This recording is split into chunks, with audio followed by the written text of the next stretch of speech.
Global infrastructure is crumbling this evening as the Nintenbyte Podcast continues its unprecedented rise. In cities across the globe, fans are rioting. The Pentagon has issued a statement describing the Nintenbyte Podcast network as a pixel-based prophecy. Some say the rise was foretold, others say it's just a really good podcast. We're talking twisted nipples, milk, and a sock puppet who doesn't talk. It's dangerous to go alone. Watch this.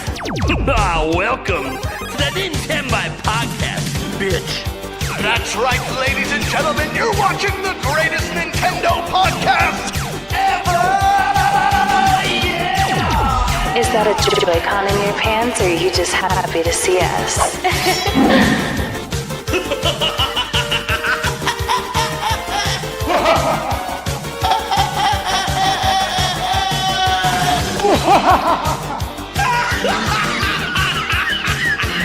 Shut up!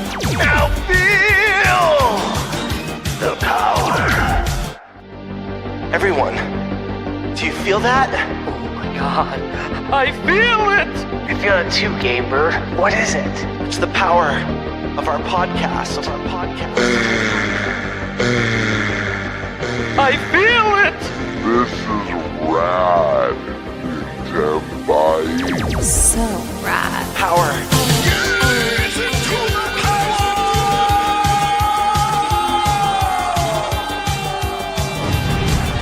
Now bask in their glory. I'm Nintendo Prime. Oh baby.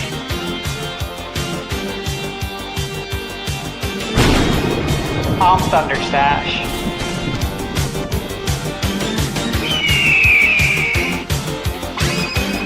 I'm GameBird Classic.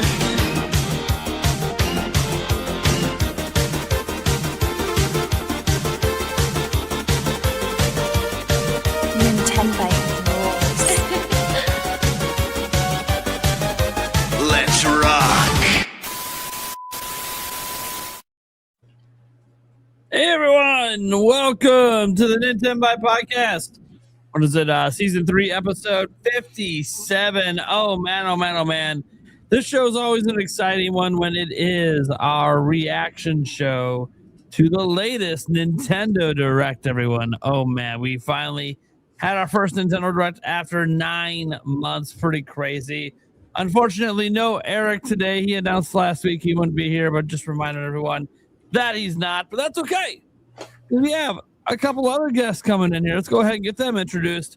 First off, we got to start off with the Deacon himself, Mr. Sandstorm McDowell. Yo, what up? I'm glad to be here, man. And it's at perfect time. It's the day after the Direct. It's a lot to talk about. Yeah, we've had time to sit on things and digest it and think about it. Speaking of thinking about it, someone who was so excited about the Direct immediately was like, "Hey, you have room this week?" I was like, get me on here. Wham! Chat, all I have to say is Deltarune tomorrow, guys. Can I get some Deltarune tomorrows in the chat? There it is. No, I'm excited. It's good stuff. I mean, obviously, I'm excited for Deltarune, but there's a lot of other cool things too. All right. All right, and then we got to get over to the man who I've been waiting to hear from since last week. A man who at one point during my live reactions, I was like, a GameBird over there must be changing pants at the moment based on what's happening on screen. Mr. GameBird Classic. Is something missing? Are we missing something right now? Well, you know, the whole crew's not here. I forget things. My bad.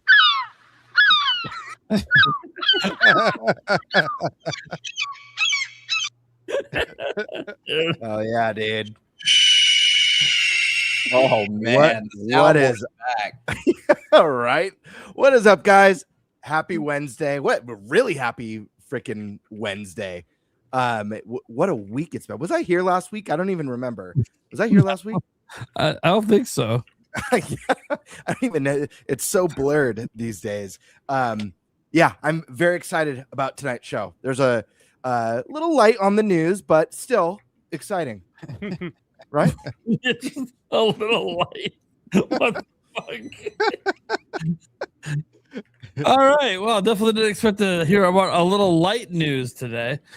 Next time we got ThunderStash. Hey, everybody.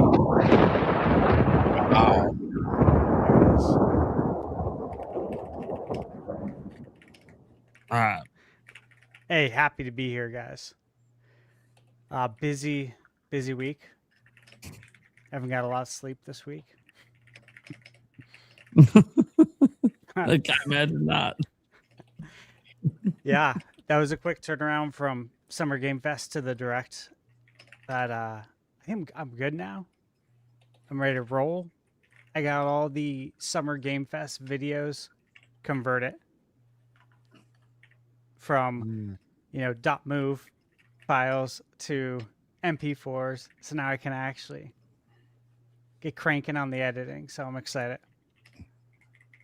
All right, man. All right, guys. You guys know we have a lot to talk about today. We're going to revisit our bingo cards, of course, that we did last week, just to see how we did between Summer Game Fest, Xbox, and Nintendo. We'll see what happened there.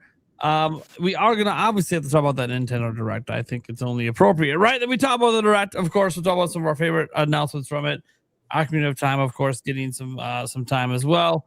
And then, hey, look, it's been 1 year since Nintendo Switch 2 came out, a little bit past 1 year technically. So we're going to look back on the first year, some of our favorite things about the first year, some things we wish were better, and maybe some things we hope change in the future. So kind of reviewing the last year. And look, I don't know if we get to a fourth topic. I don't know if we need a fourth topic, but dealer's choice is just kind of floating out there just for fun. All right, let's go ahead and go all the way as far away from me as possible to GameBird. What topic? Yes, shoot. Let's see. I guess I'll take bingo card. All right, sure. Get the bingo cards out of the way. The bingo breakdown. The bingo breakdown. Stash. It's like what do you want? You want year in review, or do you want the Don't really Direct? Do you have matter a to me. preference? Nope, don't care.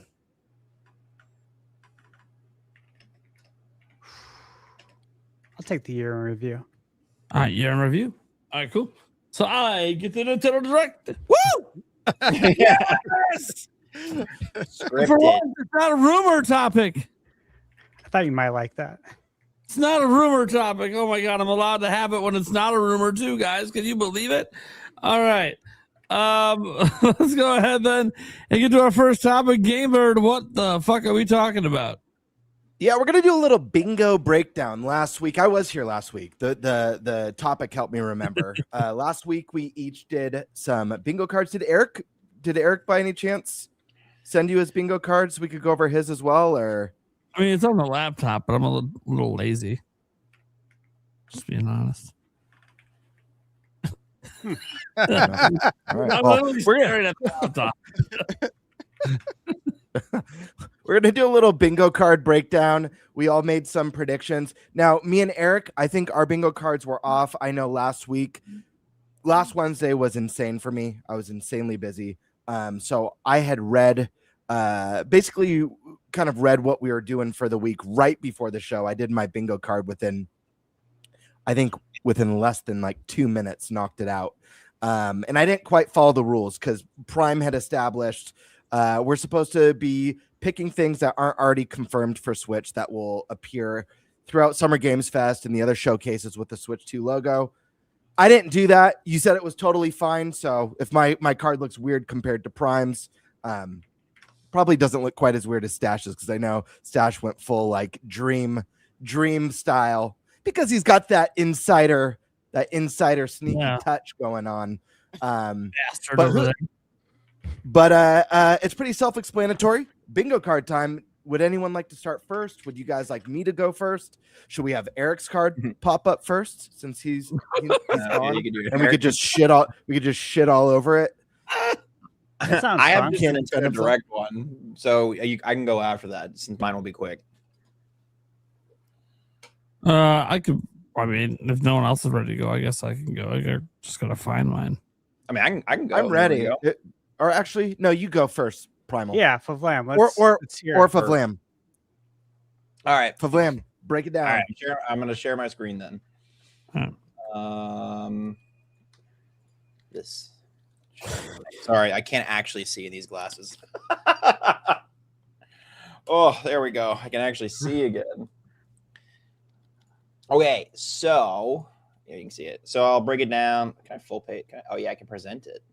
Wow. So yeah, this is kind of my bingo card. Some of these, if basically my thought process whenever I make a bingo card for any announcement direct type thing, the outer edges and specifically like where GTA 6 is and where Nintendo Land 2 is, that's like where I think the least that's likely things that are going to announce. I put those things there, and then the further in you go on the bingo card, the more likely I think it was going to be announced. That's like kind of my logic. So it's like obviously the free space is free, then most likely, then less likely. So I'll go start from the top. So obviously like Smash, and I didn't think that was gonna happen. Actually, I was like, it might, maybe we'll get a tease. I don't know. I didn't think if we did see Smash, I didn't think we were gonna get any kind of gameplay or anything significant. But I could have thought, okay, the Furukawa would have been like, we got to really show off stuff, make up for this price stuff. So we may not have gameplay ready, but let's just get like a animated, like teaser trailer, kind of how they did for Ocarina of Time, right? So I could have seen something like that happen where they just kind of tease it. 'Cause I mean, that's what they did with Smash Ultimate.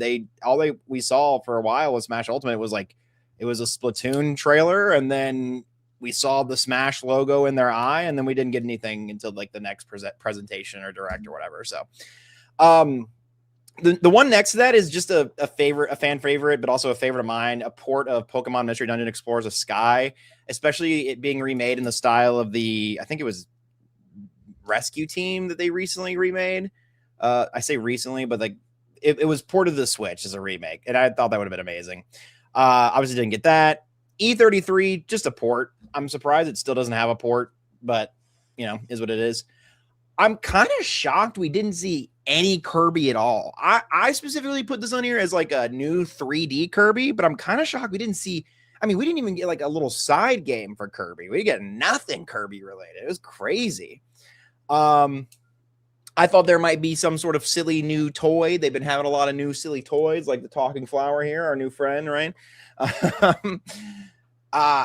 Cool mic drop moment could have been like, hey guys, we're actually not afraid of GTA 6 because it's coming out on our console. But I think that might be a September direct moment even.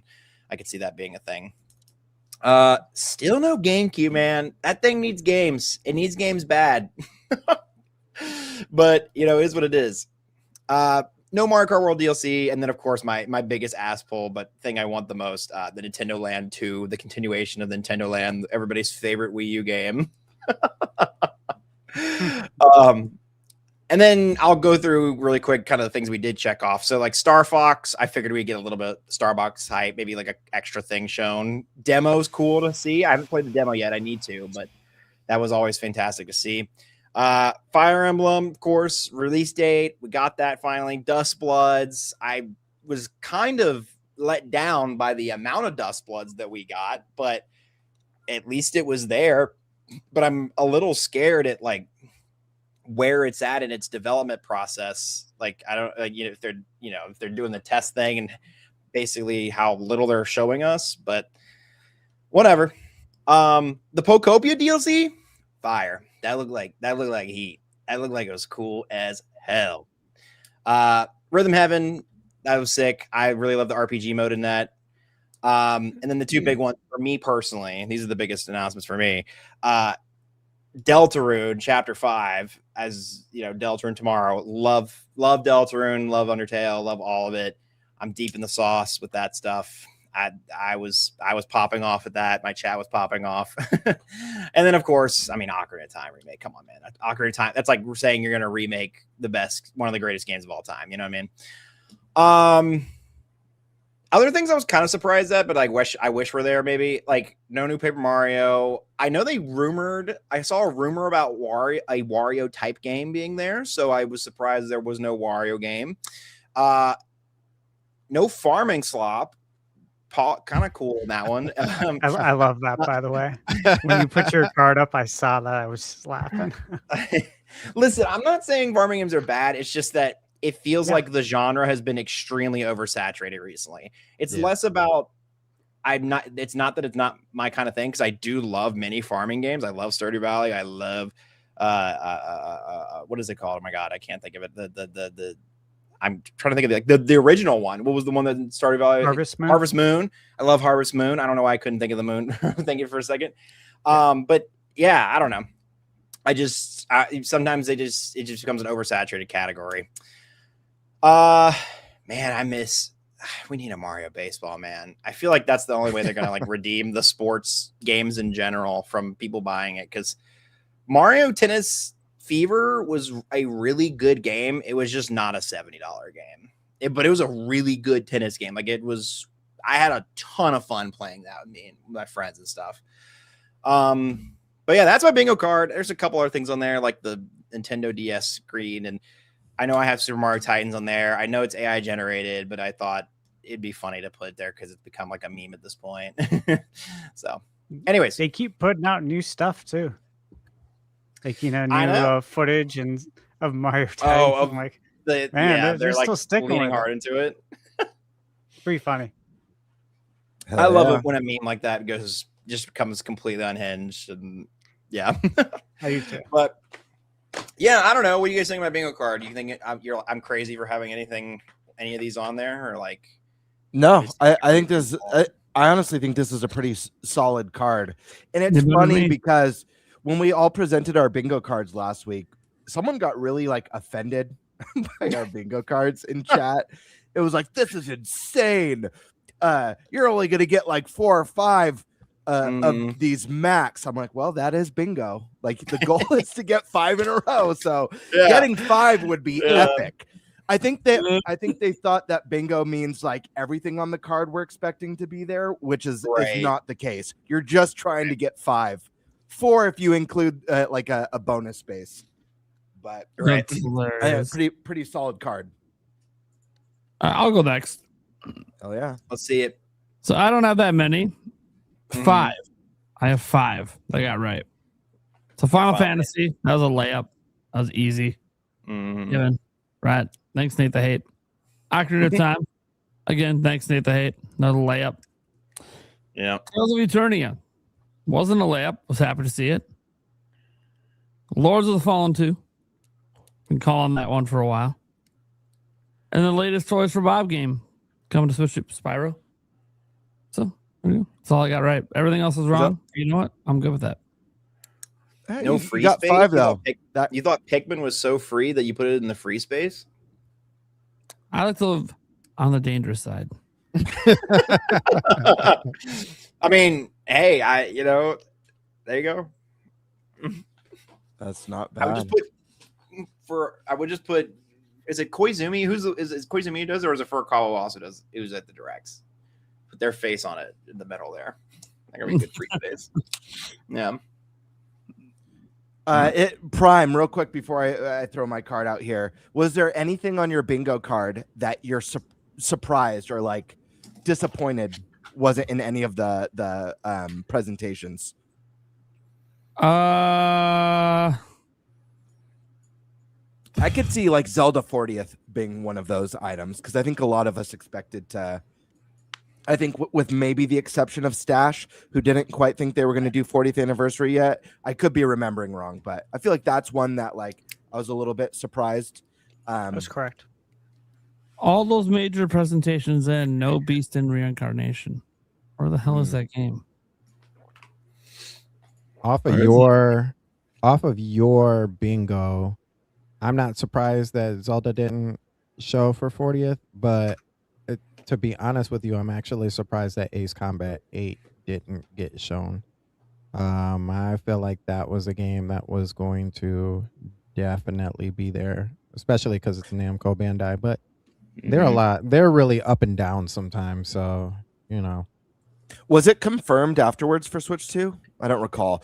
I had to catch up with the news because at least post Nintendo Direct, I had a big job interview yesterday. So the moment I had to travel to San Diego, and so the moment the Ocarina of Time got revealed, I hit the road. Oh wow! Not that I saw. I don't think it's confirmed yet. What, Beast of Reincarnation? No, Ace No, Combat. Ace Combat. Oh, for Switch 2? Yeah. Hmm. I'm low-key surprised we didn't get like a movie update. I mean, again, that could be a good September thing, but like, I thought the way that end of the direct was going to be was like they would start with the movie, like a movie trailer, and then, oh God, what's his name? Al Numa would just be like, "Hey guys, what's up? You like the movie? Okay, good night. Okay, thanks. Now look at this one more thing, and then yeah, did I say the wrong person? I said the wrong person, didn't I? I'm not No, you did it right. Okay. I'm not surprised by it, but Mm-hmm. I am a little surprised that they had the new president just kind of show up and be like, "Hey, I'm the new Mhm. president. I'm about games and life, and here's the treehouse." It was kind of like, wait, what? Yeah, I'm not necessarily like I thought it was good to have her there. I just think it was just awkward. I don't know, like it was very energy momentum. Like it just could have been better timed. I was like, Yeah. yeah, this is great to meet Devin Pritchard, but I don't know. They did a whole fun. I mean, obviously, like they did a whole thing with Bowser because his name was Bowser, right? But I don't know. I feel like you could have done something. You could have done something fun. You know, I don't know. But anyways, that's just me. This felt like a almost not quite a partner showcase, but pretty damn close to one. Yeah. Pretty damn. I'm not mad at it though. I thought it was great. I'm just, Yeah. but it felt like it. It's all right. Anyways, I'll let the video worries. cards continue, and we can dissect the direct a little bit more later. Hell yeah! All right, I'll pull mine up. I actually did surprisingly well. Like I did really well, actually. However, I did not follow the rules. But Prime said it was okay at the start of the show, so I'm just going to pretend that I did follow the rules. Hold on, let me pull it up. The rule is if Prime says it's okay, it's okay. I almost got bingo twice, so I did pretty well. I think I got 9 total things correct from here we go. Here it is. There we go. All right. So the first thing I got on my bingo card is an NSO update. We have that. What was that? I forget what it's called. That Donkey Kong, that limited Challenge. time. Oh yeah, DK challenge. DK challenge coming to NSO. Obviously, I thought there was going to be some 40th stuff, so I had Zelda theme controllers. Zelda movie tease or trailer. I did specify that I didn't think we were actually going to get a trailer, that I thought it would more be like either a cast announcement or some sort of a set photo reveal, like a photo of Hyrule Castle, like a still of Hyrule Castle or something like that, and that the trailer would come at a later date. But no Zelda movie or Zelda 40th stuff there. Themed Switch 2, again, I thought this might tie in with Zelda's 40th anniversary. Chrono Trigger, this is one that was a little bit of hopium, but also something that I do believe is a potential possibility at some point. NSO Twilight Princess, again, this kind of ties in with Zelda 40th. I think we're going to get the NSO edition other than a Switch 2 version of the Twilight Princess HD, personally. Bradley the Badger, I thought we would see this there. This is one of my favorite announcements from the last Game Awards.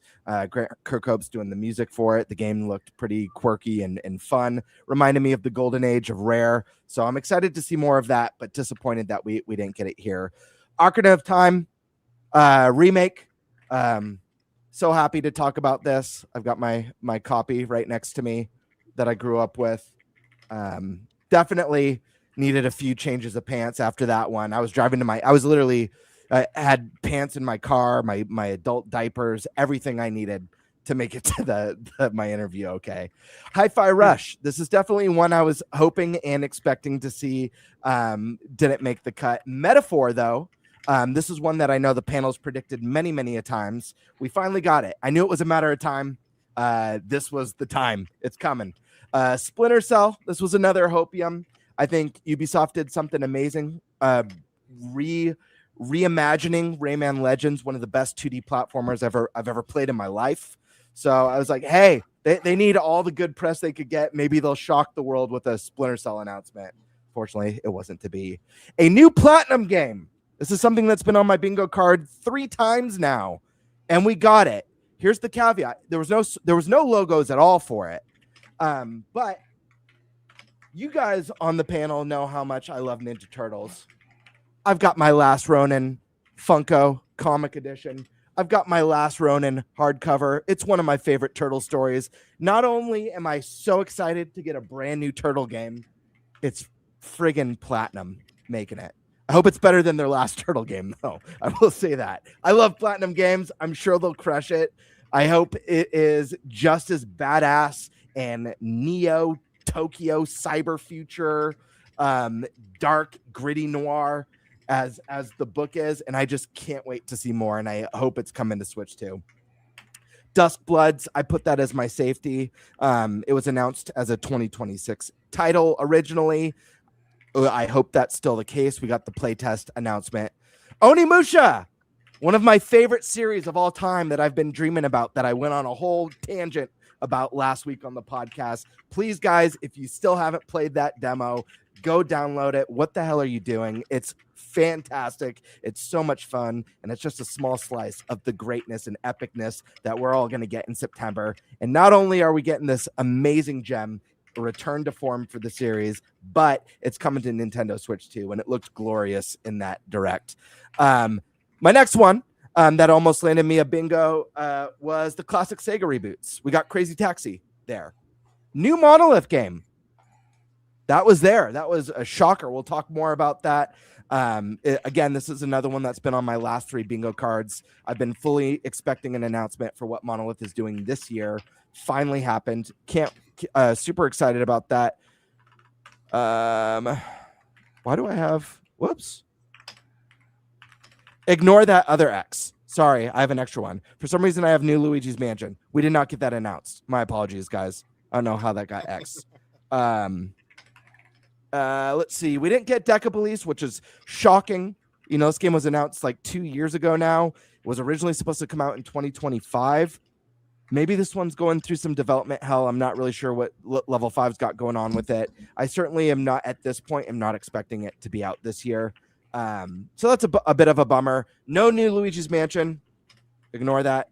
Doom. This one was very surprising for me, actually. Doom has always been a constant on Nintendo consoles. When we got the announcement for the new Doom DLC, I thought for sure this game was going to be at the Switch 2 Direct. Wasn't there. Diablo's another one. I put Metroid down. You know, I know there's been a little bit of rumors, maybe not so credible, about a Super Metroid remake or reimagining. We didn't get that. Witcher 3 Switch 2 edition. This is another one that I thought we would see, especially after getting the announcement of the new DLC that bridges the gap. Orbitals 2, I thought we'd get one final look at that one. That was there. And then lastly, I thought we could possibly see another glimpse at Pokemon Gen 10, which didn't happen, as well as Banjo-Kazooie 3, getting jiggy with it, which was another ultimate hopium that wasn't there. But all in all, take out my little mistake in there. It's still 8, not too bad, with almost a bingo. So I'll take it. Bird. Yes. Yeah, great looking bingo card. Obviously, I knew when you presented your bingo card the strength of it. Did you really? No. Or are you like, oh damn, he did pretty good? That's awesome. Yeah, well, also because like I knew some of this stuff. I'm not gonna say what, but I was like, oh yeah. I can't smile at all right now. I love that. What I love about this, I said it last week, but me and Eric were the only ones without any insider information. No one ever slips into my DMs and is like, hey, I heard about this or this is coming. There's been 2 instances of that with ATB. But even then, it's very subtle. Very, very subtle. I'm not really sure. I've heard a couple things. So this was just feel. Honestly, this was like, as a Nintendo fan, as far as timelines go, what do I think could happen? So I felt pretty good about that. But yeah, that's my card. I like it. Sandstorm, you want to go? I actually, to be honest with you, I did not have a card. I was so into just like whatever happens at this point. We heard like there were so many rumors for so many different games, and I'm like, there's no way that all of these games are going to fit into one direct. And then we found out that it was 50 minutes, and I'm like, oh, I'm gonna stick to my guns. There's no way that all these games are gonna fit into a 50-minute direct. There was a lot of games that I was surprised for. There were some games that I did expect. I was on that same train of Ace Combat 8 after it had gotten shown off at Sony's State of Play. I definitely thought there was going to be more showing from Microsoft in some sort of aspect, whether that was through Bethesda and Doom or in Oblivion, because that was another game that had already been announced that was coming to Switch. I thought we would at least get to see that show up here, and that wasn't shown. But I think for the most part, I think everything else, I expected DLC for Mario Kart. I'm under this whole impression. I'm sure this will come up later with the $80 price tag, and we'll see about that. But we'll save that conversation for later. But yeah, there was a few things that I was expecting. I definitely thought we would get more of Dust Bloods. We did get Dust Bloods, but I figured we would get more of it. And I also thought there was going to be another game that got shown off. I thought Prime 2 and 3 would sneak its way in here, and I'd be like, dang, I was wrong. They did have it. Oh, and I also expected Red Dead Redemption 2 to show up, just kind of as a, hey, Rockstar is actually here, but you know, if you're getting that GTA 6, don't expect it anytime soon. But we didn't even get that. So I'm still very optimistic about that game. Maybe it'll show up in September. One that didn't show up in here, even though it already got an announcement, I thought we would see Elden Ring again, one more time before it actually came out in August, just as like an update, you know, because the last time that we saw it, like the public in a direct has seen it, you know, was a little sluggish. And everybody has talked about how much improved it's been over the time that they've shown it off and people have actually played it. So I thought we as a whole would get to see that actual update, especially when Dust Bloods is kind of their next venture for Nintendo. So yeah. It's unfortunate, but there were so many games that are in that lineup of like what's coming to Nintendo that not everybody, and surprisingly some of them didn't show. Monster Hunter Wilds, I thought that was like that's a big name game. Like it didn't show here, but we already know that it's coming. COD was another one. I definitely thought that was going to be there because it's Call of Duty. You know, it's been 13, 14 years since we've seen that, and that didn't show. So it had told me like first come, first serve, friends. First come, first serve at this point. So, but yeah, I didn't have a lot of expected for a bingo card, but there were some things that I was looking forward to seeing. Yeah. Okay.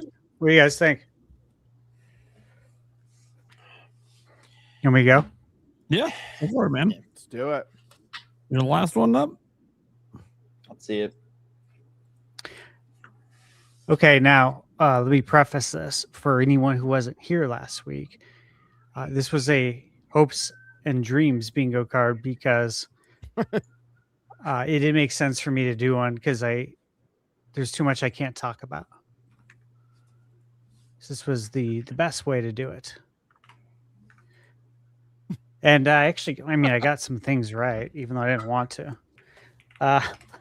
Dragon Quest. We got Dragon Quest Monsters. I'm really excited for that because again, I played part 3, loved it. I think I put like 80 hours in on it. Had zero intentions of doing that. It was just that good. Let's see, Castlevania. Again, this is coming out already on Switch. For anyone who doesn't know that, when it was first revealed, it showed the Switch logo. So, and I also have it pre-ordered physically at Best Buy. But I heard there were some people that were hoping that it would be announced for Nintendo at the Direct. But it was last year.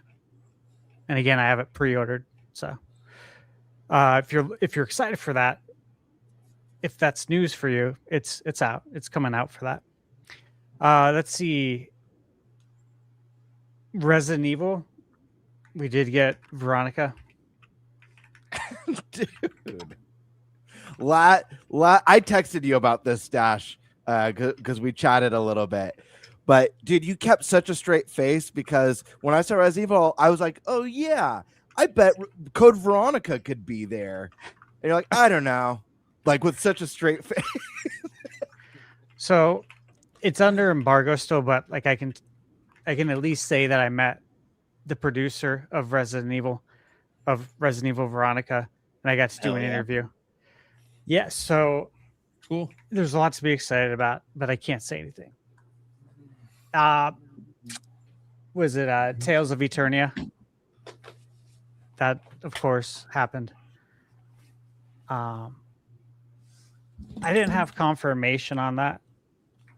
I had a good feeling that was coming, though.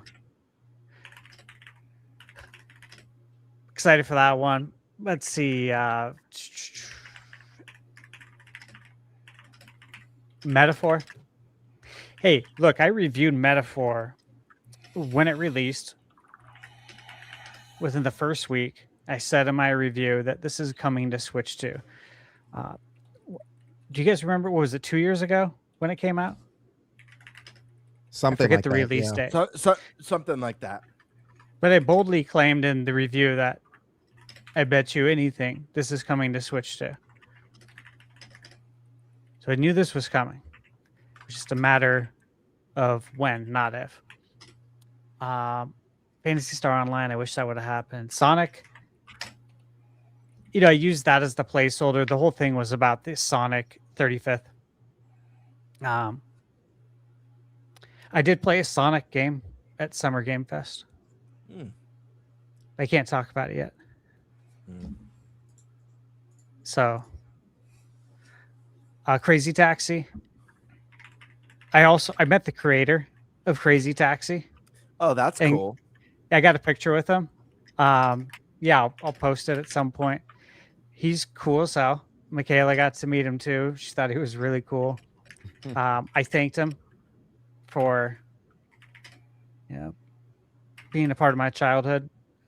Said I was there on 9/9/99. I was sick from school that whole week. Crazy Taxi was one of the games I picked up. I still have my Dreamcast with Crazy Taxi. He's really cool, man. Really cool dude. That was it. But I want to show something more important. Okay, and that's, let me pull this up.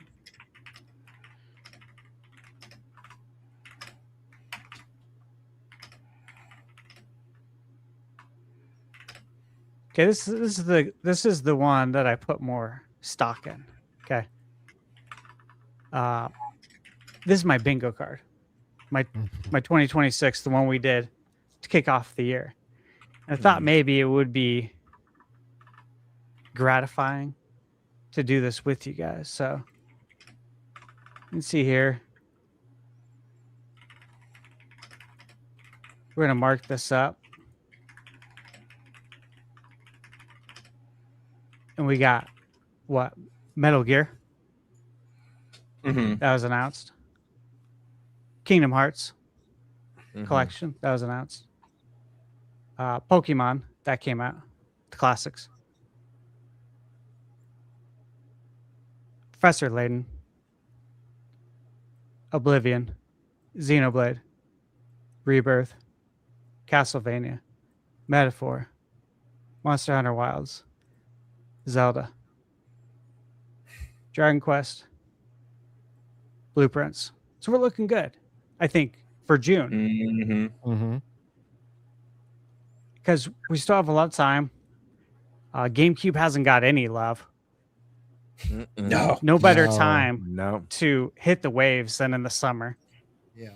Again, that was the whole point. Like, you know, it should be out sometime in the summer. Diablo 4. I guess it's a matter of time. Star Wars Jedi, Doom, Witcher. Too. Yeah. Like Red Dead 2. Rockstar's going to do that on their own time. Smash, Paper Mario, Expedition 33.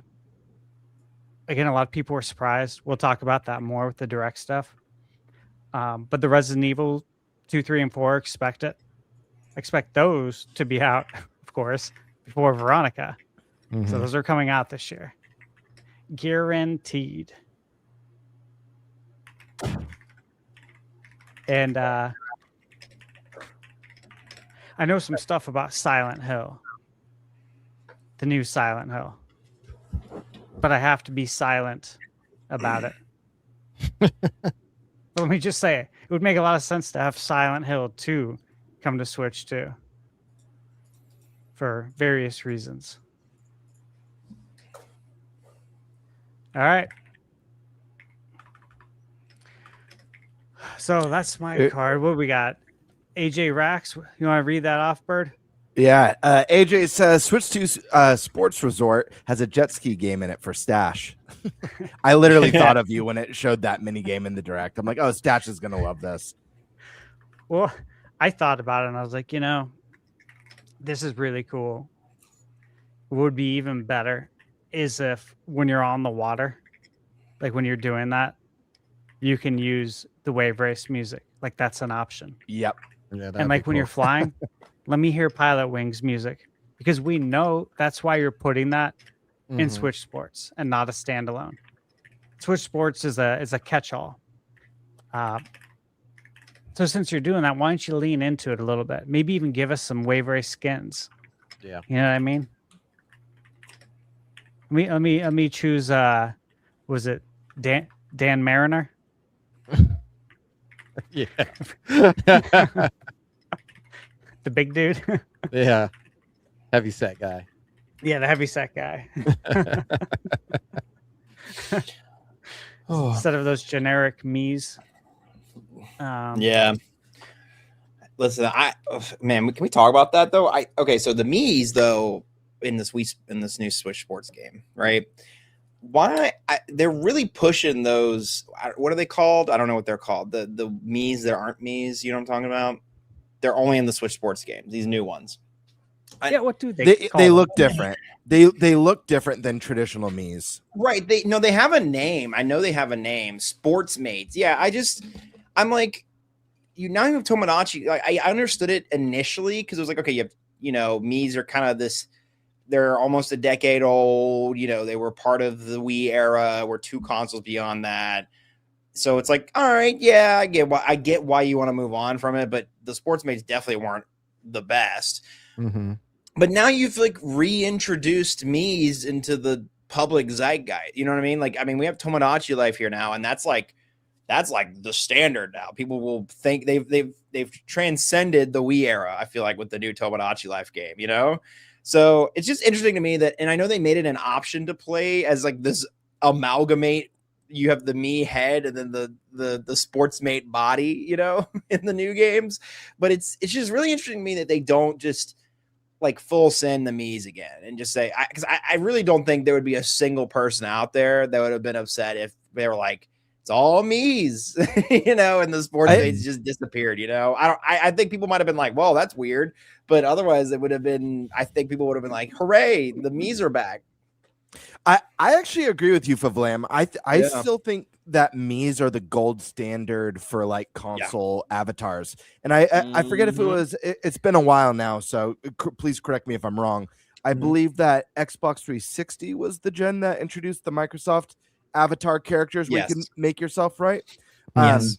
And it just didn't hold a candle because there's something kind of like quirky and odd about Mii's, you know? And Tomodachi Life, I think you make a great point of bringing them back into the world and the popularity and kind of that social media presence, because that game is so whether it's TikTokable or Instagram shortsable or YouTube shortsable. They just come back full force with it. Right. Yeah. Someone described Tomodachi Life as it's Mad Libs for friends and family. And I was like, that's honestly like the best way to describe that game is it's like the best Mad Libs you've ever done ever. It's really strange to me. I mean, like I get it, but I don't like the sports. I think they look, I don't know. They're just too like corpo. They feel, you know what I mean? Like they feel very generic.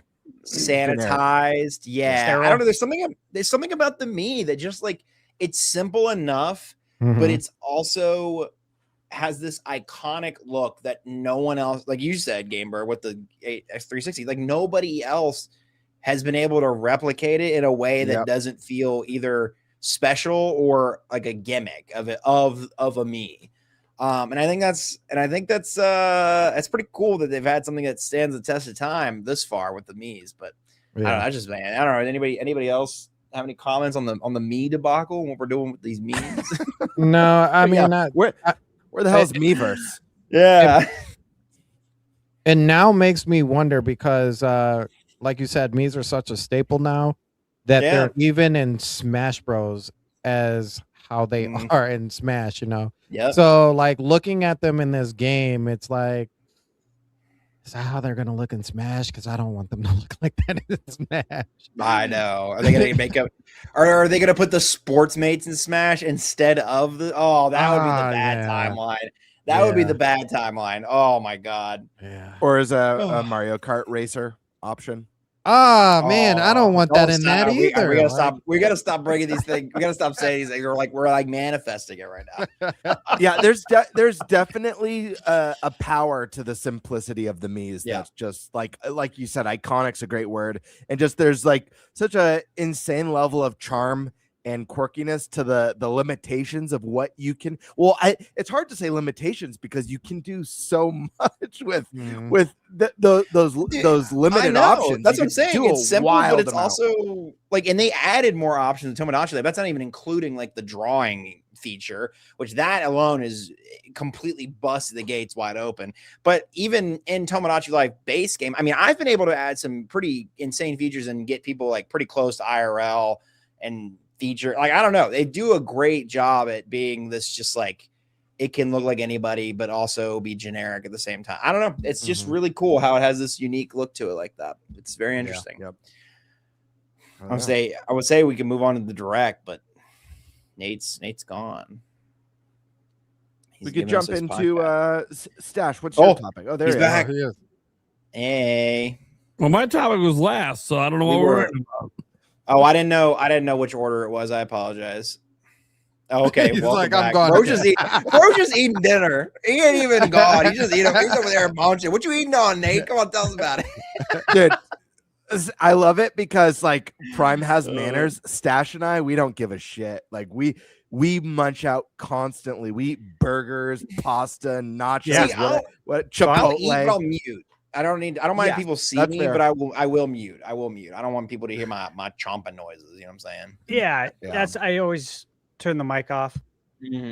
But if I'm on someone else's podcast, I'm not going to eat. You know, like Sandstorm, I've been on yours. I'm not sitting there. I don't do that on anyone's. I can't. Really? That's when I really go to town. That's when I'm like breathing heavily into the mic and stuff. See, I look at it like, hey, I'm going over to your house. No, I'm kidding. You know, so I'm going to be respectful. Right. Hey, if you're coming over my house, like, hey, man, I'm doing my thing right now. I got to eat. It's chill at my house. All day. Yeah.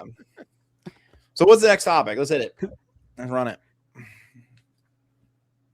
All right. I'm going to go then. Go. Hey, I'm next. Am I next? think Yep. so. Yeah. I think that's what Nate said. That's That's why right. he chimed All right. in. So, yeah, Nintendo Switch 2's 1 year review, right? And a lot of folks have been, I guess, putting out videos, right? That's the thing to do, is to talk about what your first year was like with the Nintendo Switch. And yeah, I want to hear from you guys. I'll go last on this. But from top to Stash, bottom. Yeah. Do you want to Eric's got some notes. If you want to start with Eric and just go through his notes, maybe. Oh Yeah. yes, please. I think the blue is from Eric. Is this in the... Yeah, right in the document, right under topic 3. I think that's Eric's When note. you're done with Eric's notes, I have a pretty definitive way for us to review this next year. Or this past year, excuse me. All right, I'm pulling it up. I like to, once the notes are done, I download them to a Word doc. And then I add my own notes. Okay, so I got to pull it up. All right, so guys, we're going to do Eric's thoughts to kick us off, okay? And let's see, this is on... There it is. All right, Eric said the good is the amount of games that were released and or announced. And another thing that was good, he said, is this last Nintendo Direct. The bad, the seeming lack of direction, to me, as he says, on how, when they were going to release or announce their games, having so many games that we didn't know anything about. And on the future, Eric says, I am not sure how they are going to beat this last Direct because it was a banger, but hopefully they figure out some way to do it. Just keep bringing the games. And when we do have the Direct topic, Eric's got notes on that, so you'll understand why he thinks the last Direct was a banger. He's got some detailed notes on that. All right. So that's Eric. Now, FVLAM, you said you've got a definitive way. Share my break screen, this down, baby. right? Share my screen. I'm ready. We're gonna do Nice. Let's see a this. definitive podcast. We're gonna rank all of these games, and I think that'll give us a pretty good average of this year's score. I love it. I think so. I'll break it down. We can start. We got to start with we got to start with Mario Kart World. That's just like our system. Basically, it's Wii Sports. I want to hear what you guys think about it first before I give my opinions on any of these, but I'm going to just tee them up and you guys knock them down or what you think where they belong. And I'll break the tiers down real quick before I go any further. So S tier, I think, is like a system seller. It's like a must-have game. A would be like, it's a solid entry. Maybe not every single person gets it, but it's like most people often not have it. B is like not for everybody, but it's not a bad game, you know? C would be like, it's might be overpriced. It's really not, it's kind of And then F tier is obviously just, it is yikes. It is just in the toilet. So and then it's not out yet because some of these are not out yet. FVLAM, for this tier list, are we supposed to be as objective and unbiased as possible, or are we supposed to I think let our feelings motivate it? I would say I say bring your feelings to light to say, so you could be like, I personally will put it here, but objectively it probably goes here. I think that's I think that's what you should say. Sorry, I'm cool. I thought this would be fun. This would be a fun way to do this. This is easy. All right, Nate, where are you putting it? You're back. You came back strong swinging. Where are you putting it, Mr. Prime? What, Mario Kart World? Yeah. System seller. If it's not a system seller, then system sellers don't exist. Wait, are we voting on this, or are we each going through each game? I think we'll I think we all say what we want about Mario Kart World, and then like if the consensus seems to be like, okay, yeah, it's S tier. I'll put it up there. And then but if we Got start to have some debate, then it's okay, maybe we debate a little bit and then we can vote. Cool. Best out of Yeah. 5, let's say. Yeah, but we just say your piece about it. You know what I'm saying? What about you, Stash? Where would you put this at? Mario Kart World system seller. Absolutely. Mm-hmm. Oh yeah. GameBird. System seller.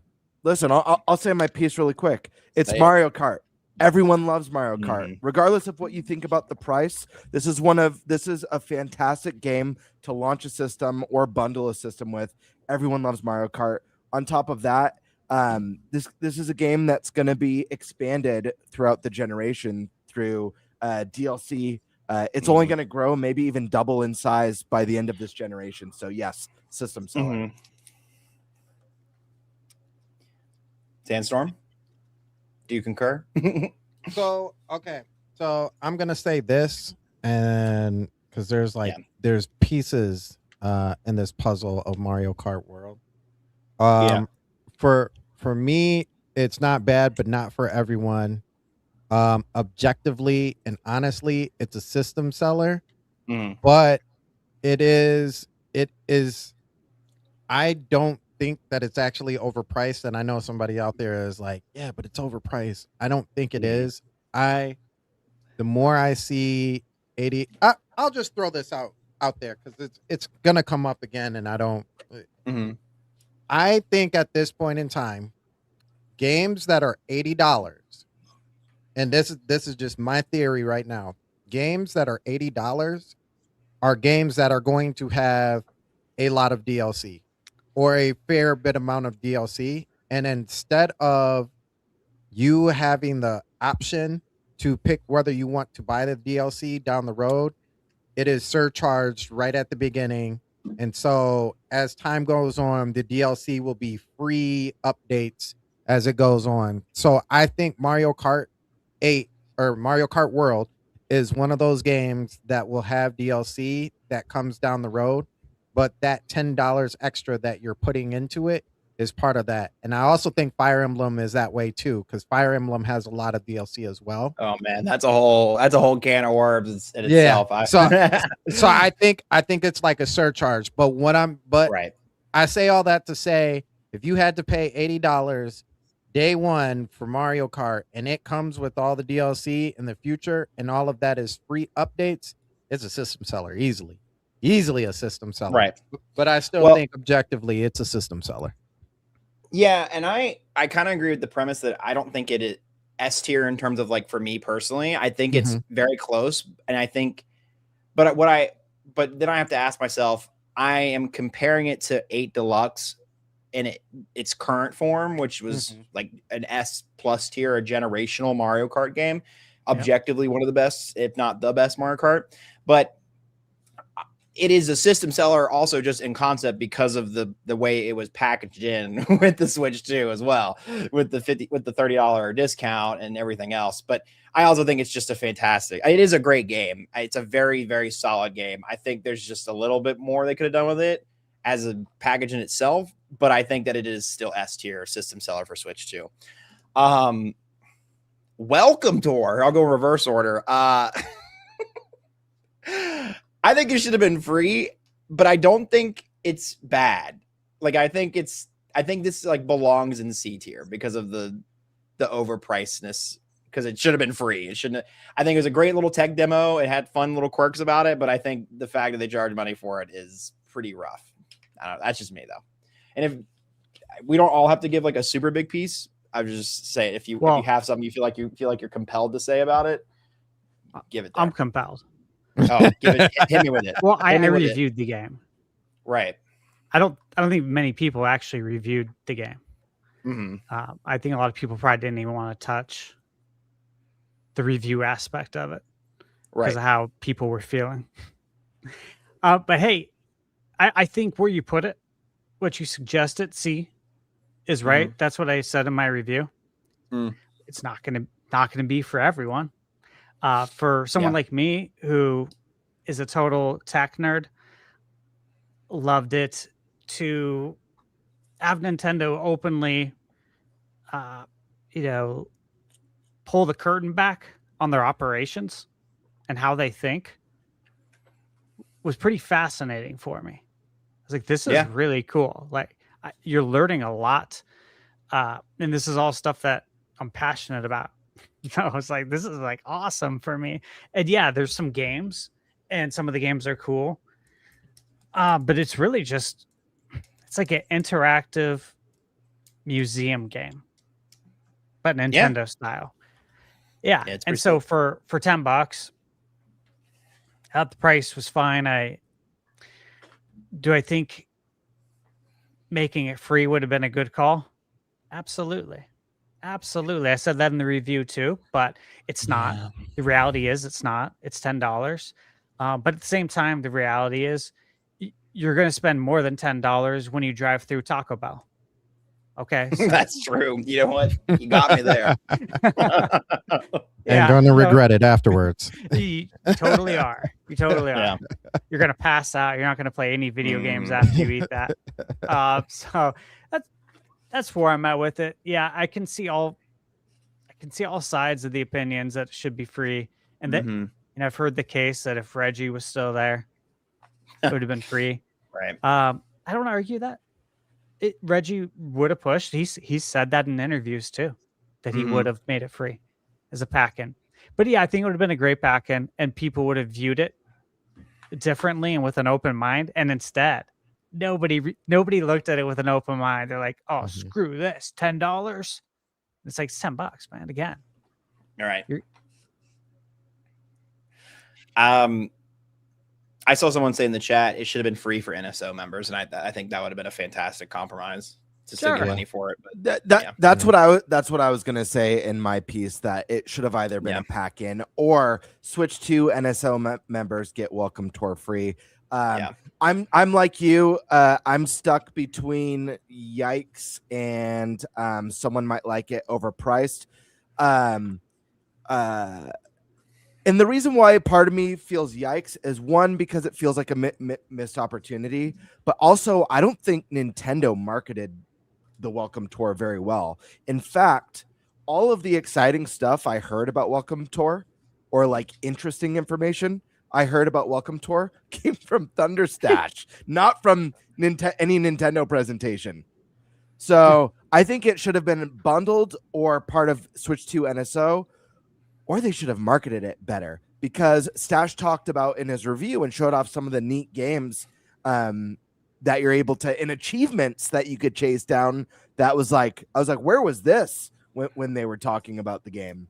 Maybe I missed it. Maybe they did dive into that stuff, but I don't recall them building any excitement around Welcome Tour personally. But I do think some of the mini games, and Stash, it has got one of the best review channels in this space, and so when he gives something a seal of ThunderStash approval, there's something good in there. So I'm gonna stick with the C. Some may like it, but overpriced. Thanks, man.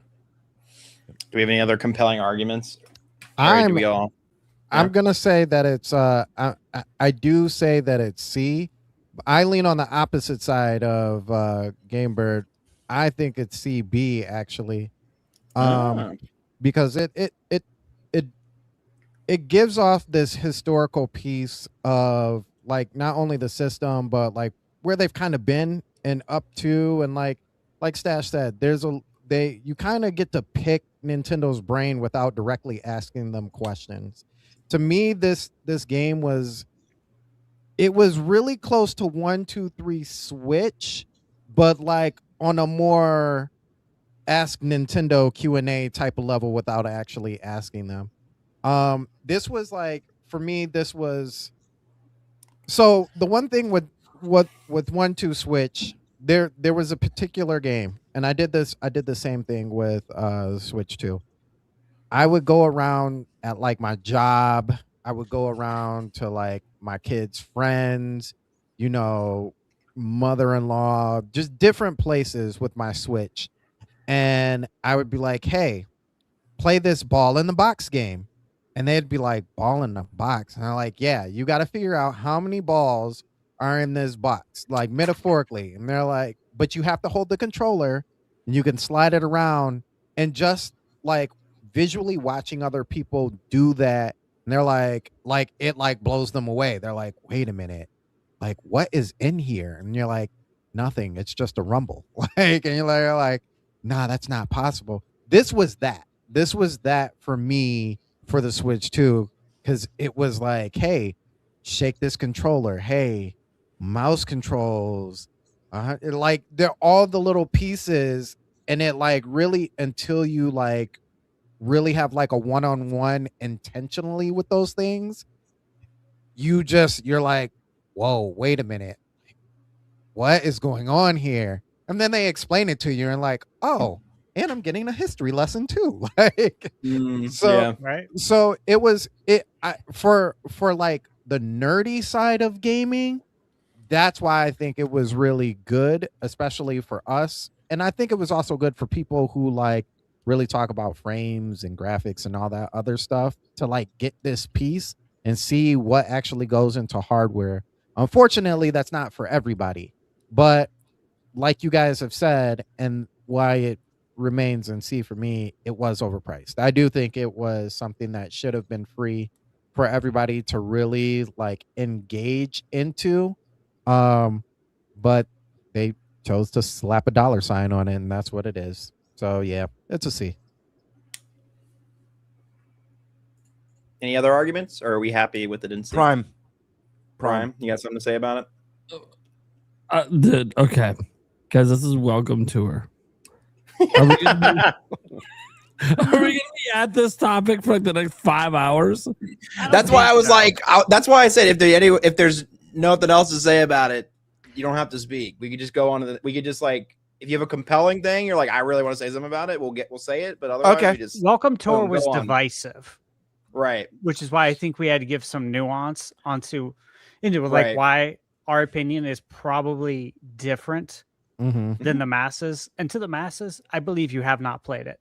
I believe you judged this book by its cover immediately and said no, and you turned your brain off.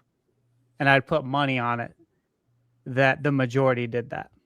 Yeah, if I could prove it. So that's why I want to give some nuance. No, that's fair. That's fair. All right, next one. I don't mean to go first again, but I just have something to say about this one.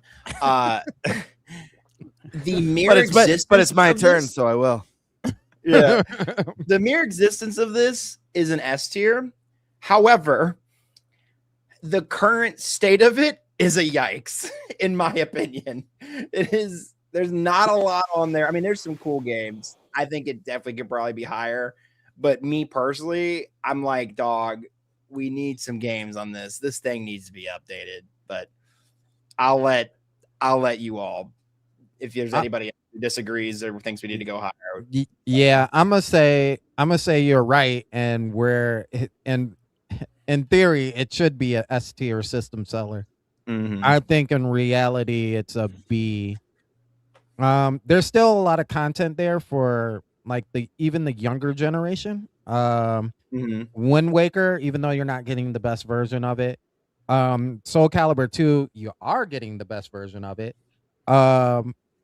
There's just, and then they just announced well, not just, but Pokemon, what's the Pokemon game? Can't think of the name, the subtitle for it. Gale of Darkness. Gale of Darkness, thank you. It's on there right now. Yeah, a game that we haven't seen since GameCube. So like it's I think it has a lot of potential there, and there's a lot of stuff for people who are not us, who grew up with it. So I do think it's not bad as of right now, but it's just not for everybody yet. I think I could agree with the B. I don't know. Does anybody else disagree with the B? I think if you don't, go ahead, speak Bert. now, forever speak your piece. I was gonna say I think B is a great place. Initially, I was thinking A, solid entry. More specific, obviously, GameCube is a cherished console. More importantly than that, without GameCube on, actually, no, I'm gonna bump it to A. To be honest with you, and the reason why. Yeah, one, because despite having a limited library right now, I think it's going to grow throughout the generation. I think it's going to be evergreen. Secondly, right, but this tier list is about grading it on its past year. Right. The fact of the matter is, this did not up the cost of NSO, so this was a free add-on to the expansion pass. And without this, if you want to play a lot of those iconic games, it'll cost you, depending on what ends up coming to this. Some GameCube games are very expensive now, more than retail at that, if you can hunt them down. So I'm gonna say A, and I am gonna factor in potential. I understand it's a limited library. It's got my favorite game of all time on it, Wind Waker already. So I think there's room for improvement, but I think the sky's the limit. So I'm gonna say A. Yeah, I'll give my thoughts on this as well. For me, it's an A. And again, I know we're talking about the last year. 2v2. And having Wind Waker, it's legendary. Okay. Yeah. You got Luigi's Mansion. That's true. Which Luigi's Mansion 1 isn't available. And it's not on Switch 1. Yeah. Only way to play it is on GameCube NSO. Dreamcast. I bought Dreamcast on day one. I bought Soul Calibur.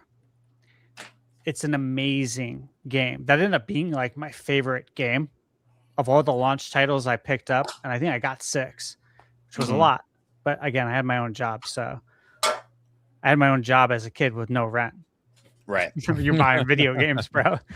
We're gonna be here forever. Wow, Chad, we're gonna speed it up. Don't worry. So Soul Calibur 2 with Link, all over that. F-Zero GX again, amazing game. Mario Strikers, you got the online play. You got Chibi Robo, which is a deep cut. Wario World, Pokemon XD. Looked it up. Gale of Darkness goes for like $250 to $300. Yeah. GameCube Wind Waker right now is $100 on eBay. That's true. That's like that is 2 years of NSO right there. And then, hey, how much is Path of Radiance? Fire Emblem? Oh, that's got to be way up there too. A mortgage. Yeah. So I look at it that way, knowing that that's fair. Nintendo's going to drip feed us. Did they give us solid games in the first year? That's how I'm framing it in my mind. I'm going to say yes, because if you look at the prices on all these games and the fact that you got the CRT filters as well, and you can put it in widescreen mode. You, dude. Yeah, you're right. I agree. It's A. It's A. Nate, you're the tie-breaking vote. A or B? Where is it going? As the resident person who doesn't give two flying fucks about I'm gonna summon my inner puppet master, the Spice Lord Eric, and give it an A. There it is. Wow. A is where it shall live. Then A is where it shall live. I don't mean to rush everybody, but like, yeah, we just hurry. If you don't disagree, if you don't disagree with the rating, then we can just move on. That's all I'll say. I'll start with GameBird. Where do you think Donkey Bonanza should go?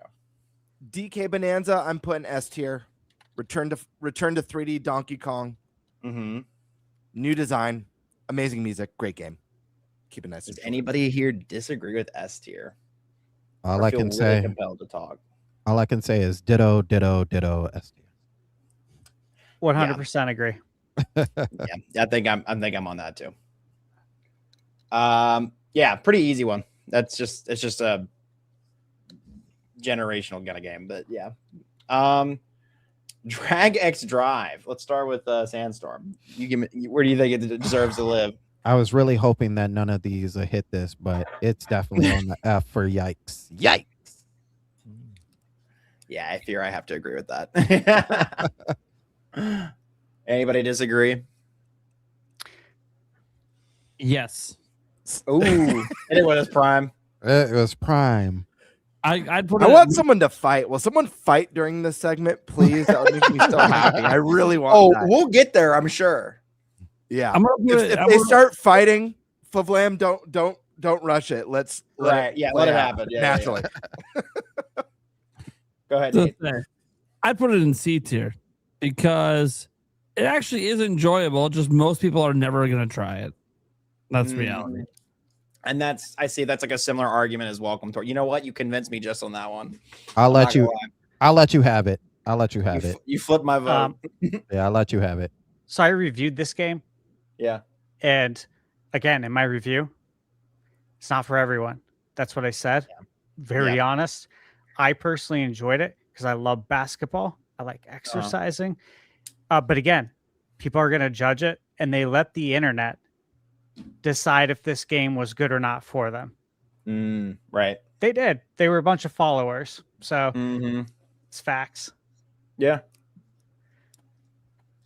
All right. So now we're into a interesting area, which is the Switch 2 editions. So I think these will be interesting to talk about, but I mean, we can be really quick with these as well. We have the Zelda. I'll kind of lump them into one package because I feel like they were kind of one package. Zelda, Breath of the Wild, Tears of the Kingdom, Switch 2 editions. I think they live in A tier. I think they're solid upgrades. Did they cost anything? I think they only cost something if you didn't have NSO, right? $10. And then 3 with NSO. Yeah, and I think out of the Nintendo Switch 2 editions of all of these things on this list, I think it might be the best one. But that's just me. I don't know. What do you Nate gives thumbs down? I'd actually say it was S tier, but go ahead, Nate. I think I have to disagree with you on that one. I'm sorry. I don't think it goes that far. I think A is too generous. But Nate, if you want to go first, go for it. Yeah. I think it's F tier. And you guys are crazy. You guys are absolutely crazy. Okay. These are Switch 1 games. Yeah. All right. Let's just start there. They're Switch 1 games, right? What's one of the number one complaints on Switch 2? Oh, $80 games. So you go to the store. What's the only other $80 games you're going to see on the shelf? All these fucking Switch 2 editions. Yup. That's true. Well, let me ask you this, because some of them will be like, oh, here's Breath of the Wild. Oh, it's $70. Doesn't even have the fucking DLC from 2017. Okay. I see that part I didn't know. I was going to say, if it has the DLC and you're doing the upgrade, I feel like that's different. And some of the stuff is terrible. Some of the DLC isn't even good. Like, hello, have you seen the Mario Party DLC? It's terrible. Oh, we're not even. I'm gonna say something about the Mario Party one. Don't worry. We're lumping all of them together, right? So we can't just ignore that. Like some of the shit we're getting for what we pay for. No, we're lumping the two Zeldas together. That was what we're doing here. Well, it's fine, but like I think it's F tier bullshit. None of this stuff should exist. All the updates that we have should be 100% for free. They shouldn't even be charged. Even like the DLC. Yeah. Oh, can't give us DLC for free? I have to buy Switch 2 to even access the shit anyways. Yeah. I think if I was to put the individually, I think the Mario Party Jamboree one definitely goes in the Yikes. I guess we're talking about them all now. Yeah. I think the Kirby and the Zelda ones I could put into C just because there are some quality things there. But I totally see your point, Prime, about they shouldn't have been these extra charges. I'm with you on that fact, though. I will move. Anyone else have any other? I will move my Zeldas to a B. The only reason why is because I'm not thinking just of myself, but also of a person who hasn't played any of these games. And if I had a choice, if there was a choice for you to play those games, I would much rather you play them in the factor of the Switch 2 with the upgrades versus not having those upgrades, because those games get really choppy and they're pretty, but Switch 2 does something to them. Everything else they can go to the Yikes. Kirby, yeah, definitely Jamboree is definitely in there. GameBird? I'm gonna put Zelda. Got another new tier, so we're gonna have to vote this one out. I'm putting both Zelda games in the C tier. Some may like it / overpriced. I love Breath of the Wild. I love Tears of the Kingdom. It's my favorite franchise of all time. the fact of the matter is this: Breath of the Wild sold over 30 million copies on the Switch One. Tears of the Kingdom sold over 20 million copies on Switch One. If you didn't like Breath of the Wild, you didn't buy Tears of the Kingdom, and that's one of the big reasons why there's a little bit of a drop off. People who didn't like the story direction or the breakable weapons, many reasons. But the fact of the matter is, most people, I mean, Switch One's the best selling Nintendo console of all time. Insane that a Zelda sold over 30 million units, and then the sequel sold over 20 million units. This is something for very core fans who absolutely love those games and wants to revisit them. It's not really for the person who missed out on Zelda in the Switch era. It could be, like, I'm not saying those people don't exist. They definitely do, but most people did. And when we're looking at like the first year of Switch 2, I don't know that that's a compelling reason to own the console, because if you're already a Nintendo fan, you probably already played the shit out of these games. If you love Zelda or if you love them. So yeah. I don't think either of them are a strong argument for Switch 2 having a strong first year. That's why I put it in C. And I say that as someone who absolutely adores these games. And I do agree with Nate. I think the slightly overpriced, especially when there's companies doing their Switch 2 editions for $5 or under. But yeah. That's just my thoughts. I agree with that. I think I can concede to a C. I think a C is like for at least the Zelda ones. Given my thoughts yet. I'm sorry. Go ahead. No, I was just saying I changed my vote from where it was. Keep going. Okay, so 2 of the highest rated games of all time. Right. On Switch 2, you can play them in the best way possible, of course. As Sandstorm said, there's a lot of very choppy parts on Switch 1. Load times are like instant on Switch 2. You have HDR wide color gamut support, which if you have a TV that has HDR and it's calibrated correctly, it's a big if. It's going to look absolutely stunning. 60 FPS resolution. You got the Zelda Notes app that acts as an achievement system that, again, nobody uses it, but it's there and it's badass. If you're going into this and this is your first time, like you didn't have Switch and you're buying a Switch 2, hell yeah, this is a system seller. If I didn't buy Switch 1, I'm buying Switch 2, and you're telling me I can buy 2 of the greatest games of all time and play them in their best form, I'm 100% there. If you already own the game and you're telling me, wait, I can play this in its definitive nature, yeah, with the resolution, frame rate, all that for $10, or wait, hold on, I have Switch Online, so you're telling me it's free? Oh man, I'm all over that, right? So that's how I'm looking at it. If you're new, it's a system seller. If you own it already, it's an A.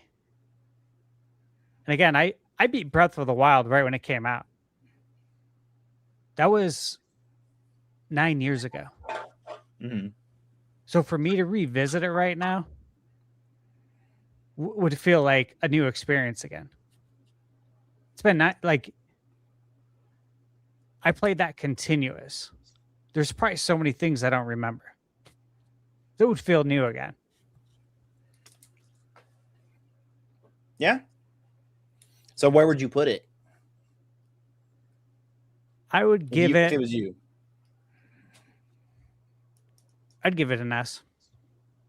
Damn. Hey.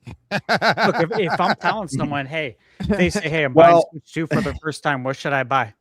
You know, I didn't have Switch 1. I'd be like, get Mario Kart World, DK Bonanza, both Zeldas. You'll be set for a long time.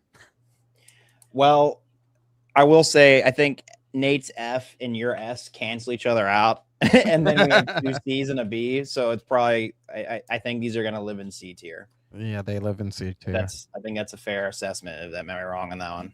Out of everybody's opinions here. I think everyone made valid points. Right. I'm I think happy the average wherever it would lands. be C. And do we feel the same way about Jamboree? Dude, the Jamboree DLC. You put so put them all in the right place. Yeah, I feel like I'm these not three even- are in the right spot. Yeah. Well, I don't know. I didn't play the. Unless Kirby somebody has something to say, DLC, go but- ahead. Where were you at? What the Kirby DLC? Granted, I didn't play it, but I do feel like that one could be the one that maybe pops into C. Maybe I don't know if anyone has any. We'll put it top. thoughts on We'll that. put it at the top of F then. Yeah, Yeah, I I'm- personally like the Kirby DLC a lot.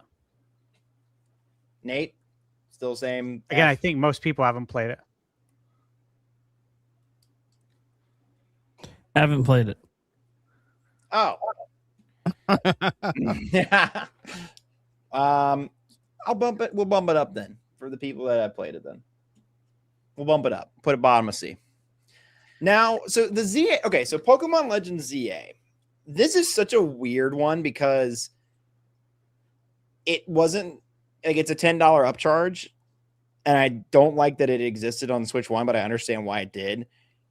But there's no besides like you just get a more functional game with this edition. You know what I'm saying? Like it's like it just feels like the definitive way to play. It's not even like an upgrade. It's just you just get a more functional game. You know what I mean? I don't know if that makes any sense. I think it goes in yikes because of that, just because of it in pure concept is that I think it's a solid, great game, but I think as a Switch 2 edition, it's like, I don't know. I could put it in C tier just because the game is solid and it's there, but I could put it like top of C tier, but I don't know. I want to hear what you guys think about Pokemon because I feel like this one's a really big.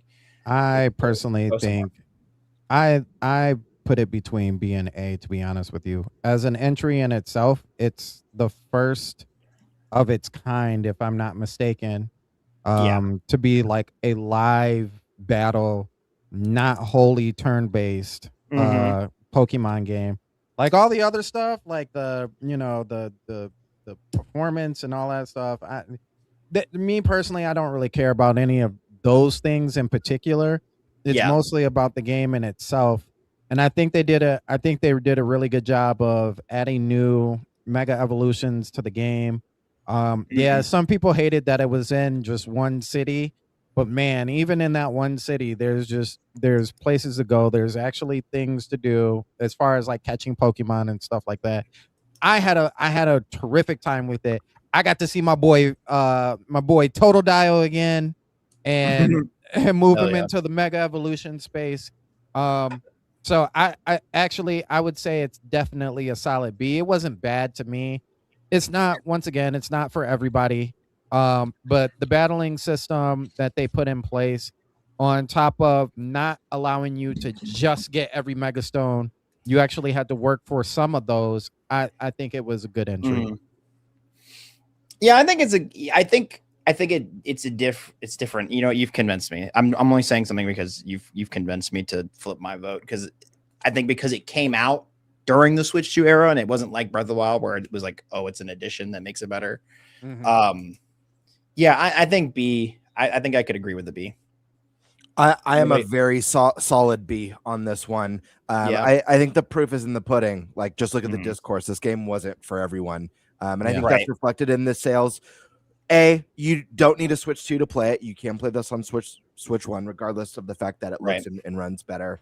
I think a lot of people aren't going to enjoy the fact that it's isolated to one city. I didn't personally have a problem with that. I think the lack of voice acting was a little bit jarring in this one compared to previous entries with how animated the characters were. I think the combat system was phenomenal in this and a lot of fun. But I think the city left a lot to be desired. I don't think being stuck in a city was a problem because I actually think that's a really cool theme and setting to do. I just think that the city in and of itself didn't feel alive. It wasn't very interesting.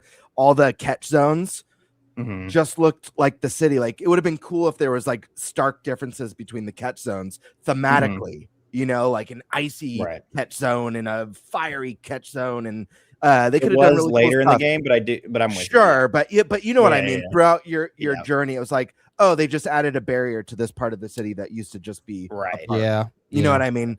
So I think it's a really fun game. I had a blast with it. Combat system is top tier, but I think this clearly wasn't for everyone, despite it being a really fun Pokemon Legends game. And I think the sales, reflect that. Right. Okay. I'm fine with it there. Anything else, or we're gonna move on? Where do we put it? B? Not Yeah. bad. Right here. Not bad. Not for everybody. I think it's better than not bad. I think it's a solid entry. I think it's a solid entry. Yeah, it sold 4 Yeah, I think in million terms on of- Switch too. I think if you look at it in the lens of just Pokemon, I think it is A. But I think in terms of the compendium of Switch games, I think it's. I think I have to agree with that. Not bad, or not for everybody category. Yeah. That's just me. I don't know, Nate. I mean, other? it was Or- for 4 or- million people, but yeah, That's Yeah. true. it Yeah, depends you know on how what? you That's want to fair. look at it. No, that's fair. That's fair. B. You say, what did you say? B. B. Okay. I think that's a deciding vote there. I have to factor in, and it is hard because I actually really love this game, but I Right. have to Same, factor yeah. in with everyone that if, like, when I think of like when I'm rating system seller, if I can play it on the previous gen, like Mhm. that stands out. Even though I personally want to play the best version of all these titles, I'm just Right. trying to think of like the necessity. Like I've gotta have a Switch 2 for this, and I don't know. When it comes to that, I've got to place it in the B tier. Seems like it's B. I think the majority of us. But you're valid, Stash. You're still valid. Yeah, I thanks, see man. your- No, I'm I see your cool with POV. that. I get everyone's Yeah. point too. Yeah. Hyrule Warriors. I'll let somebody else speak on this one. I didn't play this one, so. A. It's a I'm not A. going to say anything else. A. It's a F, A. baby. You say F? S. Oh, I thought he said, I was thought he like, said what? F too. I was gonna he say said F. I was too. like, what the hell? S? Where are we between S and A? Do you think it's a system seller? It should be. But look, realistically, it's going to be an A, but it should be a system seller. People just aren't going to try it. Okay. Yeah, that game is really good. It is very good. I would yeah. say an S as well. Ooh, We 2v2. got 2 and 2. I haven't. You know played it, what? so I can't Zelda really give an Zelda opinion is my favorite franchise, so you can move it up to S. I'll flip it up. I'll flip with you guys. Put it in S. on it. All right. Dang, you Oh, yeah, guys are hardcore. I love that game. I'm so But- happy right now. Seriously. It's only on Switch too, you know. Cody It's not a game Switch last 1 year, game. and That is me. true. This Yeah, was my Cody last year. Everyone laughed at me, and here it is up in S tier. There it is. I don't think that's a terrible thing to say. It's your goatee. I think it looks like a cool game, but I mean, I don't know. Yeah. That's all I can really say. All right, Kirby Air Riders. Me personally, it's an S tier, but I think for most people, it's an A. If I had to take a guess, I don't know where you guys stand with it. I'm gonna say Yeah. You just, It's- GameBird, I'm an A. I'm a solid, A, solid A. Hey. on this Sandstorm. one. What did you said? A as well. I was Hey. gonna say A. If it was me personally, I would put it at. To be honest with you, I'd put it at C. I didn't have the Oh. game for that long because I personally didn't like it, but I like all the Oh. things that they actually did with the game, and I think it's Right. a really good game. There's just some games that you're not good at, but you can easily say a game is a good Mhm. game without not being good at it. So Mhm. yeah, it's definitely an A game. ThunderStash. Hey, Fair enough. Okay. Prime 4. This is going to be a controversy. This one's going to spark a lot of debate, I feel like. I think I want it to be an S tier game, but I'm gonna say it's an A tier game. I feel like Hyrule Warriors should have sparked some debate. I'm sorry, guys. I love Hyrule Warriors, but it's a Warriors game. Warriors games aren't universally loved, even though I love the Hyrule Warriors games. And You're I feel not like supposed putting- to like this game that much. I don't mean to go back to this, but I feel like putting Hyrule Warriors Uh-oh. in S tier. He's drawing a line in the sand. Hold on. I feel like it devalues Bonanza and Mario Kart World. No way, No. man. No way. It's in the No same tier. way. You think I'll, that would listen, make you- listen. I'll say this. I'll even say this. I'm I'm not a performance guy, but that game, especially from that group, from that developer, that game runs smoothly when they're known for having games run up and down in frames and all over the place. And that was the first time, like, even seeing that game and playing it. When you start off in that game, you're like, bro, this is feel Breath of the triggered Wild. Right now. Wait I'm a sorry. minute. I didn't mean to come back to that. But now I feel bad about Breath of the Wild and tears being like seeing Hyrule Warriors above Breath of the Wild. feel bad about that at I all. don't feel bad about it. Because I'm not judging them on the merits of the Switch 2 part of it. The Switch 2's got nothing to do with those games being great. Yeah, Right. Anyway, it's I'm ready fine. to move on. I'm sorry, guys. I just like He just wanted to your just section put his- again, and like my heart rate went up. What did you say for your I rating? said that I said A, An A. solid entry for Hyrule Warriors, but I just like He's struggling with the S tier. He's Yeah, really he's struggling. Yeah. Yeah, even though I haven't played this game, I because I'm- understand the sentiment of like it's definitely Warriors not games a aren't for system everyone. seller. It's definitely not going to be that. But I will, since I haven't played it, I feel like my vote is null and void. So I won't. Sure. I'm not gonna. Yeah, I get that. Try to It does push one way or something another. different than all of the Dynasty Warriors games anyway. Like, there's so much But added who to is it on asking themselves? Yeah, I'm getting a Switch 2 for Hyrule Warriors. That's There's a all lot I'm of gonna people say. actually. There's a lot of people. There's a lot Well, of people. I think all the Zelda fans are saying, "Hey, this is a new Zelda game that's only available on Switch 2. Right. It's the only way to play it." So in that sense, Right.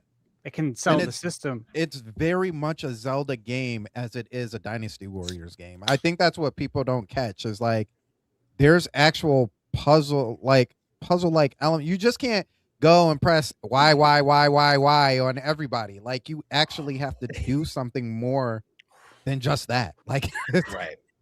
it's a I feel Zelda like the game. Venn diagram of people who bought a Wii U and the people who said that to themselves about or says I bought a Switch 2 for Hyrule Warriors is a circle. Am I crazy for saying that?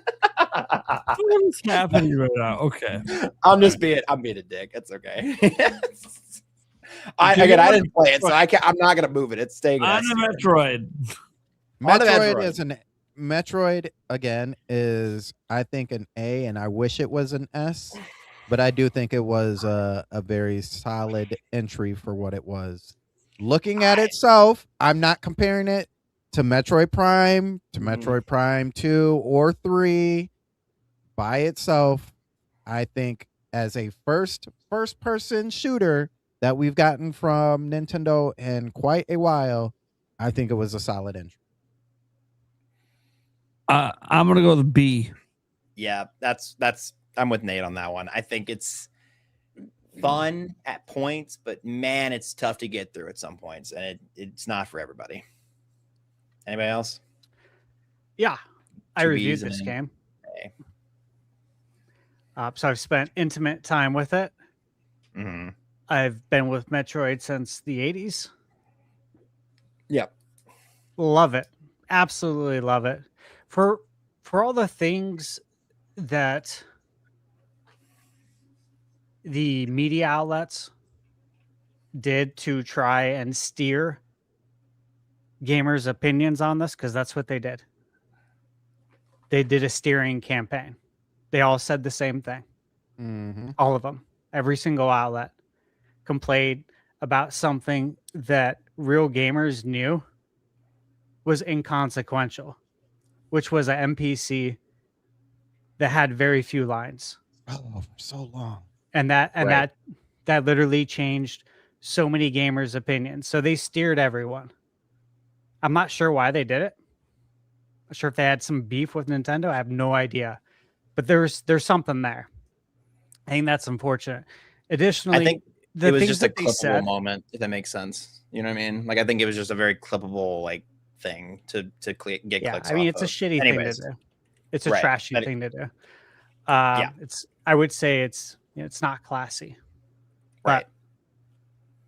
What can you do? But some of the things that they said about the game that like made it antiquated, I loved. Like they compared it to Ocarina of Time. I'm like, yeah. So you're comparing it to the greatest game of all time.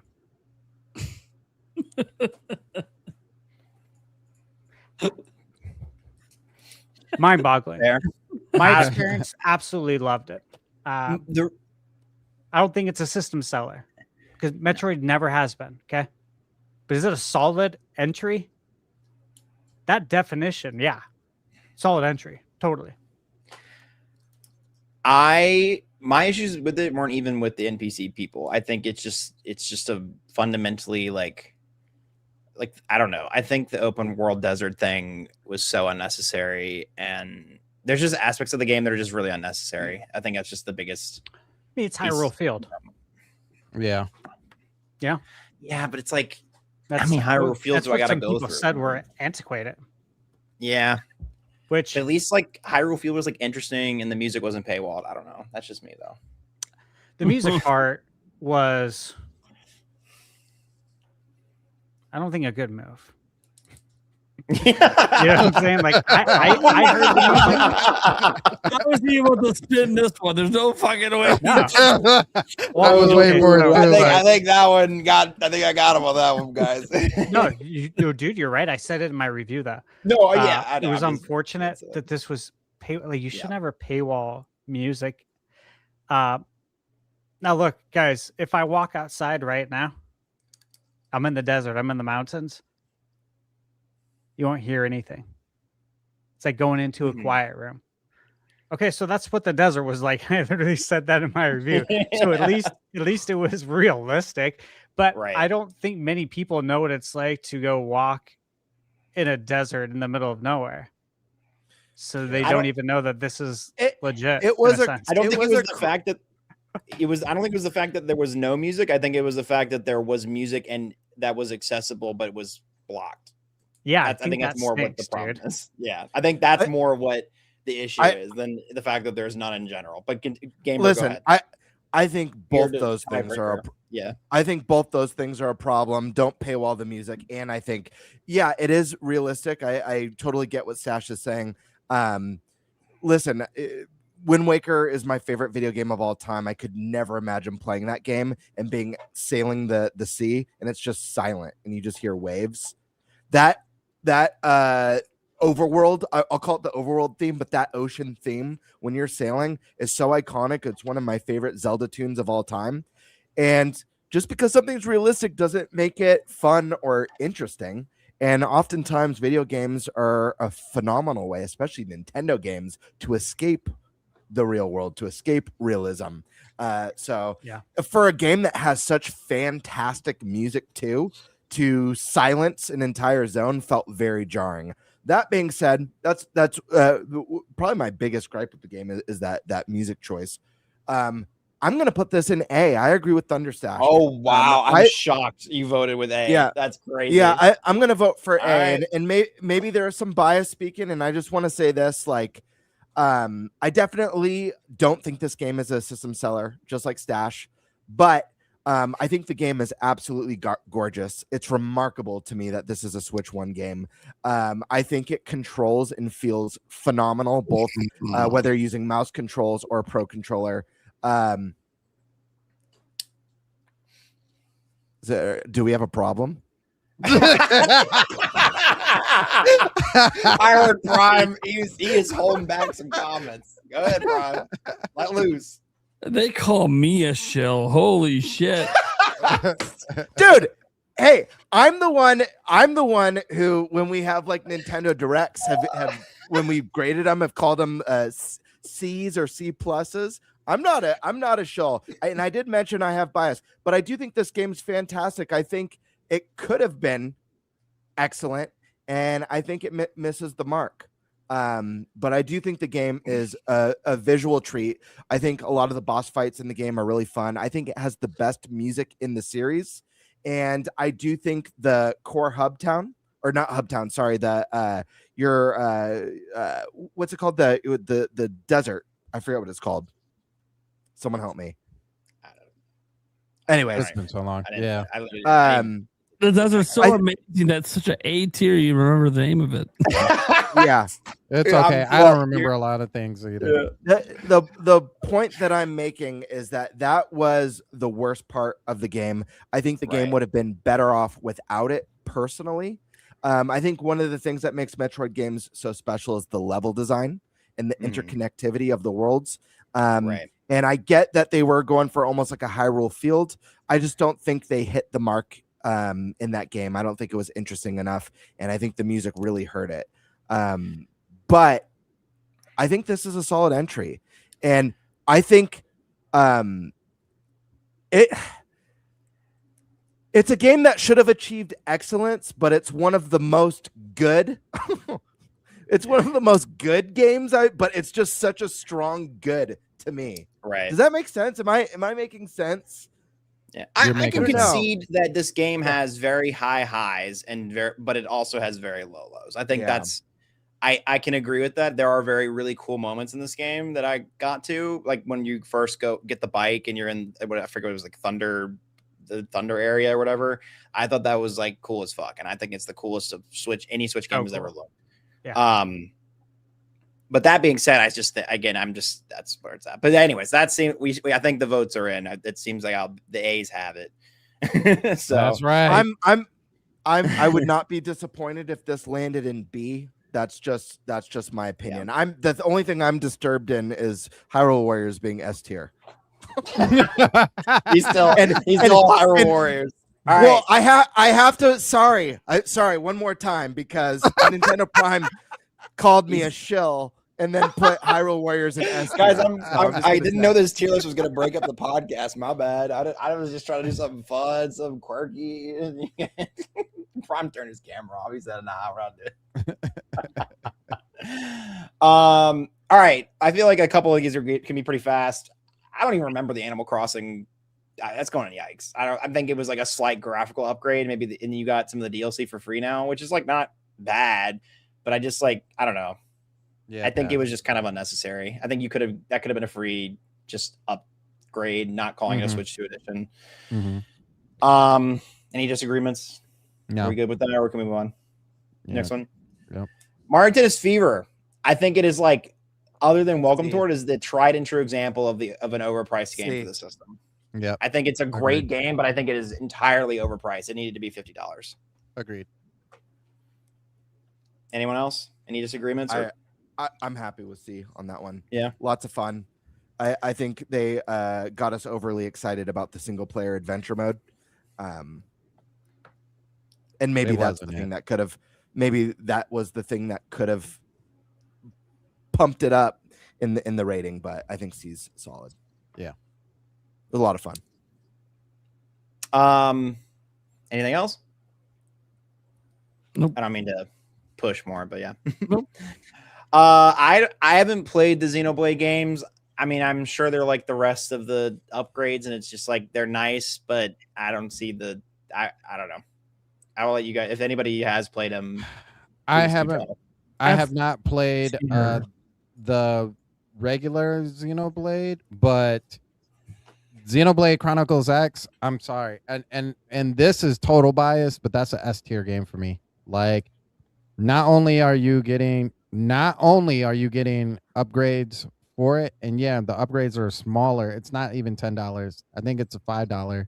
That's a $5 one. Okay. But there's more content at the end of that game than there already was in a game that's already well over 100 hours. That is a boss game. That is actually, if I can even be even more honest, Xenoblade Chronicles X out of all the Xenoblades is my favorite. Like, and that's including like Xenogears and Xenosaga. Like Xenoblade Chronicles X is up there, and Xenogears, and then Xenoblade 3. Like, that game that's a fire game, but that's my bias once again. I think it's definitely a system seller. Okay. I think I would put that then. I think we can leave the regular Xenoblade, and yikes, I could concede a B tier since it's like not for everybody, because I know that's kind of just like Xenoblade's entire personality is the people that love it, and the people who haven't played it or don't like it, don't. I don't know. Maybe is that a fair statement, or Prime, you have something else to say? I'm fine with X going to B. Obviously, the other Xenoblade Chronicles needs to stay in F. For those who don't know, the original release looks better than the version. In some that's respects. funny. So And then I cannot makes give sense. that version of the game kudos for looking worse. yeah, that makes sense then to put that. That shouldn't even be allowed. Yeah. I'm okay with Right. Xenoblade Definitive Edition and Yikes, strictly based on I'm not aware of this one looking worse than the other versions. However, I'm okay with it being in Yikes only because we're rating Switch 2's first year. This game's available on the Wii. It's available on the 3DS. Oh, It's available yeah, it on the is. Switch 1 and now on the Switch 2. So this is the fourth version of this game. Yeah. There's so many places to play this. Obviously, this will have the definitive stuff. It'll have like the extra story content. But still, when I think about what makes the first year of a new console awesome, you know, we've gotten so much Xenoblade 1 that wherever the other ones land, I feel like this one has to be at the bottom. So I'm good. I'm good with that. Xenoblade Chronicles Switch 2 edition that just came out. We're saying that's a F. Well, I don't think it's an F. I'm just saying I'm okay with that being on the lowest out of all the Xenoblade games, wherever they land, just because we've gotten it so many times. Yeah, because this is still out. It's not necessarily just the game independently, but it's also like how it contributed to the Nintendo Switch 2's first year. It's kind of I'd like probably put it in C, to be honest with you. It just came out. Gonna give it one. Yeah. this one. Oh yeah, it came out yesterday. It didn't even come out like in its first year. We're already. Yeah, in I don't year think- two. Yeah. It's technically on the not out yet list because it would be before. Oh yeah, not even all the features are really out with it. Like some of the Yeah. features are, but not even. All right, I'll keep it a not out then. Yeah. That's a fair. I feel like that's a fair. But Yeah, Xenoblade its story Chronicles still X. needs to be told there. Yeah, we'll put that there. Okay. I feel like Pokopia. I mean, I would say it rivals in some instances Mario Kart World. There's no way Like you a- can't put that in an S tier. There's no way. I And you think can't no. do This the is a other way. gangbuster system seller. Pokopia. S tier. People S tier. people bought Switch. It made the Switch 2 selling. Like I'm pretty sure it sold like 4 or 5 million. Like it. Mhm. It was Just an like- insane system seller. Like it is Yeah. like Just the. like- It's like yeah. Tomodachi Just like Life. Hyrule Warriors, right? No. Pokopia moved Yeah. moved consoles, and it will Yeah. continue to with all the DLC. Yeah. Yep. Yeah. Just want to say, I know we got 2 more games to go. This is year 1, 4 system sellers, 3 A tier, 2 B. Are you fucking kidding me? Yeah. I That's feel a lot. like we should rate the not out yet. Let's just rate them real quick. Why Hey, not? hey, imagine if we had third party in here too. I know. Oh my shit. god. Yeah. Imagine all the We can make bangers. an overall commentary on third parties, but I just figured at If least from we're- a first yeah. perspective. If we're We'd not be here forever. if we're Yeah, doing exactly. the not out yet, I see at least as like anticipated, five like, or yeah, I see at least 5 or 6 of these being on system sellers. I mean, I feel like so we'll do it Easily. left to right. Left is most anticipated. I mean, Zelda, Ocarina of Time. I think Star Fox is Pokemon. a system seller. I think I'm- yeah. I mean, I think it's there too. Fire Emblem, I think that's a system seller. Xenoblade Genesis, I think is Yeah, can we add these in? Like, Just like see what fully our put 'em list in? looks like. Yeah, let's Yeah, literally just slot yeah. them. Alright. We don't have to go into detail. Let's just come to an agreement. Ocarina of Time system seller. Just put Yeah. your hand up if you When- think so. Yeah. No, Oh, yeah, yeah. absolutely. Yeah. Absolutely. Come on. Winds and Waves system seller. Absolutely. It's the Absolutely. best looking mainline Pokemon game we've gotten in forever. Fire Emblem system seller. Come Yeah, on, that's guys. S tier. That's S tier. Star Fox Star system Fox? seller. Star Fox. I could don't see it know. being A, but I don't know. Like it. My I think Online- it's just a A. remake, but I could see it being an S too. It could be Yeah. a really good remake. That's why realistic is A. Yeah, A is that's I think realistic. I think the online is what pushes me to S tier with that, especially Okay. what you do with I that think stuff. A. Yeah. I think A. As much as Star Fox will always be S tier for me personally, but if I'm thinking like non-biased and objectively, I think that's an A. I think it's a great value. The game looks amazing, but is it gonna be enough to get someone to go out and buy a Switch 2? I think we don't know what the impact of the movie's going to have. Sure. Yeah. People like he stole the show. He Han Soloed it. Yeah, Yeah, he he He did. stole Star Wars. He stole the movie. So it could be an S. Yeah. We put Xenoblade F. That's we already said that. Splatoon Raiders. I think it'll be a solid entry. I think that's probably that's my guess. That's my prediction. With it. I don't think Xenoblade's an F, by the way. I was Switch just Up. going off what Prime said. I'm sorry. Switch Up put a nice side-by-side performance review that I was watching as soon as this was said, and I mean, I'm not seeing it. I'm not seeing the issues at all. I'm gonna say a Switch B. 2 version looks miles better. I'm gonna say a B. Because of how get much out of here, it just- Sandstorm. No. Hear me out though. Because it's the same thing of what I said with Xenoblade Chronicles X. There's so much additional content with all of these entries. They went back and actually did some work to these games. It's not like they were like, oh, paint, here you go, They did. performance. Dude, Like, the whole they color is did different. work. The Yeah. color is different in the game, like drastically. If you've never played any of these games, if you're new to this whole series, I would tell you to go pick up this game. I would not tell you to go pick up the Wii version or the 3DS version or That's even the what I'm Switch version. Like, you're Listen. getting the most out of this from this game. I can't in good conscience have Xenoblade Chronicles 1 on the same tier as 2 and 3, considering that 2 really needs a Switch 2 edition. It looks horrible in handheld mode on the Switch 1, and 3 needs a special edition as well. We have so many versions of 1. At the very least, let's see what the group thinks. I'd be okay with Xenoblade Chronicles 1 being in C, as some may like it, and putting 2 and 3 in B. Not for everyone, but not bad. How do you guys feel about that? I see your hand, and I will agree with you on that. I will take that. There's currently only one way to play 2 and 3, but there's 4 ways to play 1. You have to put 2 and 3 higher. Right. Yeah, I think if someone is buying a Switch 2 and they're an RPG fan, I'm going to tell them pick up Xenoblade, get them all, 100%. Like if you're into RPGs, buy these games because this is a Nintendo exclusive RPG. You can't play it anywhere else, like on PlayStation or Xbox, and this is the definitive way to play it. It's not that deep, right? Yeah. Right. Okay. Resort. That, I'm putting that. I think I'm S tier. S tier, bro. S tier. It's S tier. I can't get over the I don't know, man. Switch What, the Sports thumb burnt me wrestling? so bad. Switch- I optimistically, I think it should be S, but I think it's going to be A. It's going to sell like 15 million copies and outsell almost every game on this list. Yeah, it's All right, S all right. tier. I'll put it It's All right, I'll put it it's Wii Sports. Yeah, that's true. Dust Bloods, I feel like that'll be a system seller too. Farms off. I think it actually would be an A. I think it'll be a I think solid probably gonna be entry. an A. Only I'm gonna because say of a how B. niche it is. I'm going to say B. And then I put Genesis in A. Is that fair? Yeah, I think it's A. All right. What? You guys Yeah. are insane.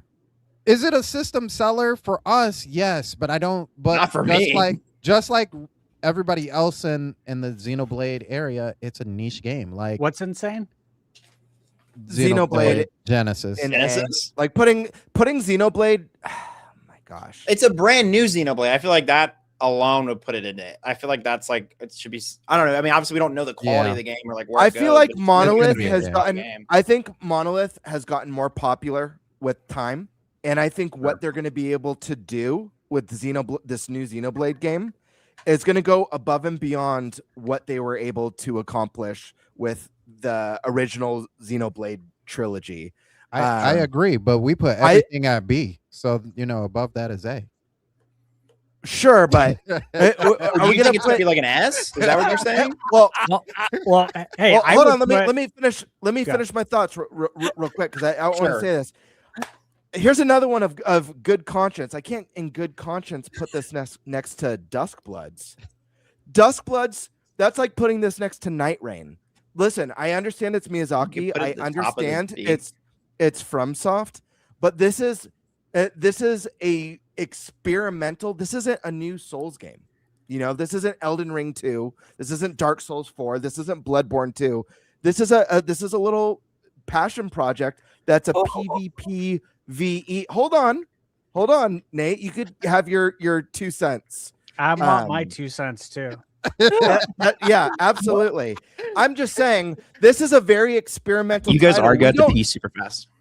Yeah. How much do we know about Dustbloods? We're gonna get a playtest soon. We're gonna learn more. This is one that we could bump up to A. We could bump up to S maybe once we see more. But how much do we really know about it? Outside of the little trailer that we've gotten, some of the cryptic messaging about what kind of a game it is and how experimental it is. So I don't know. Like, I feel like we need more information. And let me see. What do we have? Where do we have? That's not fair. I feel like that's cheating. Oh, I don't know. I'll just let Prime go because I know he's anxious. I lost my train of thought, but... Look, you motherfucker. You're gonna do this to my Dustbloods? Are you serious right now? We'll call it a little side project. Dude, not only does it have Miyazaki on it, all right. What the fuck was Dark Souls before Dark Souls existed? What was Elden Ring before Elden Ring existed?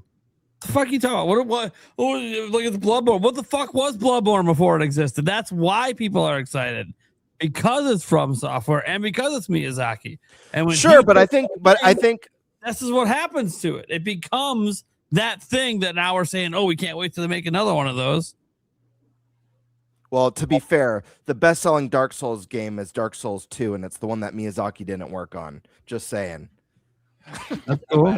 Can you name one bad game he's ever put out? It's not a bad game. I like Dark Souls. Dude, Dark Souls is my third favorite series of all time. I have no issues with Miyazaki. I think the man's a legend. Well, and I miss some fireworks. I think this game could be an S tier game for sure. This could be a system seller, but to just I don't know. Like, we just don't know enough. Dude, we've gotten such a small tease of this game. They're running public play tests. That's how confident they are. They said, look, come play our game. It's going to be awesome. So, wait, GameBird, are you saying it's B tier? Because I said Xenoblade Genesis is A tier. I think Dustbloods is B tier right now. Because, hold on. Let me ask. Let me ask one thing for everybody. B tier says not for everyone. That's the key part. Are PvP games for everyone? I want to ask the panel. Are PvP exclusive games for everyone? No games for everyone, GameBird. By that definition, nothing goes above it. Sure. I'd be. Yeah, it's like making the argument that Elden Ring is not for literal. everybody, which is like, it's a true statement, but it's like it's most accessible. It's much more accessible than the regular. Yeah, and we don't know how like accessible and like where that is going to be with Dustblood. But here's the difference is that Dark Souls and Elden Ring are proven formulas. So if Miyazaki announced he's making a Elden Ring 2 or Dark Souls 4 or Bloodborne 2, GameBird, we already have a precedent. The closest thing we have to this right now is Night Rain. Can you guarantee that Star Fox is going to sell more copies than Dustbloods? No, I can't. I don't know what will sell more. Oh, okay. So then why the fuck would Dustbloods not be up here with the arguments about audience reach if Star Fox is? But I didn't ask for Star Fox to be an S tier. I asked for Star Fox to be an A tier. Yeah, but you're asking for this one to not even be as high as Star Fox. Well, the only reason why I said I feel uncomfortable is because I don't think Dustbloods is above Xenoblade. Okay, wait. I got it. I got it. I don't. That's me personally. GameBird. I don't think Dustbloods is above Xenoblade. Oh, Xenoblade should be A as well. Yeah, I think Xenoblade is A. Xenoblade now question. Question, GameBird. If you could pick I'm putting one of these titles that you can move down, Dustbloods, Hyrule Warriors, or Star Fox, which one game are you moving? Hyrule Warriors. Dude, we're literally sitting on a panel where we put a Musou game above the next Monolith title. I love Hyrule Warriors, but is it really I didn't say my bigger peak. deal than the next. Yeah, It's let's probably Stash going to go. sell more copies than the next Xenoblade game. You did that, Prime. You did this to me when Switch 2 was announced, and you put like Bravely Default in the F tier, and it ended up at D. So, all right. Anyways, we got Stash. Hey, I want to note, GameBird. When I said S tier, I said there's no way fucking it's gonna be here, but it's S tier for me. I didn't immediately expect. Actually, it's S tier for me too. Actually, it's also S tier. To be fucking fair, it wasn't just me. Yeah, that's true. It wasn't only him. 3/5 of this panel had an S tier. That's how it ended up there. GameBird, at least I agree with you, but I haven't played the game, so my opinion isn't very valid. So I want to hear Stash's thoughts. Yeah, Stash. What I'm you getting got? my blood's boiling. about what? What are we on now? Xenoblade or Xenoblade? We're on Xenoblade. Yeah, so Xenoblade. I think Xenoblade Genesis. So the new Nintendo Switch 2 only Xenoblade is a system seller. Thank you. Yeah.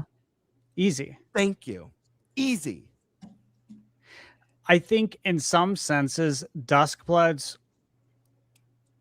for people. I think there's people monitoring it and looking at it, saying they know this is a Switch 2 exclusive, and that if this game's good, like if it reviews good, I will buy a Switch 2 for it.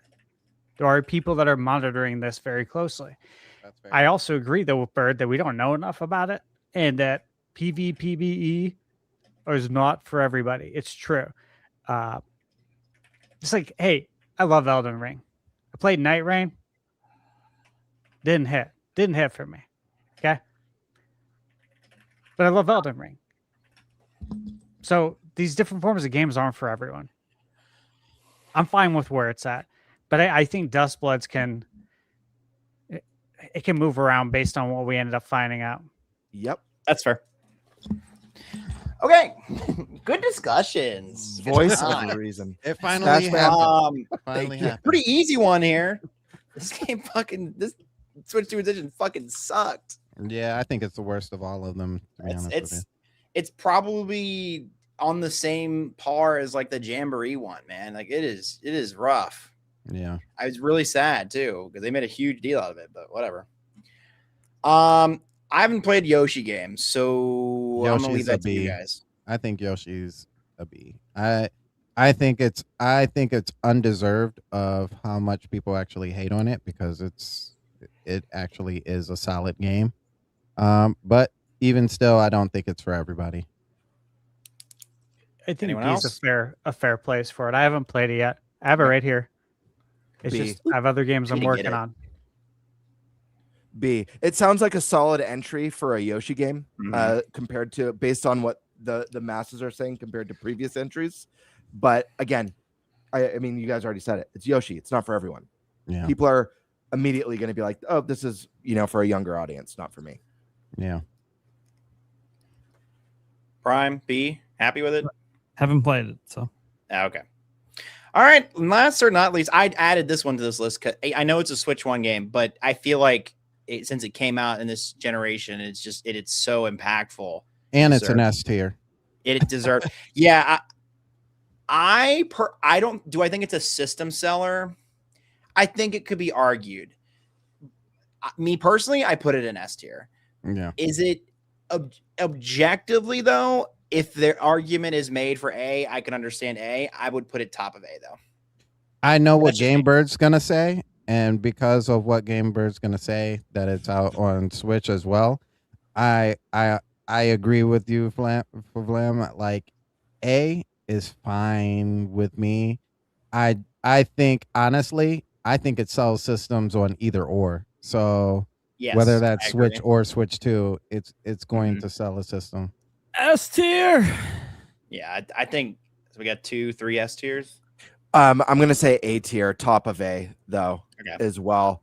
The difference between Tomodachi Life, and it's one of the reasons why I rated Pokemon higher than Zelda as well, is that just for like Tomodachi was day and date on both consoles, so there's more incentive. It's not a game that you put 200 hours into on the Switch 1 and now there's a Switch 2 edition. I I don't think it's a system seller. I don't think you go and buy a Switch 2 so you could get Tomodachi Life.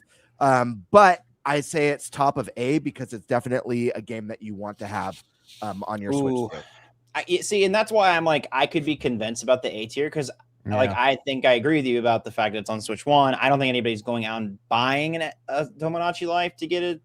But I think it deserves its spot in S tier just because it is such a moment. Like it is, you know what I mean? Like once you get caught, you're such caught. a frenzy. Like I think it just deserves to be there because of that alone, even though it's not necessarily a system seller. I think it's a breakthrough game too. Like in itself, like it's not like Tomodachi is new by any means, but like this one has like really exploded with people who are like, have we seen this game before? And it's like, yeah, it's been here for a while. Like there's been under entries. So yeah.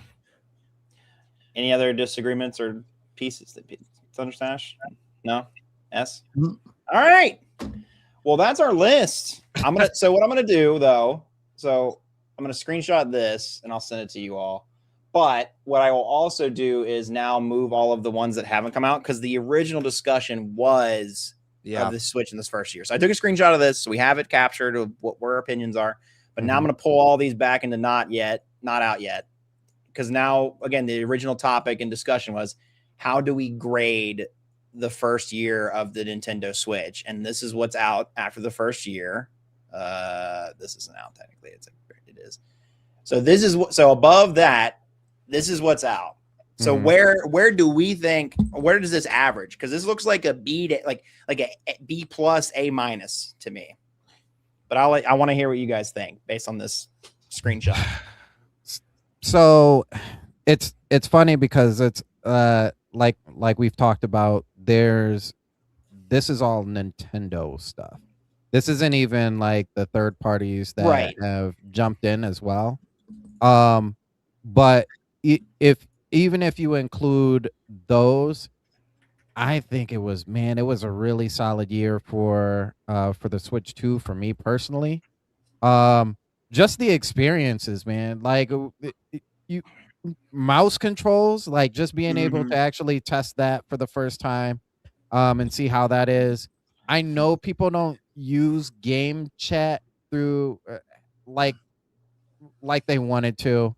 And albeit, I think there's a lot of games that aren't there yet, but I think game chat is like, it's there. It's going to be there. Star Fox is one that I'm really looking forward to for game chat this coming year. There is Elden Ring that I think is going to work really well for game chat. James Bond, if they decide to have some sort of multiplayer eventually. There's a whole bunch of opportunity for game chat in itself. GameCube could have used a little bit of work. What's crazy is, and what actually wasn't on here, it would have been on the C, not yikes. But we forgot to even throw Virtual Boy in there. That was something else that showed up. Yeah, that is in there. Yeah. So I think as far as what we got and what Nintendo gave us, I'm happy with that first year. I think it was an excellent choice. For anybody who is looking to get a Switch 2, definitely look through some of these games, especially those S tier games. Like now you really have to decide, right? Mario Kart, Tomodachi, Mario Kart, Pocopia, Bonanza. What was the fourth one? That you get the option of picking. Sorry. But if you don't have a Switch 2 yet, I definitely think you need to pick it up, especially if you see where we landed all of these games in the next coming year. I had a lot of fun, man. I'm enjoying it. The only reason why my PS5 is not collecting dust is solely because of Crimson Desert. Because if Crimson Desert never came out, it would still be the outside of my PS5 would be gray by now. But so what is your overall if you this list can factor in, what letter grade would you give the Switch 2's first year? Man, if I had to give it a grade, I think If you had to put it somewhere on this tier list, basically. I think a solid. Oh, I was gonna say 89. Yeah, I'm gonna stick with 89. I think a solid 89 is right where I want to put it. I don't know if I can quite put it at A, but at 89 I think is really good. I do think there are some missing titles or some areas that they could have added a little bit more. For me personally, but overall, yeah, no, I'm gonna put it at a 90. I'm gonna put it at a 90. Just barely up. Cause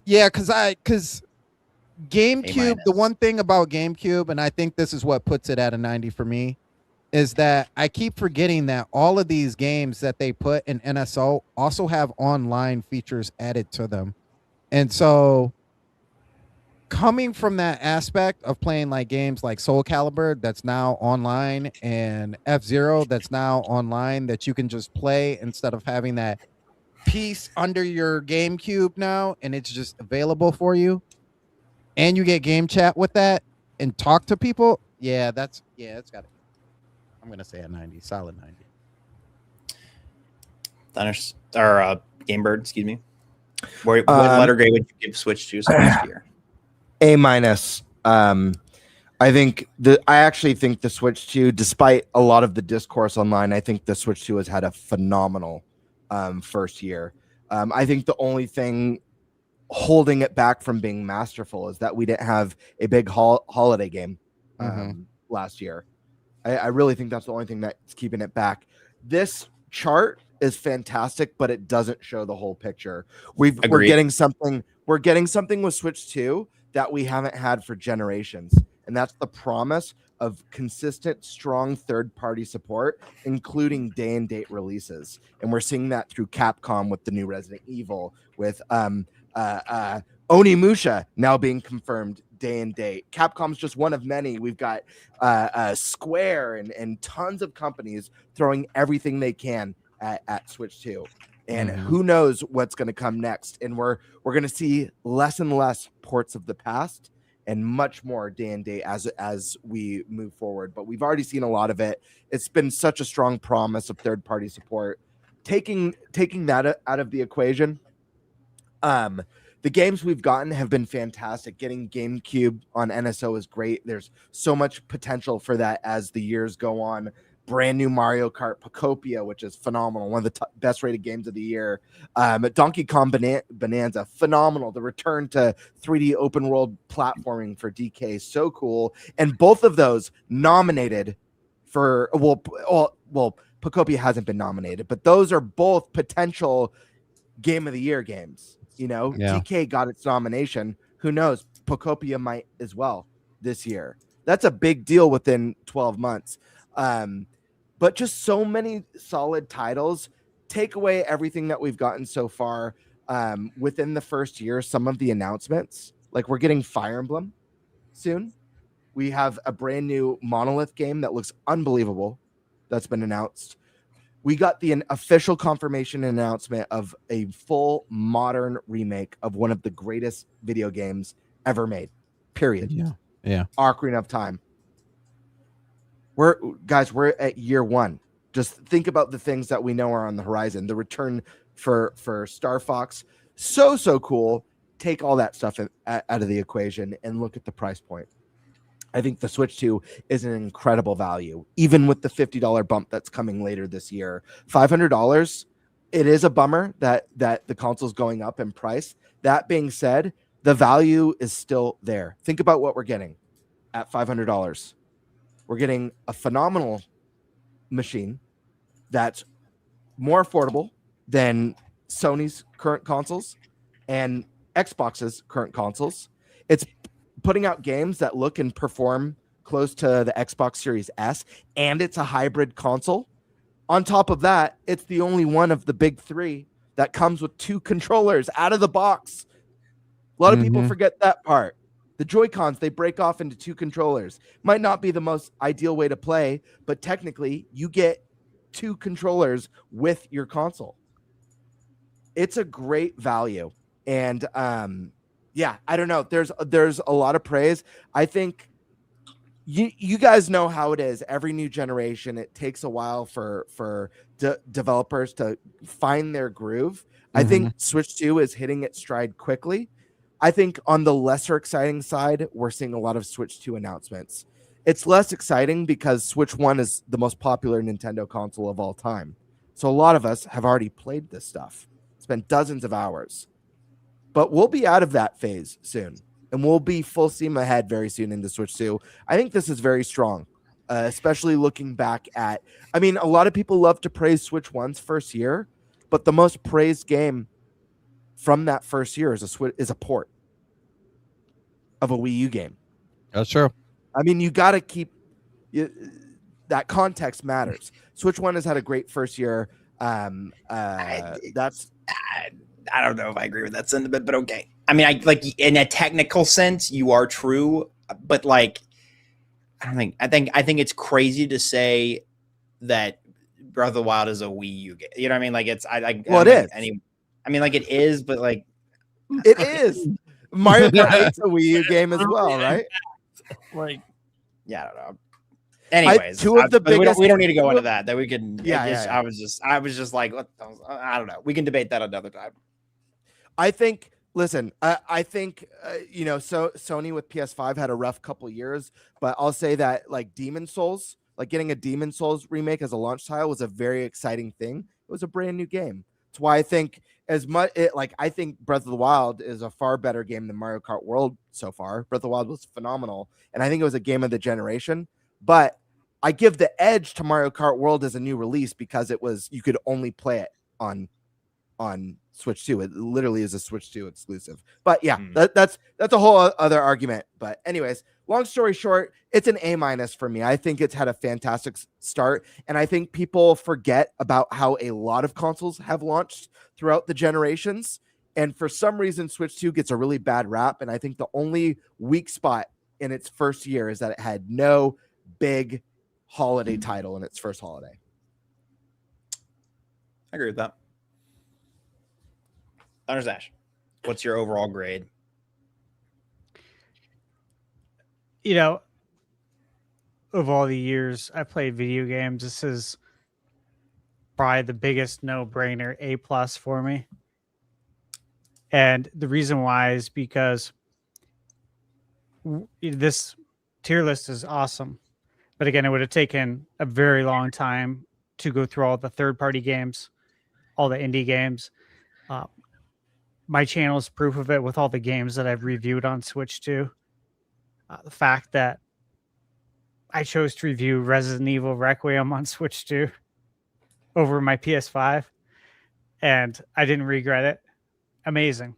The Switch 2 boost mode for Switch 1 games that was deployed on the last big update, that's huge as well. I think I've played it every day since it came out. I do have Virtual Boy, by the way. It's down there. Oh, he's one of the 5. I'm just kidding. Keep going. I mean, I set a reminder on the phone. I know. I'm being silly. But yeah, again, Zelda coming out. Ocarina of Time. That's my favorite Zelda of all time.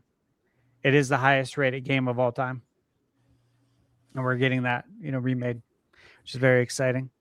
We still have Mario to go, Smash, so many great games. Mm-hmm. So yeah, this was easy, man. I haven't put it down. I think people need to just look at everything that's out there too, and play everything. There's plenty of games to play. Mm-hmm. I'm gonna go before Prime because I want Prime to be the showstopper. I give it a B+, and that's. I feel like I'm being generous with a B+, excuse me. I think the third parties carry it a lot this generation, but I think that's also for me at least, a reason it brings it to a B+. I think I just would have liked to have seen more of both, if that makes sense. I think the games we have are very solid. I just don't think we have, like GameBird said, we don't have that just knock down, drag out. This is the reason I buy a Switch 2. I think everybody has their own kind of individual reasons, but it's not like I don't know. There's no like universal one on this list where it's like, yeah, that game rocks, even if it isn't mine. That game, you know what I mean? Like, I think a lot of them you can make the argument for that. Don't get me wrong. And I think they're all fantastic in their own right. I just maybe I'm just because I'm comparing it to like Breath of the Wild, right? And that was such lightning in a bottle. But the Wii U port. Okay. I'm giving you a hard time, dude. No, I know. It's okay. I don't know. I think it's fantastic what's there, and I think a B+ is very fair. Not to rhyme or anything, but I think that's where I'm at, because I think there was also a lot of stinkers and a lot of things I was looking forward to. I was really looking forward to that Jamboree DLC, and it fucking sucked. Yeah, you were hyped for that, I remember. And the Mario Tennis is overpriced, and I wanted to play with more people. I want more people to like play it with. And it was a very limited time that I was able to play because nobody else bought it because it was really expensive. Like there are just some misses and things that I'm questioning about Nintendo on the system that bring it so low for me, excuse me. But otherwise, it has really, really high highs and really solid entries and really great games. And I think at this point, if I had to say, like, ultimately, is the system worth buying now? Yes, 100%. Also, especially with the prices increasing coming. But taking that out of the picture, out of what we have here, I think, yeah, there's something for everybody. And especially now with the deal where you can pick between Mario Kart, Pokopia, and Bonanza. Like, that's literally 3 different distinct experiences that would satisfy anybody. So B+, that's where that's my final verdict. And again, that's me being generous. I think it should be a B. All right, Prime, close us out. All right, I'm gonna give it an A. Flat A. Not gonna go with A+, although very tempting to do so, and that's only because of communication fumbles. I'm gonna hold that against Nintendo, but yeah, okay. I don't $80 Mario Kart and all this other stuff that I don't like. Yeah, I don't like every decision they made, but Shell. But the way that they communicated some of that stuff made it even worse and bigger than it needed to be. So I didn't like any of that. That said, what really matters is the games, right, guys? Like, we're talking about a platform, and the whole reason we buy it is the games. And the biggest compliment I have for the Switch 2 since the day I got it is my gaming habits haven't changed. I'm just now suddenly playing even more games in my bed than I was before. And you might go, well, why? What changed?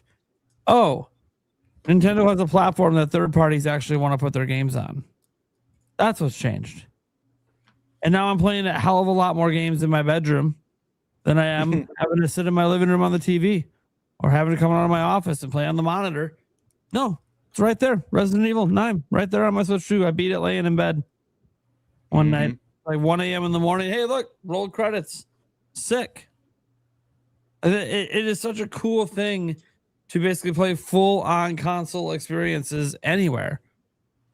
And in a house full of kids and a fiance who wants to use the big screen, man, it's sure great that I can still get my gaming time in too, because all the games I want to play, I can play right on Switch 2. And of course, guys, I know Switch 2 doesn't have everything. I game on all the platforms. I know this. But I'm gaming a hell of a lot more. I'm playing a hell of a lot more third-party games than I would be right now because of this. So I am very, very pleased with the Switch 2's first year. I think that, I agree with some of the critiques. GameBird saying, hey, didn't have that big holiday exclusive. No, we didn't. We had some good holiday games. Great ones. One I argued was a system seller, but in the end, look, it wasn't that big hype game that everyone wants. It's not. Look at how people are reacting to Ocarina of Time over the last 24 hours. We don't have anything like that happen last year. Yep. We have that this year. Next year, I don't know what it's going to be. Maybe 3D Mario. Maybe it's Wind and Waves. It's already announced, right? Yeah. It's going to be Xenoblade for some people. So we'll see.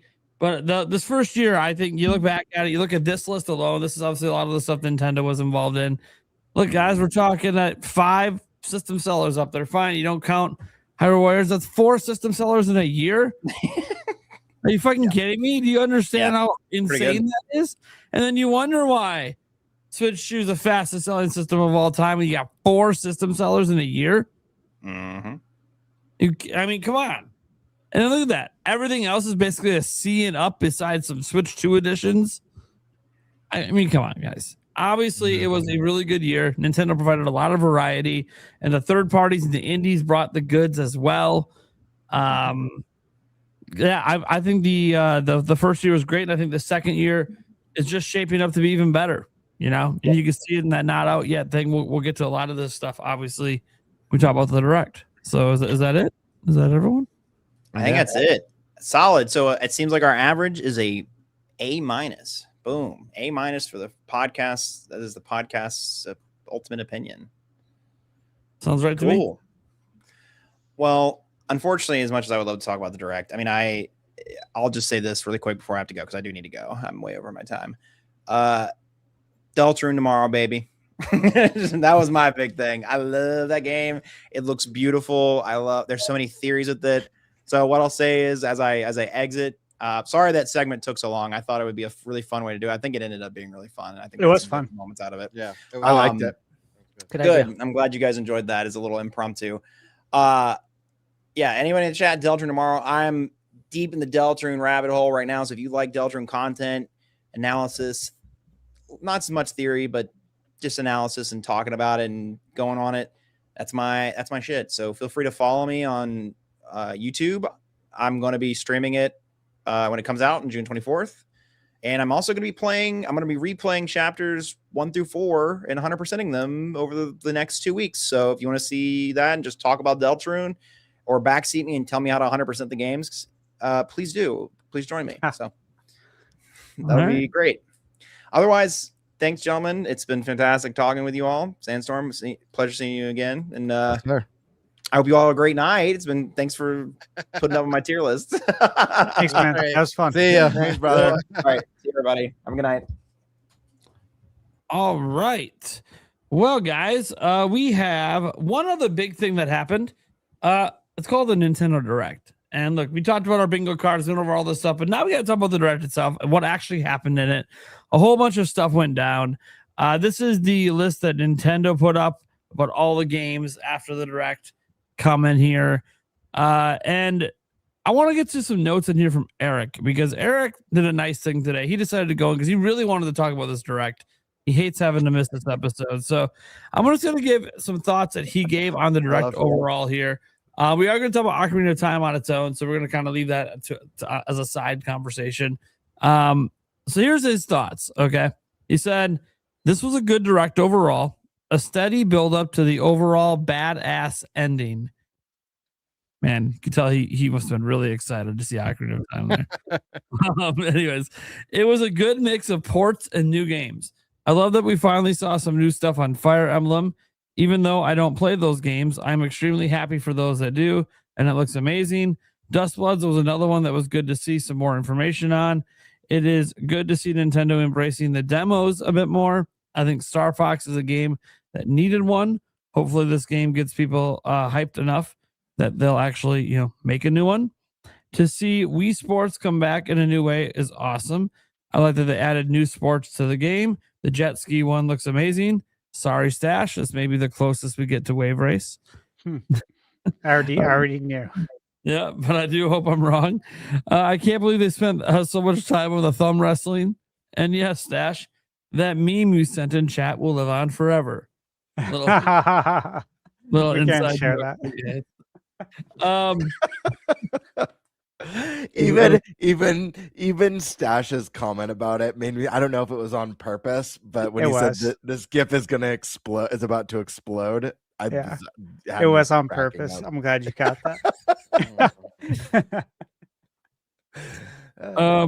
Eric ends his thoughts saying, this Direct wrapped up a bunch of things that were hanging out there that we're looking for answers to. Overall, I give it a 10 out of 10. Mainly because of the ending, which he does have some words on that ending, which, again, we'll get to the Ocarina of Time stuff in a little bit later. So, setting aside the Ocarina of Time stuff, what did you guys think about the Direct? Eric gave his thoughts. Who wants to give their thoughts on the Direct? Don't everyone jump at once. My gosh. Okay. I guess I'm the guest. I'll go. The main topic of the whole show. Everyone acts like you don't give a shit. What the fuck? I guess I'll go. So before this direct, I didn't catch everything, but I tried to take as many notes as I possibly could.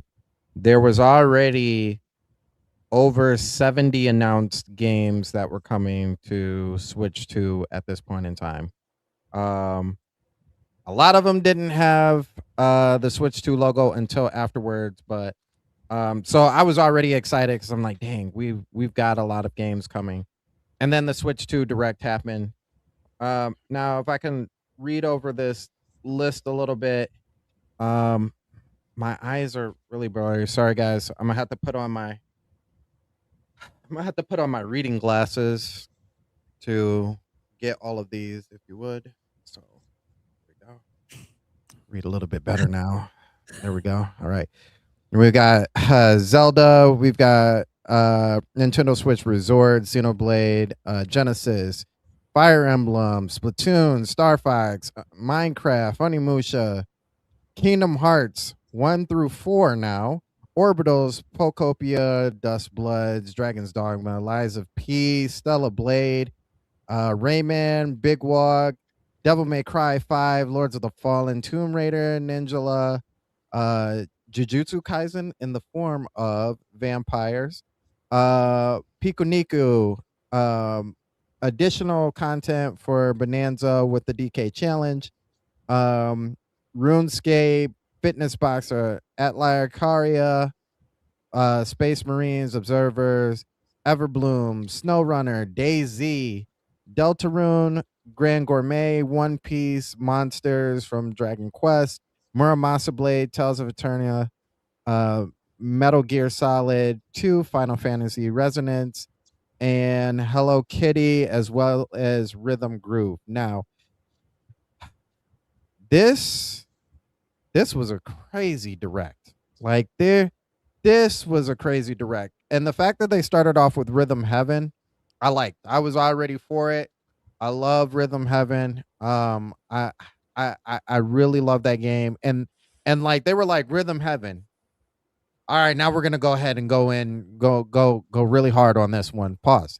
They started off with Muramasa Blade as the next game, and I'm like, whoa, like you're gonna start up here? You're not gonna like ease us through this? And they're like, nah, we're not gonna do that. Dragon's Dogma is coming up next, and it was like, whoa, whoa, can I have some time to breathe? A lot of these games I think were Nintendo just flexing muscle like left and right, really. There were some petty moves in here. Stella Blade no longer being an exclusive to PlayStation as a console exclusive, I think that was huge. I know a lot of people have already talked about how that game was going to be coming. I'm going to be honest with you. I never thought Sony was going to let that game go, and it turns out they let that game go. Devil May Cry 5 was one that I really wanted to see, and I've been holding out heavy for that game to show up possibly on Switch, and now it's here. One game that I'm like super excited for, and it's actually been sitting in my wish list for at least the last year and a half, was DayZ. Like I've been waiting to just push the button on a sale for DayZ to show up, and now that it's on the Switch, I am all for that.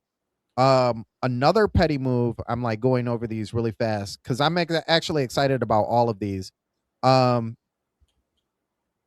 save that for last, but showing off Xenoblade Genesis. Man, after you talk about Xenoblade 1, 2, and 3, and then you go into Genesis and show us what we're gonna play with next. That was crazy. That was crazy. I just, even looking at the world and looking at the inverted world, it was like my mind, even watching it, I'm like, how do you do that? Like how I don't it just couldn't compute with how crazy that game's going to be. So I'm really excited for that game. Now, one game that we talked about the last time that I was on here which I was saying was like Nintendo's ace in the hole. Like this is the game that will sell easily was Wii Sports. And then they show off Resort. And I'm like, that's it. That's the one. That's the one that's going to get people back into buying. Updated graphics. It's not your Wii that you're playing with anymore. And online on top of that. So we got that for Switch with online, but now we have game chat with online as well as bowling. Boxing's back. I'm all for it. Basketball's here again. We've got golf. Like, and then, you know, shout outs to Stash. We got Wave Race too in the form of Sports Resort. So that one I think is going to sell gangbusters. I'm going to be honest with you. If it weren't for the Ramageddon that we're still going through, I think that sells a lot of Switch 2s. And then we've got Dust Bloods, which I personally wish that we had gotten more information on it, but I'm really excited for the summer stress test is basically what it is.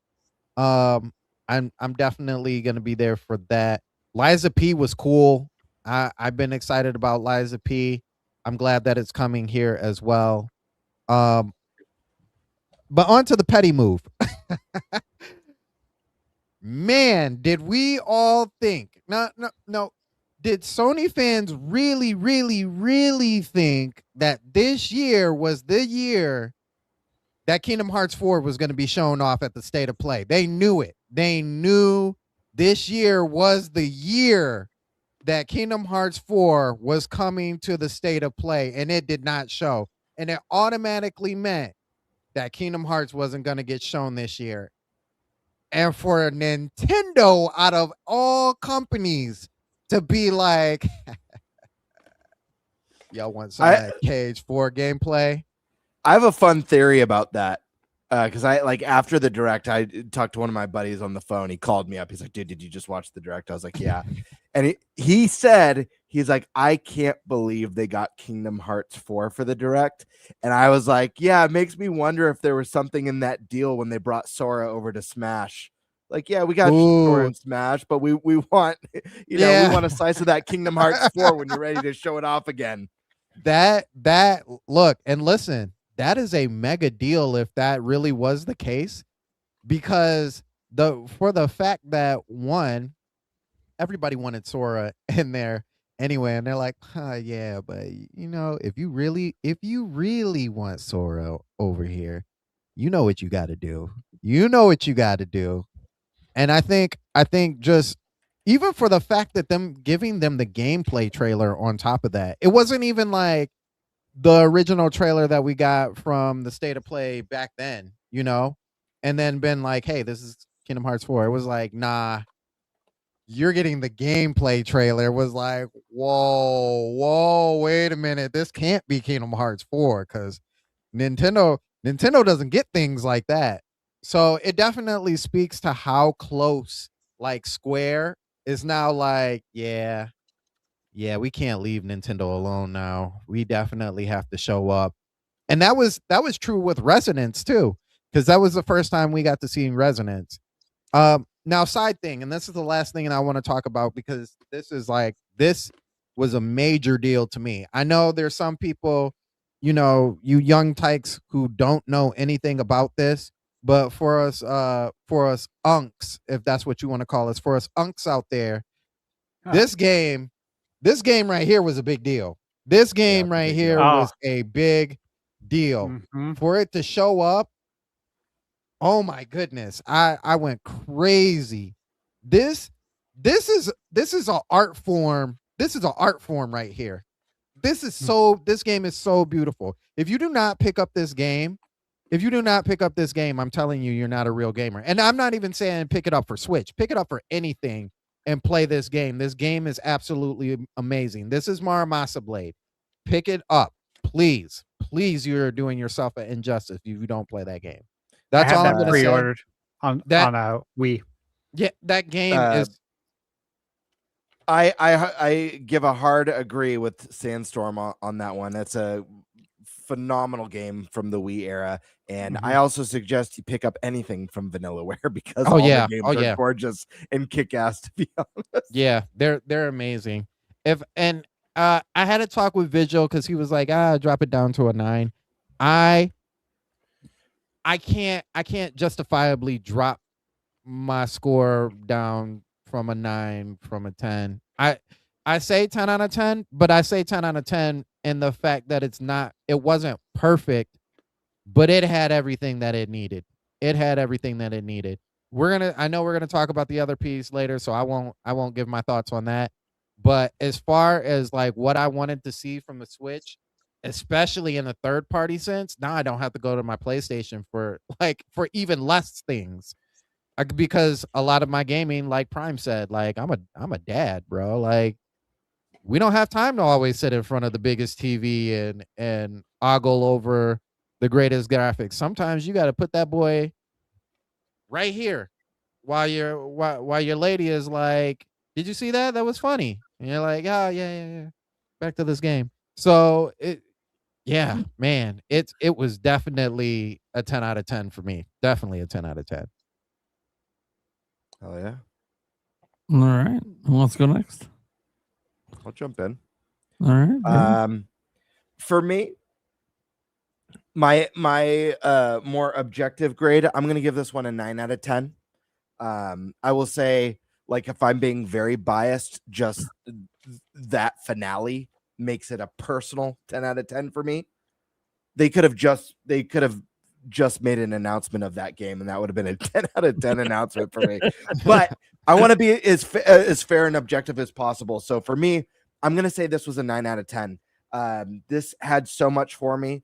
I will say what maybe drags it down, and I know this was a plus for you, Sandstorm. I feel like this direct was a little bit port heavy. Now, I don't think there's anything wrong with ports because, again, I praise the Switch 2 for its strong third-party support.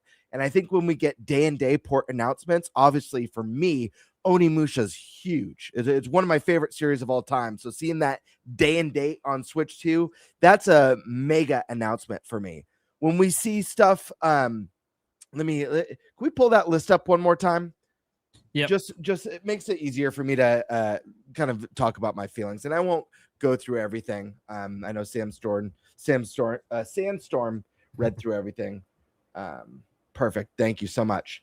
When we see stuff like Dragon's Dogma, I think it's really cool, but because it's a game that's been out for a year or almost a year, how long it's been out, it just doesn't carry that same weight. Or the Kingdom Hearts collection coming to, like, those older entries coming just don't carry the same weight. So I do feel like the direct was a little port heavy. That being said, man, the shit that they dropped in this direct was nuts and way up GameBird's alley. Guys, the new Monolith game, Xenoblade Genesis, looks phenomenal. I cannot wait to play this. I stand by this. I think Monolith is a company that's going to get bigger and better and gain momentum and popularity. And I could see this new trilogy doing way better than the previous trilogy, especially with the power and the capabilities of Switch 2 not having as much limitations and how grand and expansive. And guys, Xenoblade put out some of the best stories, period, on the Switch 1. So I cannot wait to see what they do. This is a huge announcement. Number 2, getting that release date and a deeper look at Fire Emblem. Fire Emblem 3 Houses is easily a top 5, possibly a top 3 Switch 1 game. I cannot wait for the new Fire Emblem Fortune's Weave. This is a juggernaut title. We got confirmed this year. They even announced a really cool collector's edition. I think that's probably sold out by now. But the game just looks phenomenal. I really like the new themes in this one. This was a stellar trailer and announcement.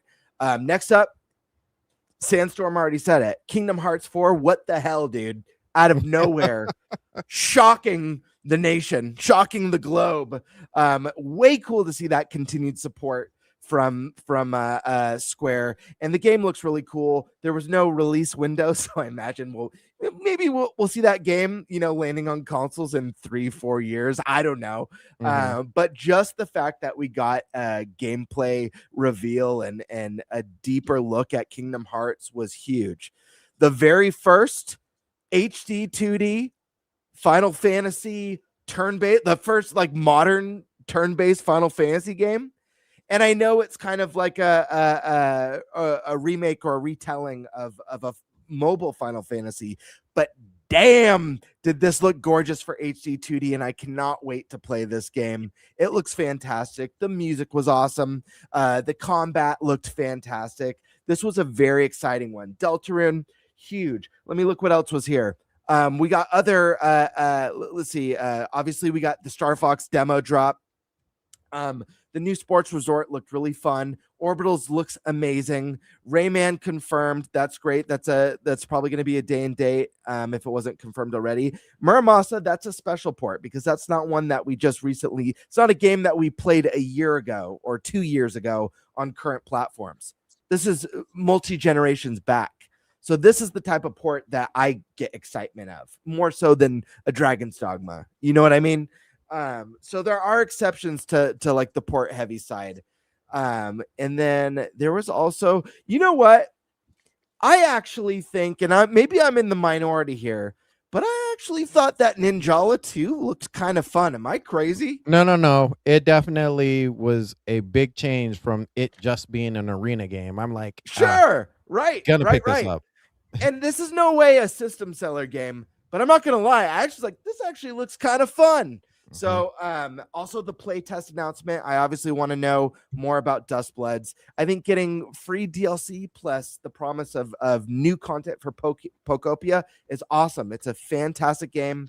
Minecraft Dungeons 2, awesome. Really good stuff. The announcement of a deeper dive on Splatoon, as well as the announcement of a Splatoon Direct.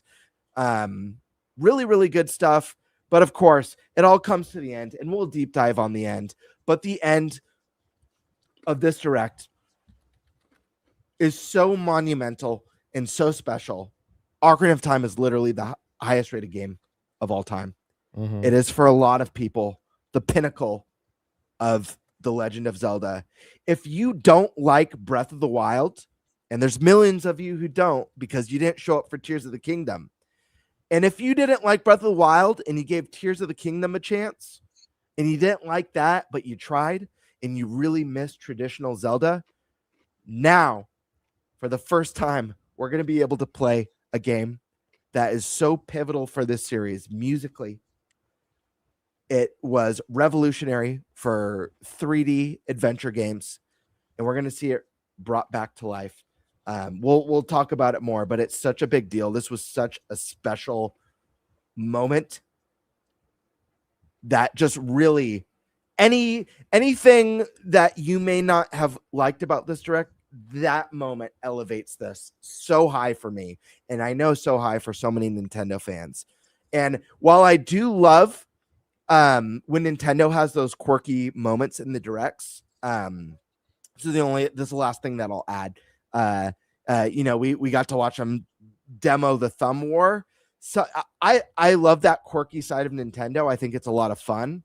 But I think for some people that probably ruins the pacing, and the fact that we got a treehouse right after that may have been a great opportunity to show off some of the live gameplay, like playing Switch sports resorts.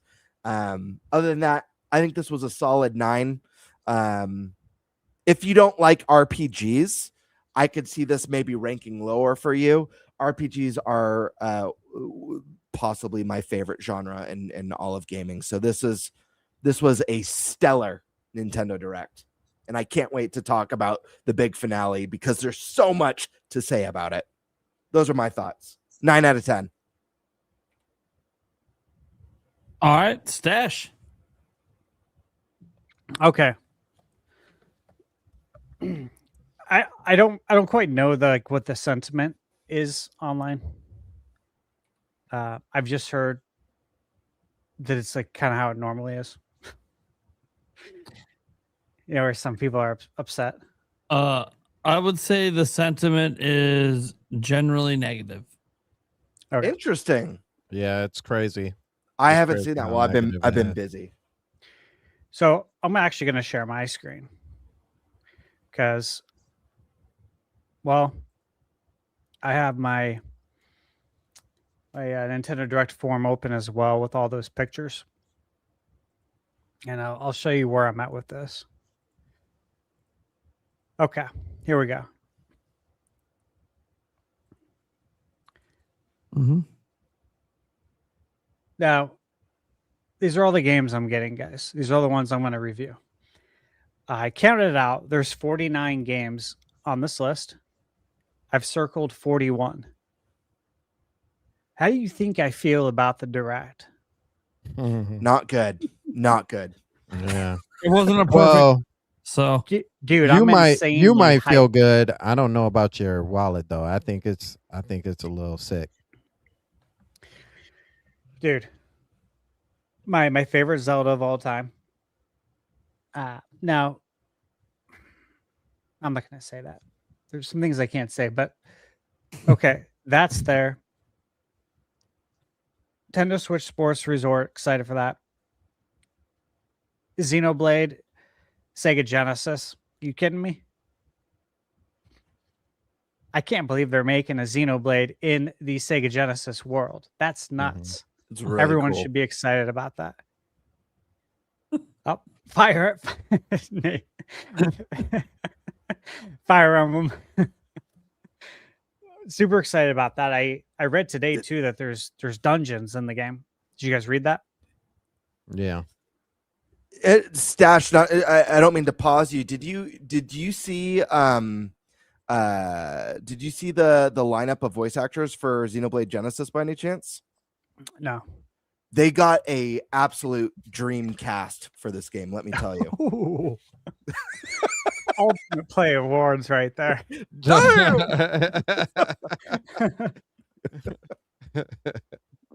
I'll have to check that out though. I'm just kidding. I don't know if they yeah. He was Okay. made to use Go that. Still, great use of it. Kingdom Hearts 1, 2, 3, and 4, baby. And you got the exclusive on Kingdom Hearts 4. Look, I've been saying this since it released on PS2. This was 2001. I picked it up day one. I had it pre-ordered at Toys R Us. But I was like, man, this needs to come to Nintendo. This is a match made in heaven. Why is this not here? And I felt this way the whole time. I believe I was 100% right. I'm sure there's other people who felt that way. But here we are, 25 years later. Kingdom Hearts officially, not a cloud version. It's not real. It's not real life. We're getting an actual native Kingdom Hearts. And we're getting Kingdom Hearts 4 day and date. Insane. Onimusha. So I got to play this. I can't talk about it.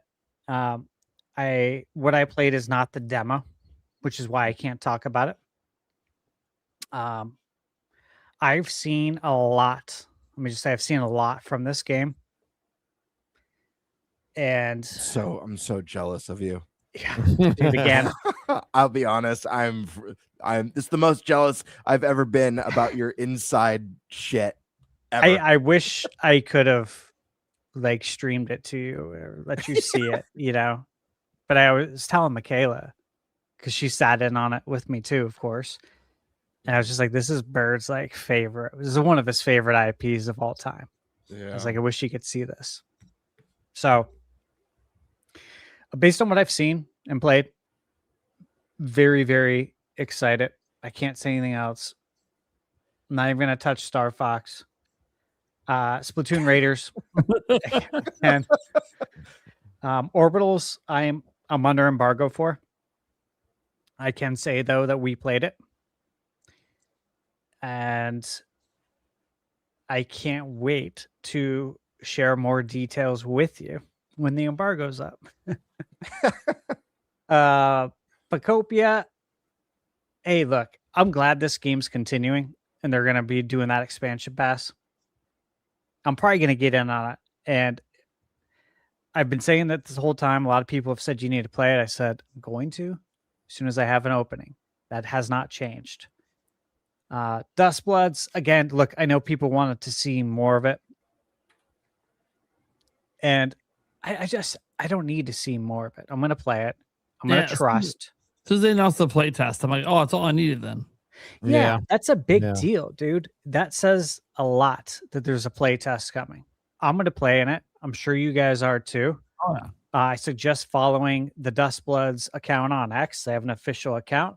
And they even said, I think today I retweeted it, to follow their account so you can be part of the play test. Dragon's Dogma 2. That's a massive game. And it's Capcom. Capcom has crushed it on Switch 2. And I know how it performs because I have it on PS5. So I'm super interested to see how that's going to perform. Again, like these are all games I'm going to be reviewing. Lies of P, I own that.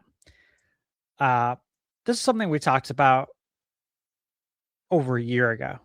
I mean, 18 to 24 months ago, that this would for sure come to Switch 2. I know I said that on this podcast. Great that it's the complete edition. Guys, this is Pinocchio. I'm pretty sure everyone knows that, but if you don't, this is about Pinocchio. And it's a Souls game. It's so cool.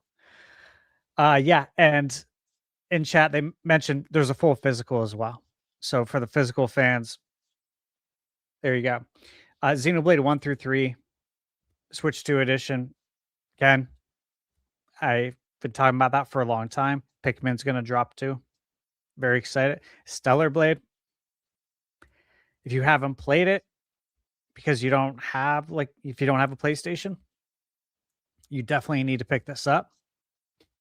I have it. It's awesome. Final Fantasy Online. Again, been excited for that. We played Rayman Legends Retold. I'll have a video coming on that. That's not under embargo. Very excited after playing it. I'll just say that. Devil May Cry 5. Badass game. Lords of the Fallen 2.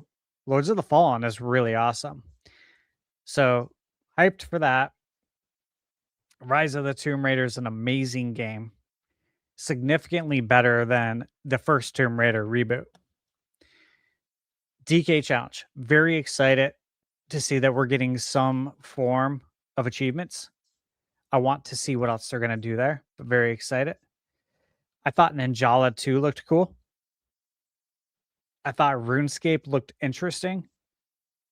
I've already reviewed the Atelier games on my channel, so I'll be reviewing that. Warhammer 2 Space Marine. That was one of the most popular games when it released in 2024. I played it. Nate, have you played that? Yep. You liked it, right? Yep. That was really good. Yeah. So super exciting to see that. Observer from Bloober. Really cool game. DayZ and SnowRunner, interested in that. Obviously the Kingdom Hearts stuff. Talked about that. Dragon Quest Monsters. So I played part 3 on Switch 1. The performance wasn't great, but the game was so good that it didn't matter. And I said that in my review when I reviewed this game, that despite the performance woes, this game is just so much fun that you don't even care. And so, of course, I'm really excited that we're getting part 4. And in Japan, this is Dragon Quest Monsters 4. I don't know why they dropped the 4 here. I'm sure they did it for a reason, but this is the 4th entry. Deltarune. Again, if you're a fan of Earthbound, what are you doing? And again, you buy Deltarune now, you get all the episodes. It's one flat price.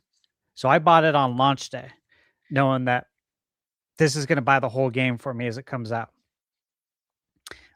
Metal Gear Solid 2. Again, already on the list.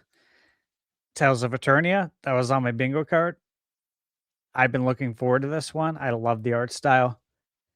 The One Piece Grand Gourmet looks very interesting. I love the art style. And then Final Fantasy Resonance, dude. That I think that was my most. It's like top 3 probably hype was Zelda, Kingdom Hearts, and Final Fantasy. Resonance looks amazing. I love HD 2D art style. You're giving me Final Fantasy in HD 2D, and there's been some folks that I saw online saying, "Oh, this is just an adaptation of the cell phone game or whatever." Yeah, so was Octopath Traveler 0. What happened there? That game's badass. They know what they're doing. I think it looks absolutely beautiful. And the fact that you can do like, it's HD 2D, but when you do the summons, it goes into a full motion video. Did you guys see that? Yep. That's wild. Yeah. Like, that's really cool, dude. So these games, what are all of these coming out this year except for Xenoblade? A lot of them. Except for Xenoblade, right? Mm-hmm. No, like, Kingdom it's Hearts. everything. Yeah, Kingdom that and Hearts Kingdom Hearts 4. 4. Everything's coming out except for those two. Yeah, I think that's right. That's insane. There's 49 games on this list, so 47 are coming out this year. And there's obviously still more to come out. Like, Nate, when we were live streaming it, I was saying to the chat that wait for the press release, and that I bet you there will be more news that trickles out from people who piggyback. Sure enough, there was. Wolong Complete Edition was announced. Yep. So we're getting Wolong 2, but Wolong Complete Edition was announced. That's coming out, obviously, before Wolong 2. So that's pretty awesome. Constance is getting a Switch 2 edition. A formal one, which is a great Metroidvania that I reviewed. And there's other games that I played that I can't even talk about that weren't part of the Direct that are coming to Switch 2 this year. Yeah. Like I So said, I'm just there were 70 plus even before this Direct. Well, that's the thing too, is like we had all these showcases and not all those games were here. They can't be. It would be too long. Mm-hmm. But based on like all the news we got in the last week with showcases and the Direct, it's an insane amount of games that are coming just for this year. Yeah. And can I add something, Stash, real quick? Yeah. I think this might have been, actually not might. I think this was my favorite summer of gaming since the E3 days. Yeah. I gotta say, Agreed. Sony's State of Play crushed, in my opinion. I thought it was phenomenal. Summer Games Fest this year, easily the best Summer Games Fest show we've ever had. It's not even close. Xbox's showcase, phenomenal. Even if we've seen some of the games a handful of times, like Fable looks phenomenal. Definitely stings that it got delayed, for me, but because it was one of my picked games for Fantasy Critic. And then Nintendo, this was a 9 out of 10. I think every company and SGF absolutely crushed this year, and this is easily my favorite summer of games since E3. It felt like E3 was back this year. It was so exciting. I don't know how we top this week again for years to come, to be honest. I don't either. It was like, if you factor into Indie Quest, which, bro, yep. I was like, okay, add to wish list, like nonstop. And even at Summer Game Fest, like I told Jeff when I talked to him, I thanked him for everything, because the way he set up Summer Game Fest, like it's a living, breathing campus.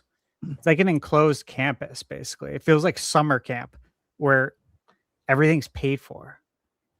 And they bring in food and everything. I'm like, this is crazy. Like, I don't have to worry about anything. All I have to do is make sure I make it all my appointments on time, record the event, make sure I got enough battery juice and storage, play the games, and have fun.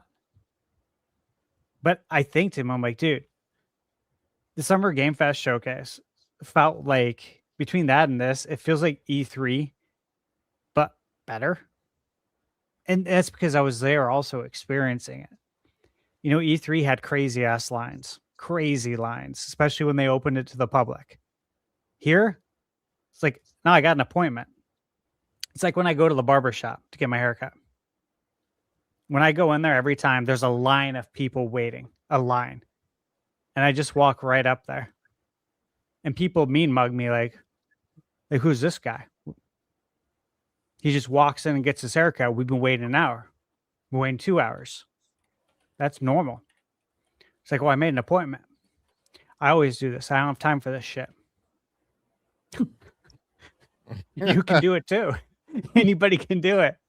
You just have to plan ahead. So with Summer Game Fest, like, you plan ahead.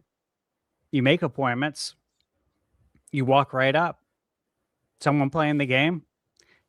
They go to that person, say, I'm going to need that controller. He has an appointment. It's like, it's great, dude. I loved it. It's just like we did with PAX. We had appointments, man. We made the most of our time.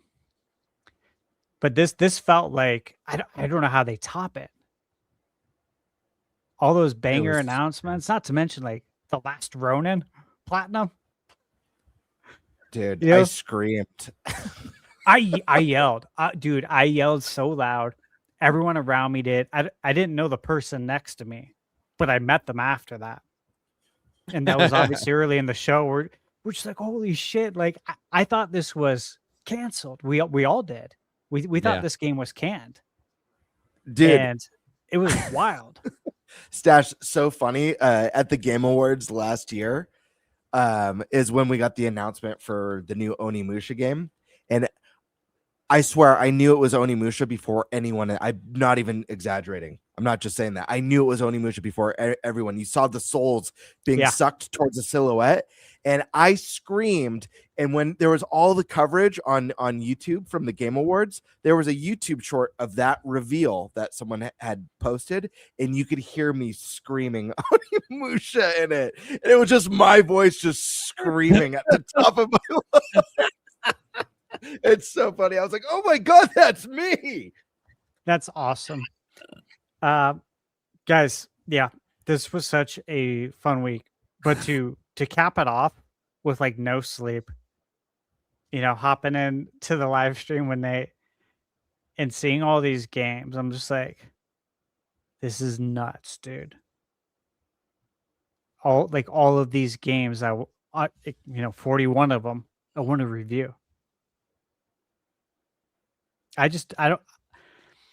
If people aren't happy with this, man, you'll never be happy in life. There's so many great games. You got to open your eyes, expand your horizons.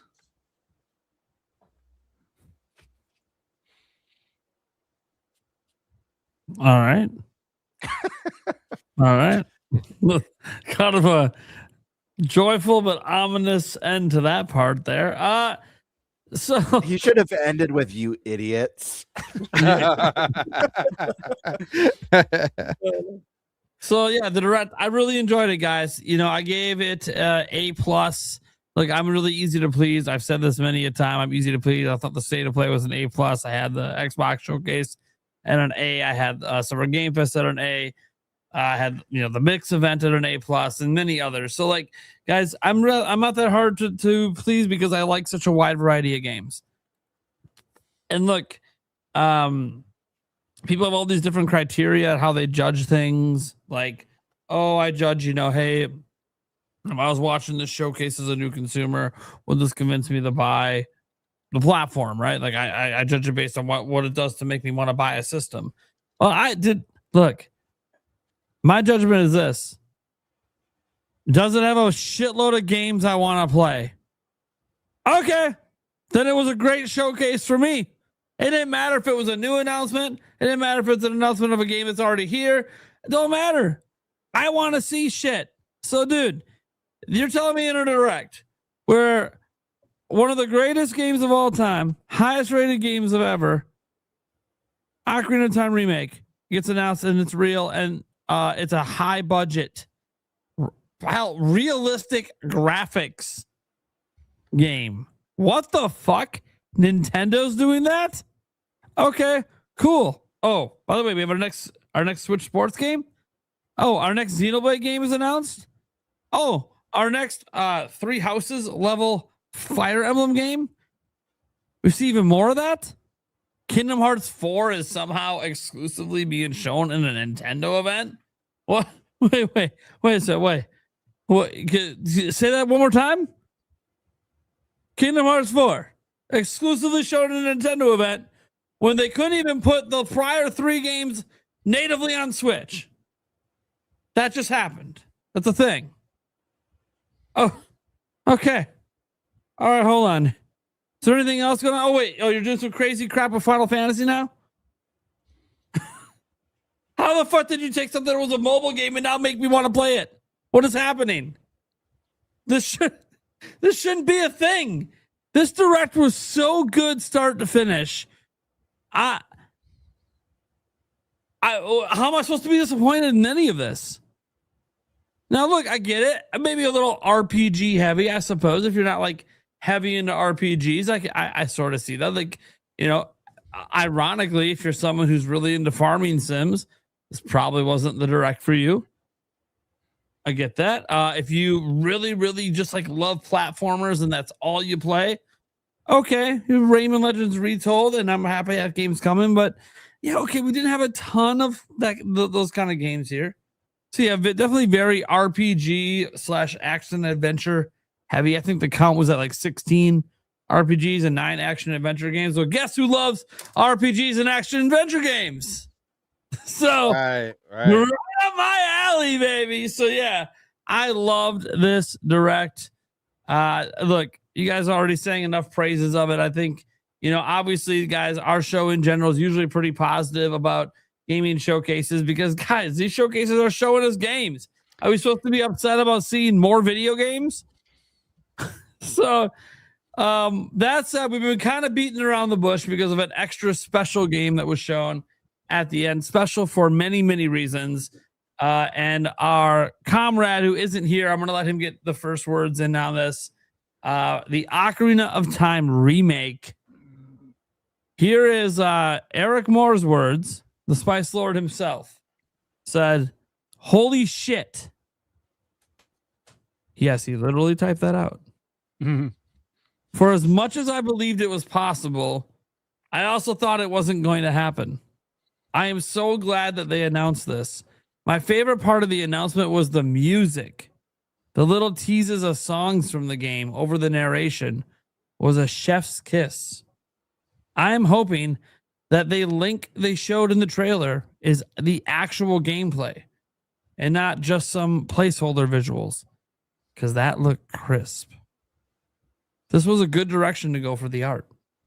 I know we talked about the art direction, I believe, last week or the week before, and we were hoping that they don't keep with the Link's Awakening or Echoes of Wisdom route. This couldn't be any different. Oh, and this is great for the game. I can't wait to actually play the game this time around. Okay. Thank you, Eric. Who wants to go first? This is special. It'll be the only time probably in podcast history that this particular thing will ever be revealed again. You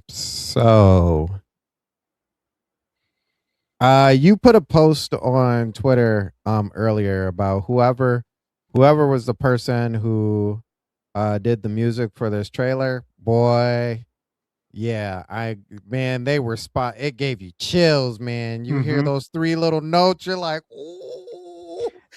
I think we all probably got chills, right? Man, it just hit so perfectly.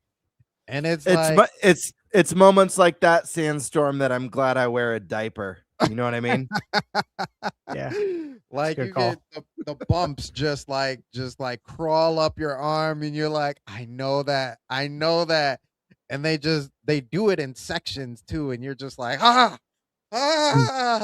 you know, the sections, the music, the sound effects, combined with the quality of that narration, the largest compliment I have seen of this trailer, universally shared everywhere, is someone's like, because it kind of felt like a movie trailer. Man, did it? Yeah, you think? Holy shit! It just leveled up Ocarina of Time status to that felt like I was being told about a new movie.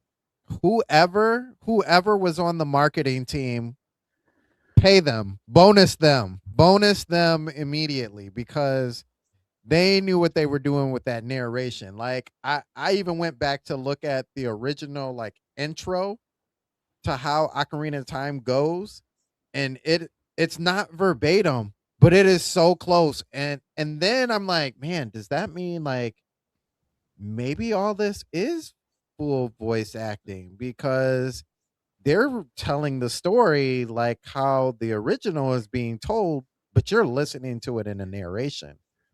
Man, this like and to do the whole like quilt, the whole blanket thing, and like move the story, it was like, no, are they giving it to us in this art form? So one thing I will say about this, and I've been putting this on Twitter a lot, is that when we first saw Link, the images that we saw Link, and to kind of answer Eric's a little bit, and you can correct me if I'm wrong, but as far as Zelda games, Nintendo doesn't typically go outside of what that game looks like for any cinematic. So like when they do cutscenes and stuff like that, it's all still in engine. It all still looks the same. They don't like change it up. You don't get like a better looking piece during a cinematic. Even if thinking in Breath of the Wild, right? When you saw Breath of the Wild at the beginning and Link was just sitting there on the horse, and then you see the scenes of I forgot what they call the things now. I can't remember. It's been so long. The memories? No, what are the monsters, the ones that shoot the lasers? So Guardians, thank you. So you get the Guardians shooting at him, and you're like, okay, obviously that part is gameplay. But then when they shift over to the bridge scene where he's like, going across the bridge, and it destroys the bridge and everything, that piece from the original piece that they showed, which was in game, they don't look really too different from each other.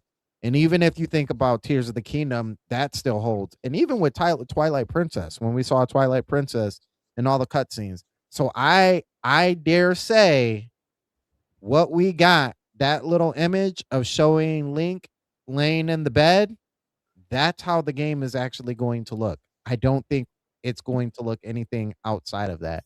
We are getting this is it. This is all those times that you were talking about the Wii U demos. Everybody, you're talking about the Wii U demo Zelda. Well, you're getting better than that. That's what you're getting. You're getting better than that. But I'm excited for this 2026.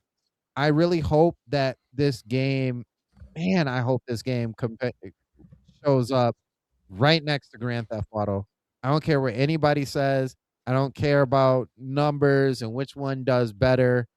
I want to see Muhammad Ali fight Mike Tyson. I want to see that. I want to see that in all its full glory. Greatest game of all time. And I'm a Majora's Mask fan. Greatest game of all time. Most highly rated game going up against one of the most anticipated games of all time. Do it. Do it. Make it happen. I've seen so many people saying that they will pick Ocarina of Time over Grand Theft Auto because this is the Zelda game. There's a whole lot of Zelda games.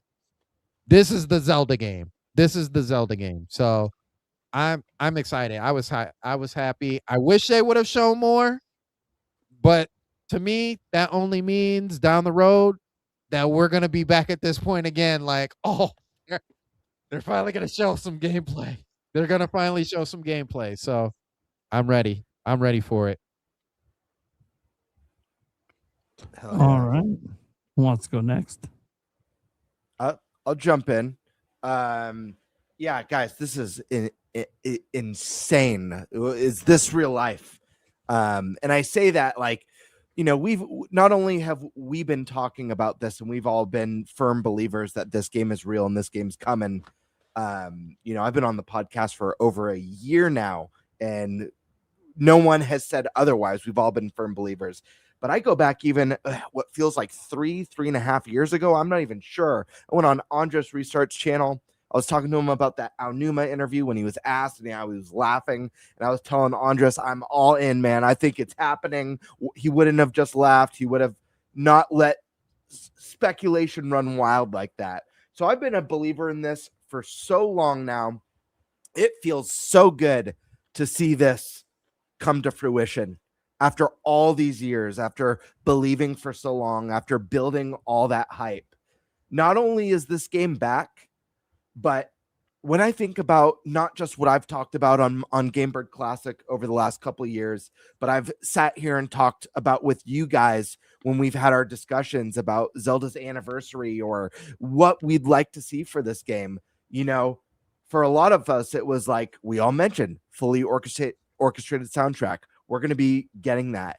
Modern visuals, not just a 4K remaster of the original game, not just an upscaling of the 3DS game. We're getting a game that's built, a remake that's built from the ground up. We've got two of those core pillars that we all wanted confirmed in this teaser trailer. We're yet to see more. We haven't seen gameplay. We haven't seen what else this remake has to offer, but I fully expect a modern, revamped combat system. I'm hoping for that jump button. Guys, am I the only one who feels this way? Is it just me, or did this teaser trailer feel like a movie trailer? Think about, we don't have sound going, but think about the narration, the setup that the narration's doing. Listen to this. Called Hyrule, created by beings of supreme divinity. Tell me this doesn't sound like a movie teaser trailer. This teaser is so freaking good. Yeah. There lay a small forest. Can we let it play before I finish my thoughts? Is that okay? Yes. Okay, because I have a lot to say still. Of the forest. Dude, this is a movie trailer, I'm telling you. These forest dwellers were called the Kokiri. Each had a fairy companion, and they lived out their innocent lives in these woods. However, there was one particular boy. Harry Potter moment. Who did not have a fairy. Oh, the music. Good. Chills, my friends. Are you a little boy? You're saying Hyrule, buddy. You ready? This is different. This is different in the game.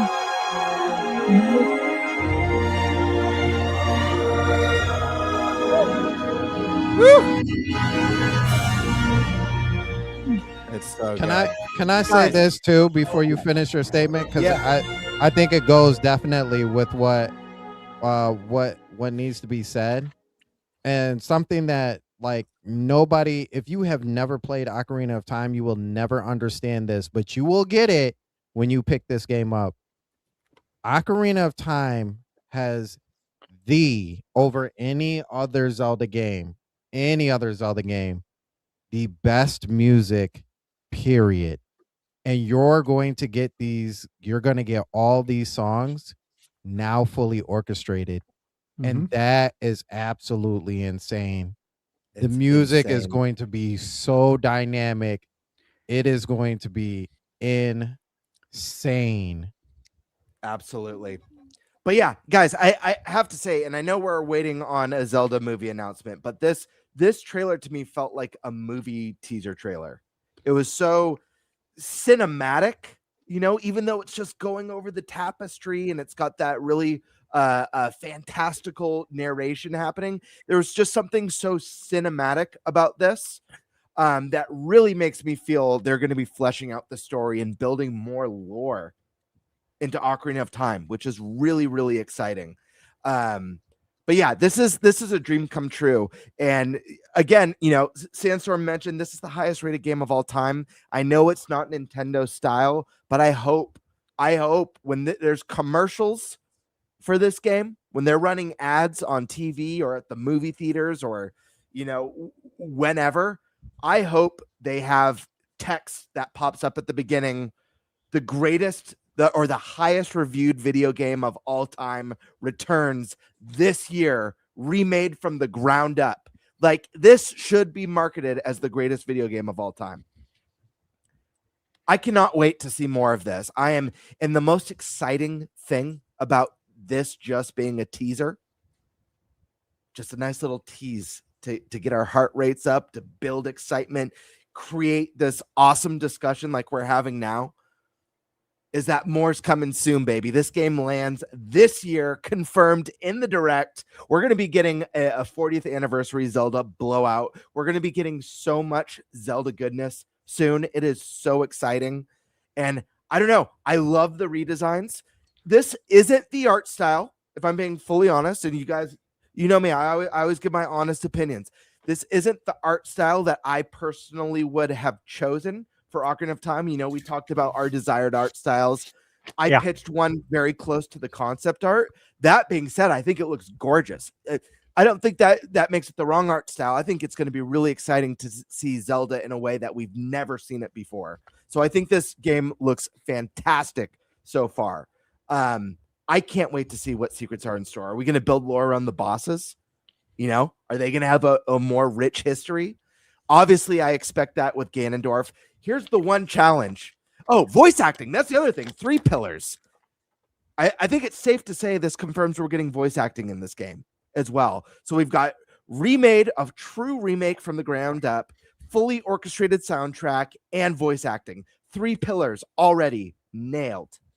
We're waiting on the other details now. But guys, what was I going to say? I had a big point to make. Damn it. Oh no. It's right. It's right at the tip of my tongue. We'll come back to it. I did have something I wanted to say. Shit. Anyways, someone else take it away. It'll come back to me and I'll jump back in. Fishing is back. Stash man. All right. So the first time I was on the Nintendo Prime podcast, we were talking about Zelda. And I said that I 100% believe Ocarina of Time will be remade on Switch 2. This was in, I think it was January 2024. At the time, it sounded crazy. But here we are. You guys know, never budged on this. Knew this was happening. Can't say anything else, but very excited. The art style, I've seen some folks that are just running with this very, very small snippet of what the game is going to be now in their mind. I think we haven't seen anything really outside of young Link sleeping. It looks like young Link. We only see, a side of his face because he's sleeping on his side. I just don't think there's a lot to talk about there. The narration I love. It reminds me, and you have to be an 80s kid to remember this, but the opening narration to the Care Bears movie that was done by Mickey Rooney. Oh yeah, bro, man. Come on. If you listen to it, it's spot on. The voice, the pitch, like everything sounds like it, and it's super cool. Because honestly, that was a very high quality part. It's Mickey Rooney. So yeah, production value looks to be very high. Again, the orchestrated soundtrack, this is stuff we've talked about on the podcast. That, like, something I'm personally very excited for. As far as Zelda music goes, my top spot goes to Link to the Past. Ocarina of Time, though, is right there. I mean, the Hyrule Field theme. You guys can hear that playing in all my videos. Bird, you want to say something? Real quick. Did you remember what you wanted to say? I remembered what it was. I remembered. I just want to plug it really quick. Sorry, Stash. No, you're good. The voice acting. That's where I lost my train of thought. Voice acting, very exciting, but the challenge with it is, and I don't want to spoil it because I know there's a lot of younger people who are going to be playing this for the first time. There's a big reveal in this game, and I'm curious how they're going to tackle that in a way that was. Are you guys following what I'm trying to say? Mm-hmm. There's a big reveal in the game, and I'm wondering with voice acting how they're going to tackle that, because for a lot of people that was genuinely surprising, back in the day. Mm-hmm. So I won't say any more than that, but yeah, I just wanted to mention that'll be interesting to see how they tackle that. And it wasn't really something I thought about when we talked about voice acting in this game, but now hearing like the narrator and stuff, it immediately came to mind. But anyways, sorry to derail, Stash. I didn't mean to throw you off. I just wanted to throw that out there really quick. You're good, bro. Good point. So look, we've talked about this a lot. I'm not going to go into speculation of what the game will be like, and I'm not going to make a heads or tails emotional decision based on the art style that we've seen a very small snippet of. Ultimately, I trust Nintendo. They've earned my trust for decades. There's very few companies that have. There's very few of anything in life that's earned my trust over that amount of time. So I trust that they're going to cook. They haven't steered me wrong. I think they're going to do great here. So, with that said, Ocarina of Time. For those who don't know, I missed a whole week of school when this came out. I pretended to be sick. My mom knows the story now, of course. We've talked about it. She still can't believe that I wasn't sick. And I'm like, look, the first couple of days, I actually didn't feel good. As an adult, if I had to go to work, I would have. But this was school. You know what I mean? And every day when my mom would leave, she'd take the N64 controller and hide it. And I would go search her room and find it. I'd take a mental snapshot of exactly how the wire was wound around the controller, so I could put it back exactly the same way. And then when my mom would come home from work, I would ask her, hey, I've been resting all day. Is it okay to play Zelda? Because it just came out. So obviously I want to play it. And she understood I wanted to play it. She understood how long that 5-year wait was. Or not 7-year wait between Link to the Past and Ocarina of Time. Like that was an eternity back then. So my mom understood that. And so I got to play it the whole week. I beat it. I came back to school. Everyone's like, I heard you were like deathbed sick. It's like, no, that was fine. It was better than ever, bro. Feel well rested. And Ocarina of Time's beat. Everyone's like, what? What do you mean it's beat? I'm like, that's what I did. I wasn't sick. My science teacher, Miss Wilhelmy, her name was Bobby Wilhelmy. She taught earth science, and she used to be she was retired military. She caught wind that I faked sick, and she was hard on me for the rest of the year. She was pissed. That's the same teacher that I was always reading the E3 Nintendo Power magazine, and the one with Mario on the cover. If you guys remember that, I think it was issue like 100. Yeah. That's my Zelda memory. Do you guys mind if I play something? Go I got for it. something that we should really just play. Go for it. Because there's not many times we can do this. Okay. And Nate, playing a video is just share screen. Yep. Okay, there's gonna be audio on it. I'll keep it low, and Yep. it's not gonna flag us.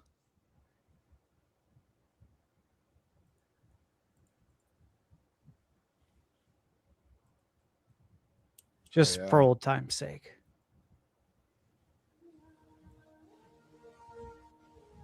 Maybe the young kids haven't seen this.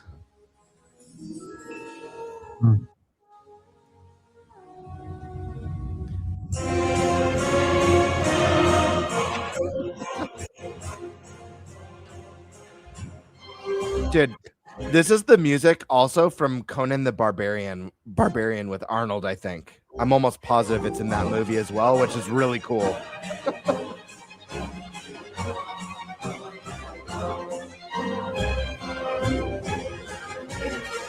You think they remake this commercial? I know. Really awesome. Oh man, with updated graphics, oh, it would go crazy.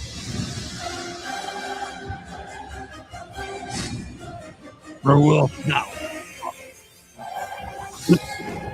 Use the same terminology. I wish they would. Did it say, or willst thou suck? Yeah. Yeah. It's so good. It's so 90s. That's hilarious. I also love at the bottom the Get N with the N64 logo spinning or Get Out. I love it. Yeah. Yep. I miss the 90s. Anyways. I'm gonna use that on my wife one day. Or willst thou suck? So, are you done on your bit on Zelda Stash then? Yeah. Okay. So I thought. All right. Unleash the Fury Prime. Yeah, look, guys. Obviously, this is one of the most special announcements of my lifetime. I said it towards the end of my video today that somehow I woke up in the correct timeline in my life where I am getting a live action Legend of Zelda movie. Like, what the fuck? And I'm getting a full high budget AAA from the ground up remake of the game that started my entire career on the internet. And they're going in a semi-realistic art direction. Wait. Whoa. What? No. This is Nintendo. It's gonna be like cell shaded or something. There's gonna be like a catch. Nope, you get to this shot right here. Nope, that's the art direction of the new Zelda game. And it's Ocarina of Time. And it's fucking perfect. This is the reality I'm living in right now. That is your little hero of time. Waking up in his treehouse. Getting ready to bitch at Saria for whatever the fuck she wants now. We know what's next, right? I mean, we think we know what's next. Could be new story rewrites, new lines, voice acting, right? Lots of exciting stuff coming up. The world's probably much bigger than it was back then because by modern gaming standards, by modern controls, we literally would beat the game in like an hour. They kind of, I assume Hyrule Field cannot be crossed in 30 seconds. Right. So like, I'm assuming that things are made bigger. Obviously, they have to for modern gaming standards. But guys, this is a special game. This is a risky game. The reason no one ever thought Nintendo would do this is because it is so risky. This is the highest rated video game of all time. The reason you usually only see remasters in cases like this is because it's so easy to fuck it up. Because you don't have to worry about comparing to Final Fantasy VII Remake or Resident Evil 4 Remake. You don't have to worry about being compared to, I don't know, any of your favorite remakes or remasters out there. None of those comparisons matter. You're being compared to yourself. A masterpiece that has no comparison. That's why you never see this. It's too easy to make everyone mad. And yet Nintendo said, we're going to do it anyways. Mm-hmm. And that is what is so shocking. This is Nintendo. They don't do this. Name one other IP that they've done anything like this with. Just not, even Mario, that hasn't had this level of treatment with any of their games. This is insane. So I don't know what studio's working on it. That's obviously huge questions out there. Well, who's working on it? You know, obviously, when are we going to see it again? Probably at some Zelda 40th anniversary blowout, which at this point I assume is after Splatoon Raiders, because they've already advertised the Splatoon Raiders Direct. So that's obviously where you can see their marketing is going to be shifting at the end of the month. It's just Splatoon Raiders. And then I assume the Zelda will hear shortly after that in August or end of July-ish. We'll see. But this is something that's going to be in our hands this year. And that's the fucking crazy part. That's the crazy part. And Nintendo, if you're ever going to invite me to a media event ever, please be the preview event for this game. I will shut the fuck up. I will leak nothing. I promise. Guys, this is the one. We might be playing this at PAX this year. I don't even. I know. Don't do that. Don't I'm do just saying. that. I'm just saying, guys, we might be playing this at PAX this year. If it's like an open-ended demo, like the Tears of the Kingdom and Breath of the Wild ones, where it's like, I might be the only thing I'm playing. I might just get back in fucking line. Well, I could see them doing like the Great Deku Tree as a demo. Oh yeah, the dungeons to the bigger and more tree. expansive. Yeah. But maybe it's a timed demo that takes place in that first dungeon. I think that makes sense. I have a question for all of you guys, though. Yeah. And this is a big one. And I think a lot of people might be quick to say no, but I still think it's worth asking. Do you think Link will talk in this game? And the reason why I ask, obviously we have voice acting in Breath of the Wild and Tears of the Kingdom. Link doesn't talk in those games. However, this is a unique experience because this is a remake or a reimagining of a game. We've already gotten this game where Link doesn't speak. This is an opportunity to let him speak for the first time. On top of that, we're on the cusp of the very first live action Legend of Zelda movie where Link will no doubtedly be speaking. He's not going to be a silent protagonist in that movie. Is this where we make the jump for Link speaking, or do you think that's saved for the movie? I'm really curious your thoughts because I honestly don't know. I think to say without a doubt, absolutely not, or absolutely yes, to me that seems a little wild, honestly, because there's an opportunity. We've already had this game where Link doesn't speak. So each of you, I'd love to hear your thoughts on that.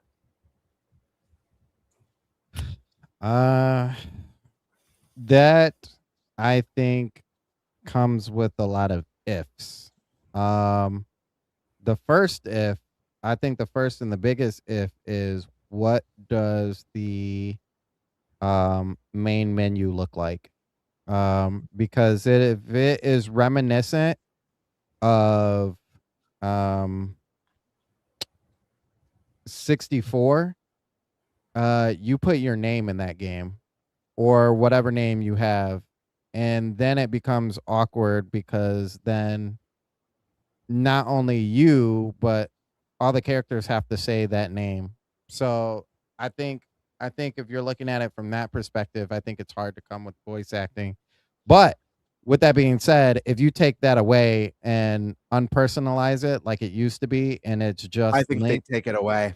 I think it's more likely that you do. But I don't know if you, that's really hard to say, man.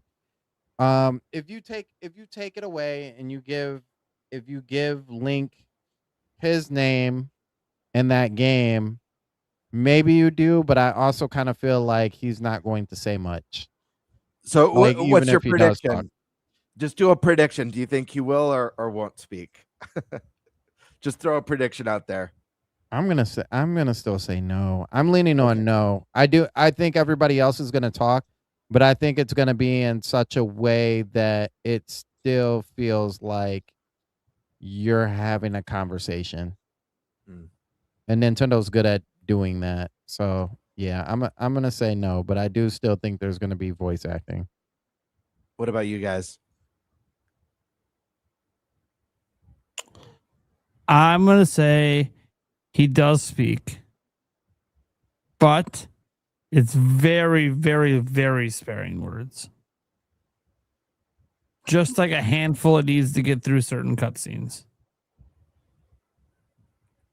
Yeah. Stash Man? Okay. Nate and I agree on this. So, you know how like Mario speaks in games? Yep. A little bit. Yeah. Yep. Yeah. I think it's like that, but a little bit more. Again, just enough. I don't Yeah. think he's gonna have like this huge script. Like a big monologue. Yeah, I don't know that that's gonna happen. Also, you gotta ask, like, if hypothetically he has voice acting, who's gonna voice it? Right. Like, is the person in the movie gonna do it? But then who's gonna voice young Link, and then teen Link, adult Link? That, you know what I mean? Like, it can't be the same person, or can it? I don't know. Yeah, I do think one of the beauty with Zelda is that every entry is a new legend. You know, it's a new theme, it's a new Hyrule, it's a new art style. So I think that gives them a lot of flexibility with who would voice the character. I am actually leaning towards I think he might be voiced in this. To what degree? I have no idea, but you guys could be right. It could be very little. Maybe it could be a little more. I don't think he's going to have a 10-minute monologue, you know, in the showdown with Ganondorf, but I do think there's an opportunity here. I think Link would be a more interesting character if he spoke. I'll always think characters that talk are more interesting than the silent protagonist. I'm always going to think a lead in Final Fantasy is more interesting than Hero from Dragon Quest. Even if I love those heroes, you know, Joker from Persona 5, he's my least one of my least favorite characters, not because he's not awesome. He is awesome, but he doesn't talk. And even though I don't want Samus to be a super dialogue heavy character, her not speaking in Metroid Prime 4 felt a little bit jarring. So if we're doing a retelling of this game and we're doing a stronger emphasis on world building and lore and storytelling, and Ganondorf's going to have more lines and Zelda's going to have more lines and Sheik's going to have more lines and all these characters, it's going to feel a little bit odd with Link just going, you know, at the end of a conversation, someone has maybe it's moments in this game are going to be more intense. They're going to be more emotional and more heartfelt. When you just have someone not say anything and they go like this and the character goes, I thought you would say so, you know, it kind of breaks the immersion a little bit. So I think there's an opportunity here. I don't think it's necessarily needed, but I think it's a tough one. I think it could enhance the experience. I think it just needs to be handled delicately. Remaking this game to begin with, you guys already nailed it, is a big risk. So why not take an extra risk if it means, you know, it's something special that could separate it from the original. I don't know. I just want to get your thoughts on that because I think there's an opportunity here, but I have no idea which way they'll go. Good question. Yeah, good question. It is one thing that we will be excited to see because I think that definitely needs an answer. I'm okay either way. Whatever they choose to do, I'm fine. Even this?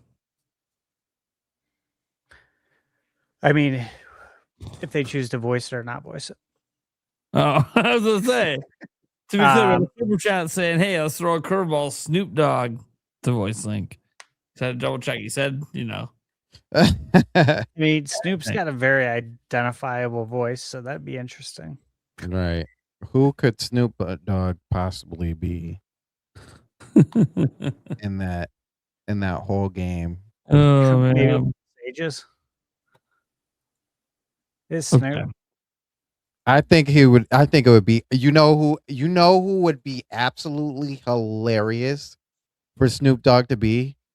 Roru in that game.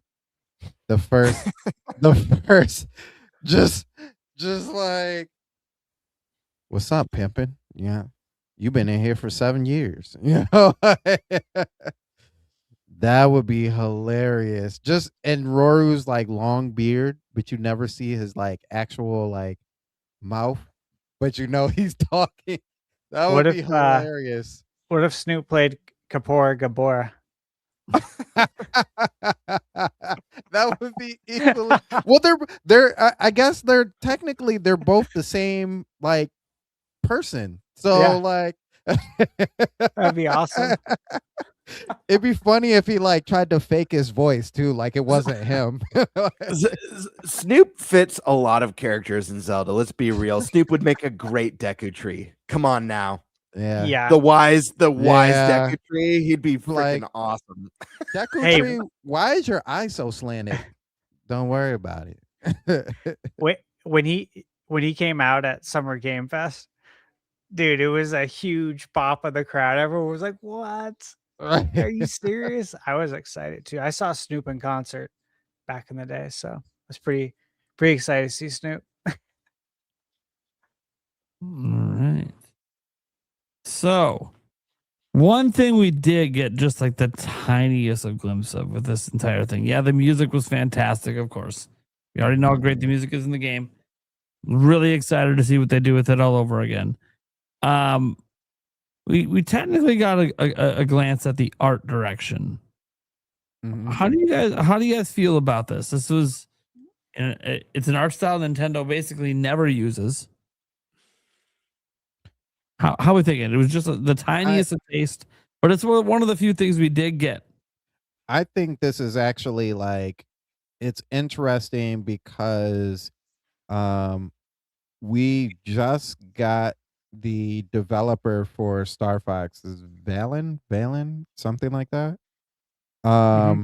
And they just said that they were using their in-game engine Viper. So I'm like, man, obviously it can't be them, but I'm wondering if they source that out. They don't look 1-to-1, but the art style, but Nintendo's like, you know what? After this whole like life of Nintendo, now at the point of diminishing returns, they're like, oh, you guys wanted more realism, so we're gonna give you more realism.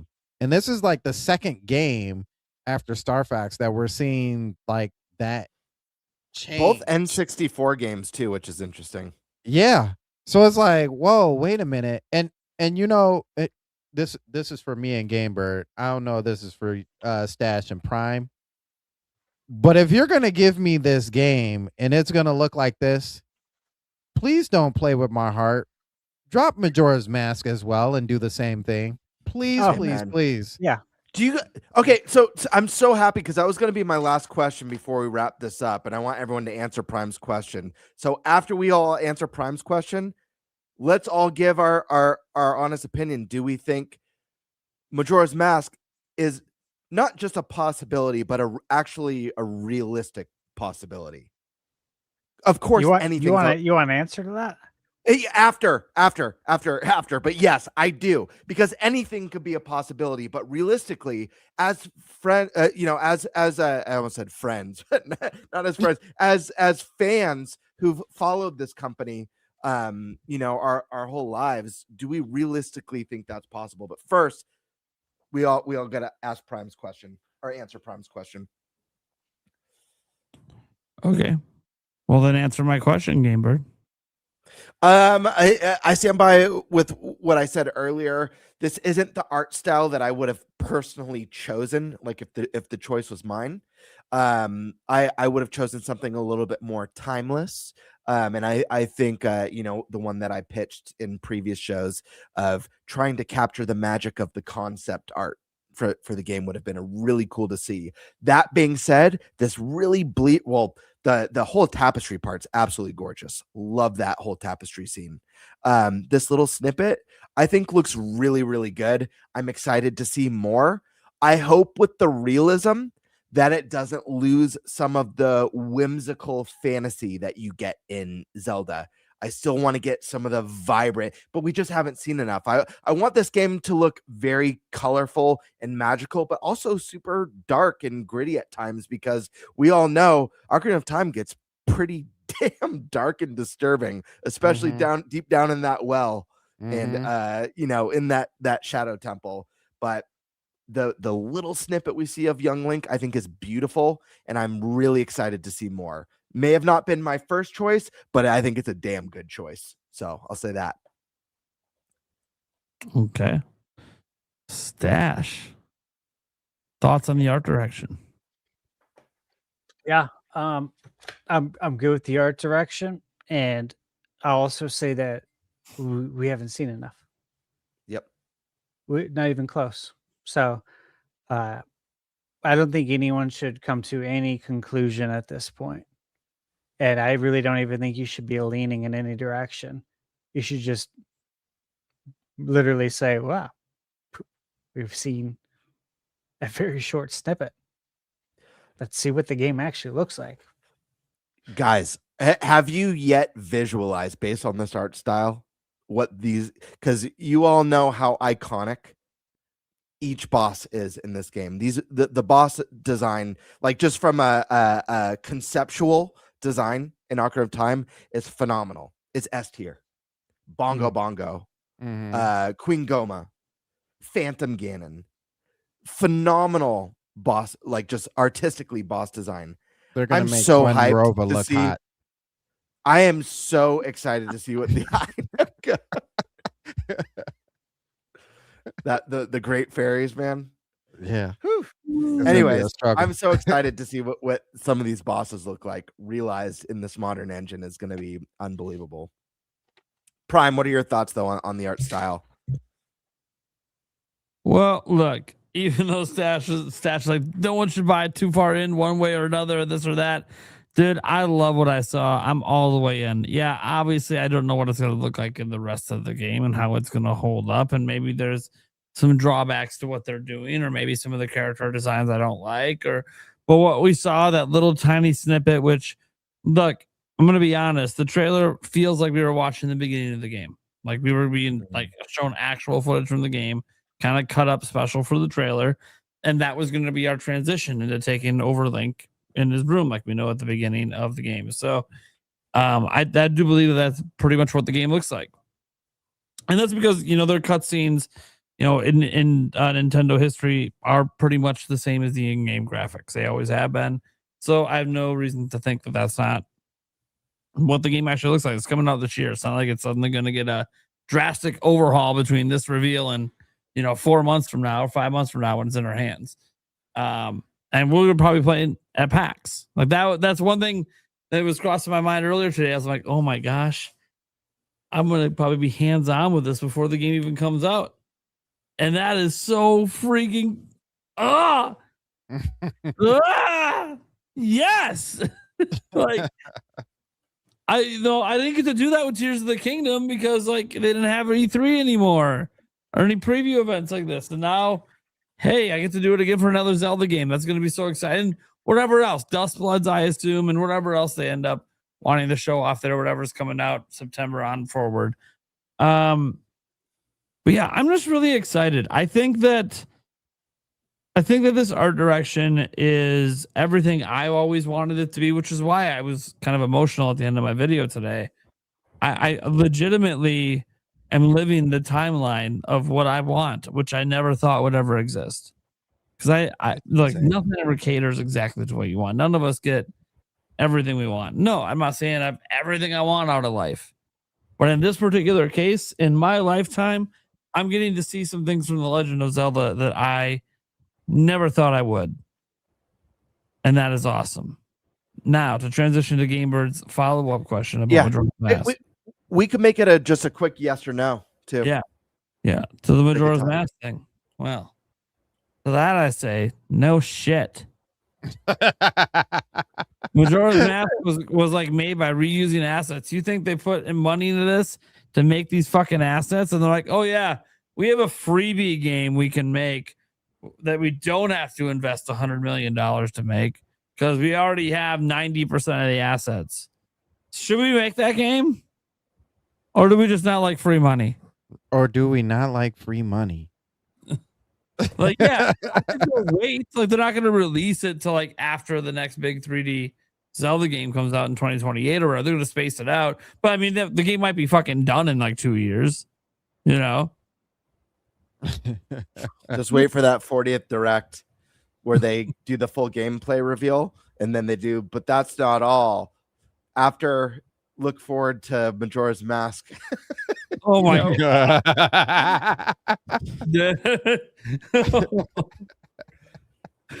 Well, they wanted to find a way to get attention from GTA, right? That's what everyone's saying. Gotta get attention from GTA. Which, by the way, I do hope they do the funniest thing and just launch it on the 19th. Just say screw I'm it. telling you, Just it'd do be it. so great. Hey, I know what game I'm buying. That GTA day. 6. Hell yeah. I'll see you there, brother. All right, Stash Man, Majora's Mask, yay or nay? Do you think it's a realistic possibility? I'd put my house on it.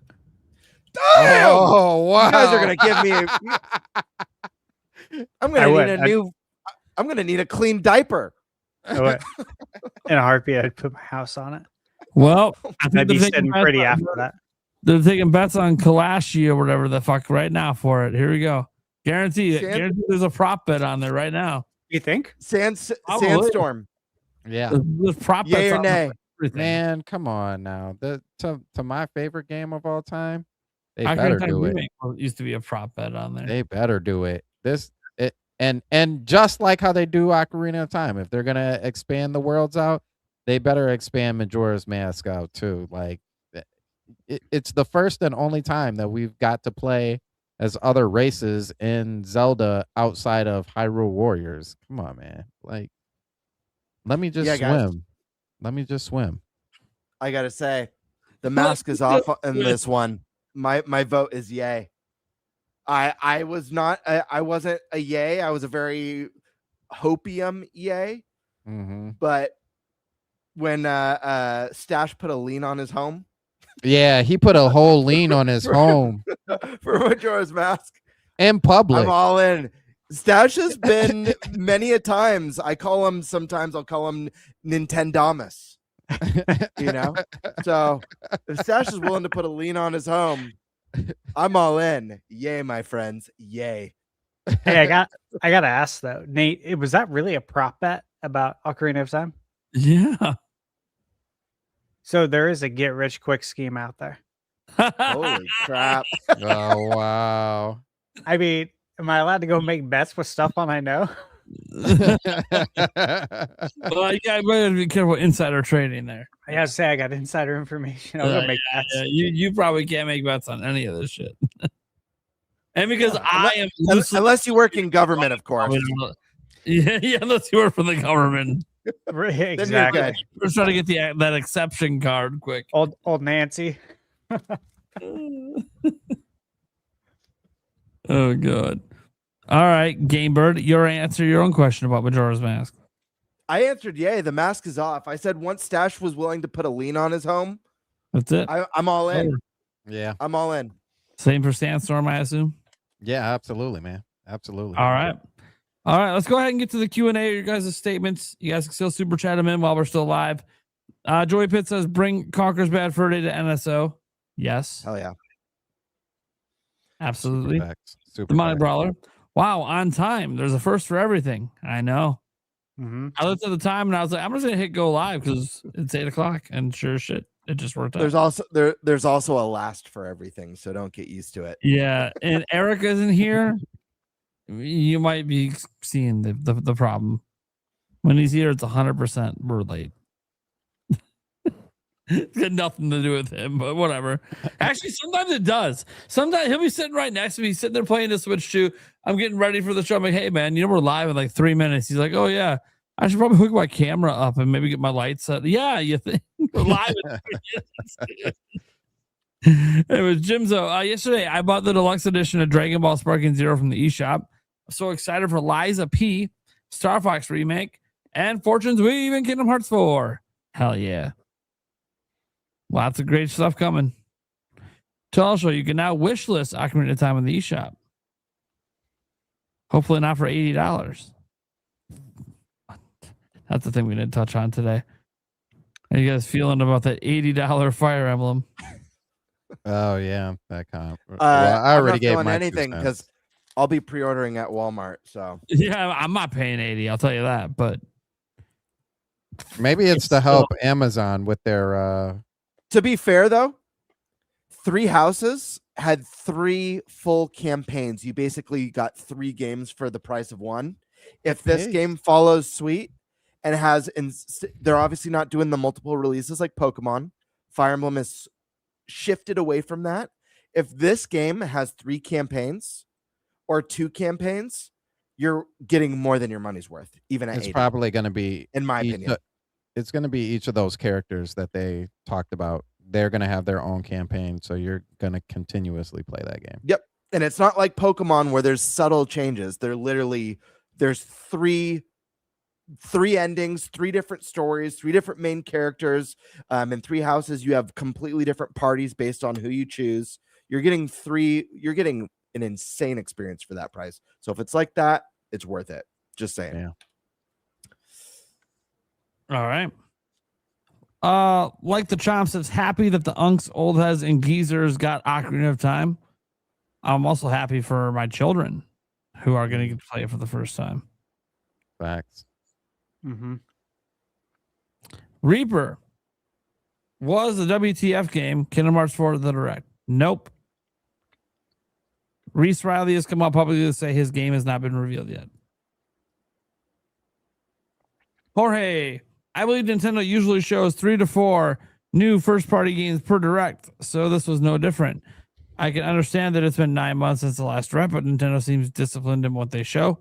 But they had a consistent cadence of stuff in there. They showed a lot of stuff. I don't know how much new people expected.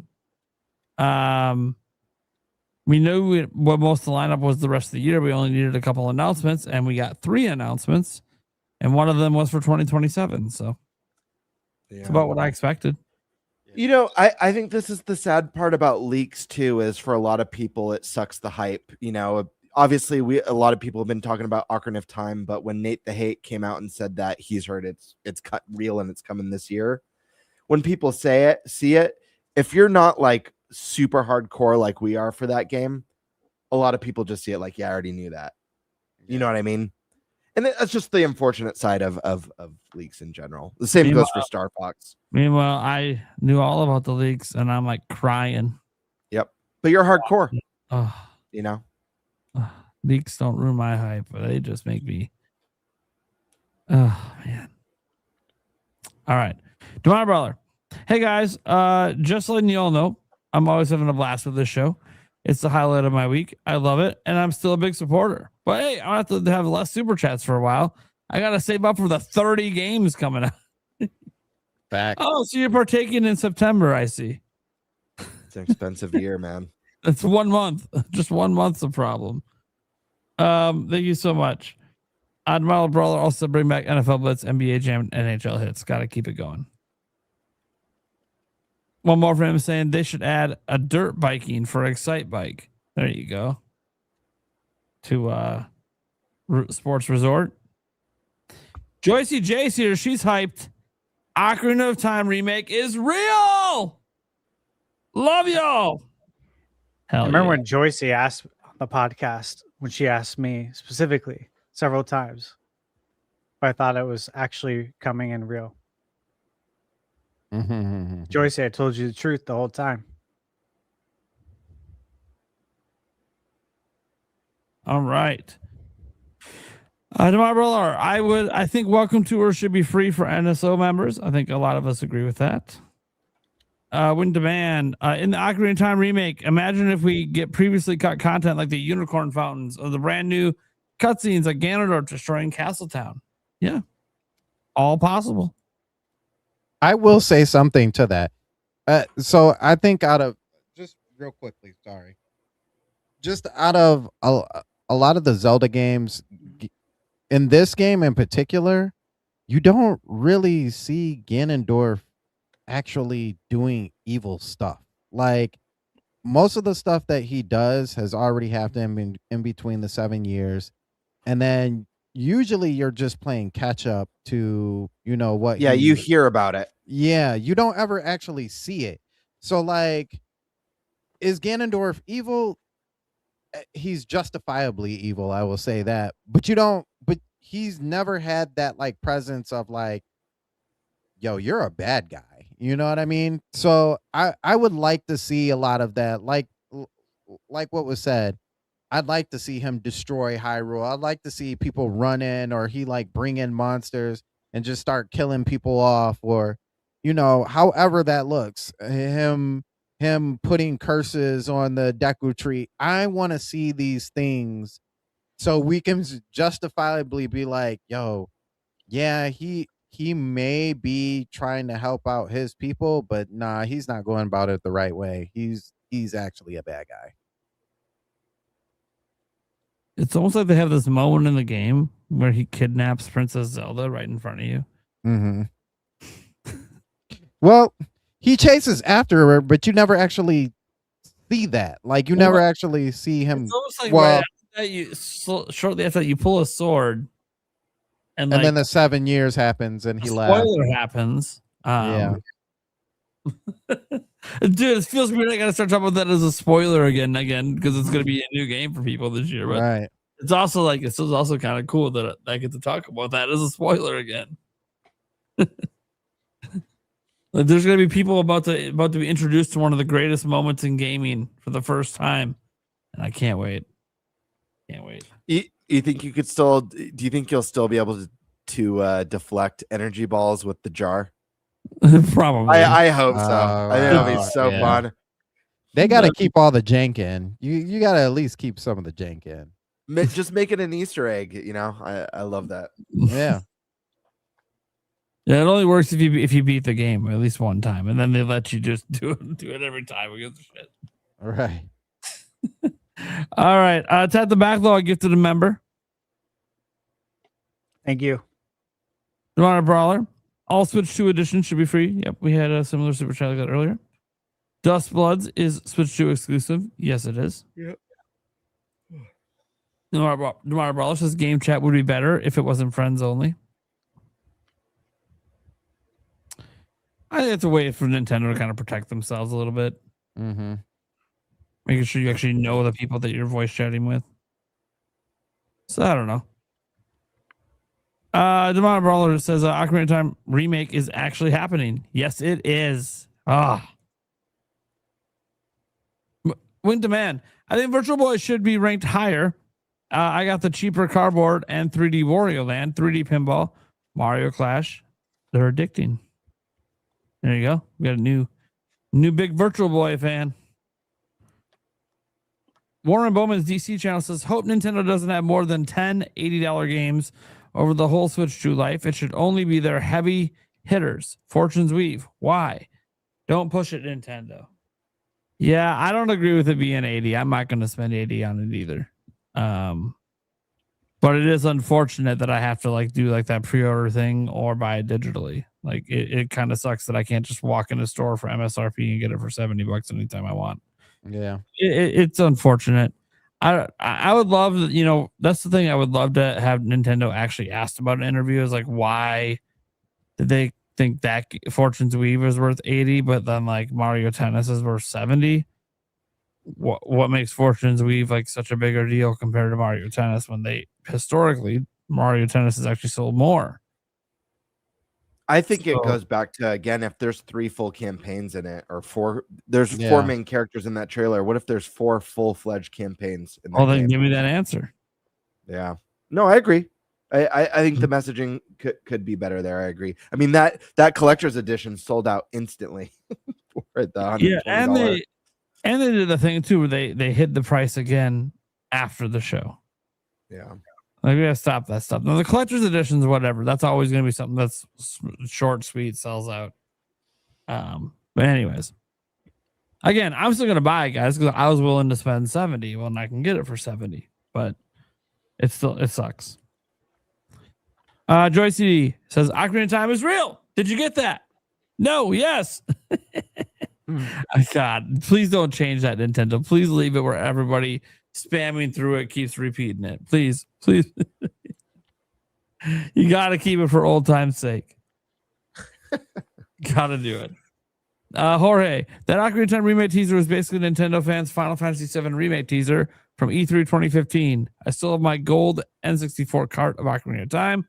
Now we wait in bated breath for gameplay. Yep. And if you can get it anytime with Nintendo today, who the hell knows? Nintendo can give us gameplay anytime they feel like it. One more question, guys. Just a yes or no for time's sake. Do we get a golden cart? Please say yes. Oh, that I'm would gonna be say so yes. cool. Please, Yeah. yes. Please. Dude. Yeah. Please. Let it finally happen. The first and only Switch /Switch 2 golden cart, please. Yeah, that would be nice. Yes. It's got to glitter too. You got to make sure. Yeah, it glitters. that shimmer. Blizzard Peak says the player relates to Link more if he's silent. All right. I don't necessarily agree, but I respect your opinion. Reaper, Ocarina of Time is going to be in the style of Breath of the Wild, and that's why they didn't show gameplay. They know people are going to be pissed. Open world, no dungeons. Okay. All right. Yeah. You okay. must have never played Ocarina of Time. Yeah, they're not gonna get rid of the dungeons. I can tell you that right now. That would just be the most asinine decision ever. Also, we already saw what the art direction was. It's not like Breath of the Wild, so I don't know. All right, whatever. I just feel like you're just making up things to be mad. I don't think open world dungeons is unrealistic. It's just it's not going to be the way you're describing it. Open world dungeons just mean the dungeons exist in the world and there's no loading screens. Oh, I thought he was saying them separate, like open world and no dungeons. Like, no, it's definitely going to have dungeons. But if you're talking about open world as in the hub of Hyrule Fields is no longer a hub and you can go through each of those sections without loading screens. Oh, absolutely. Yeah, 1000%. All right. But then that's weird I will say that's weird for one area, and that is for Lord, what is the whale's name? Lord Jabu Jabu. Jabu Jabu. Yeah, because his mouth is already open, and to walk right into that is like, that section might be a little bit weirder. I could see them changing something up for that. All right, Demonic Brawler. What no one is even considering is the fact that two of the best companies at remaking remakes are like best friends with Nintendo right now. Maybe they gave them some advice. Maybe. No idea. Again, we don't know who's working on the game. No. Hush Al Ghul says, let's throw a curveball. Snoop Dogg to voice Link. That was funny earlier. You think he's relayed it to Roz? I have no It's idea. possible. It's possible. I don't know anyone with the last name of Al Ghul outside of Roz. Reaper says Snoop will be Navi. Listen for shizzle. Shenanigans. OG commercial had Ocarina of Time as November 23rd launch date. Same again? I don't think that's a Thursday, is it? Because it'll be on a Thursday. Jimzo, in my opinion, Ocarina of Time gets new DLC and expansions that the original version never got. That perhaps the game will be between 60 to 80 in USD. Opinions on this? Well, the DLC would have been Majora's Mask had they kept it like it was, but back in the day, there was no such thing as DLC, so it was an entirely different game. Well, we could get Era Master Zelda, Quest. aka the Master Quest. Yeah. Master Quest makes the most sense for DLC. Look, they're calling this just Ocarina of Time, so whatever they include in it is just what's now part of Ocarina of Time. Right. So whatever they decide to put in here, look, it's going to be a $70 or an $80 game regardless. Yeah, it's just I don't know what they're gonna put in it. You know, Watch it be 40. that'd be sick. That would be sick. I think what we need to talk about though is I wouldn't say if, but what amiibos we're gonna get with this. I don't even want to get into that conversation. The amiibo might cost as much as the game itself just to buy one. Great Deku Tree amiibo. Right. Dude, make $70. Twin Rover amiibo, I'm buying day one. Dude, that'd be cool if they did. The Great Decatrue should be like a 12-inch amiibo. Yeah. So sick, dude. Great Fairy amiibo as well. Great Fairy amiibo should be 12 inches.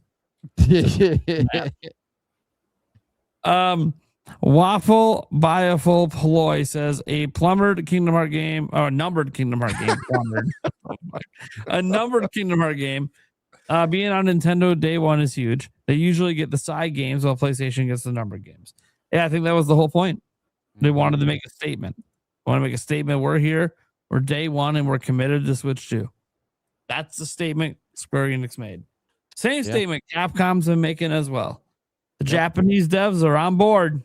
So the rest of the world, what the fuck you doing? Expedition 33, what are you doing? Let's get that announcement. Let's get on Switch 2. All right, guys, let's go around the room, let them know what we got going on, where they can find us, and then get the hell out of here. We'll start with our only remaining guest, Mr. Sandstorm McDowell. Yo, it is Sandstorm McDowell. You can find me on the Sandstorm Show Rebirth, as you see in my little subtitle here. We talk about gaming just like on here. We're a unique channel where we also talk to our subscribers about both faith and mental health, as well as gaming. So if you guys want to come through and have that conversation, we're always there to help you guys out, and we always send prayers and everything else as well. We will be next month, July. I can't remember the dates. The 12th through the 14th, I want to say, is DreamCon, which is RDC World's con, I guess, if you how you put it. We will be there, and we'll be giving out merch as well. So if you guys are going to DreamCon, make sure that you come and find me and come pick up some merch. Other than that, you guys can find me on Twitter as well. Action Jack, Nintendo Cisco, Trey Vito, and Geronimo, who are also a part of the Stormcast. But I want to thank you guys so much. Thank you, Prime, Stash, GameBird, and Eric, who is not here. So in spirit, thank you guys for letting me come on again and talking about one of the most hype times. I actually think this is the most hype time of 2026 so far. So thank you guys. Oh yeah. Thank you, Sandstorm. GameBird. Hell yeah, guys. You can find me here on YouTube at GameBird Classic or on Twitter at _Birdmaster.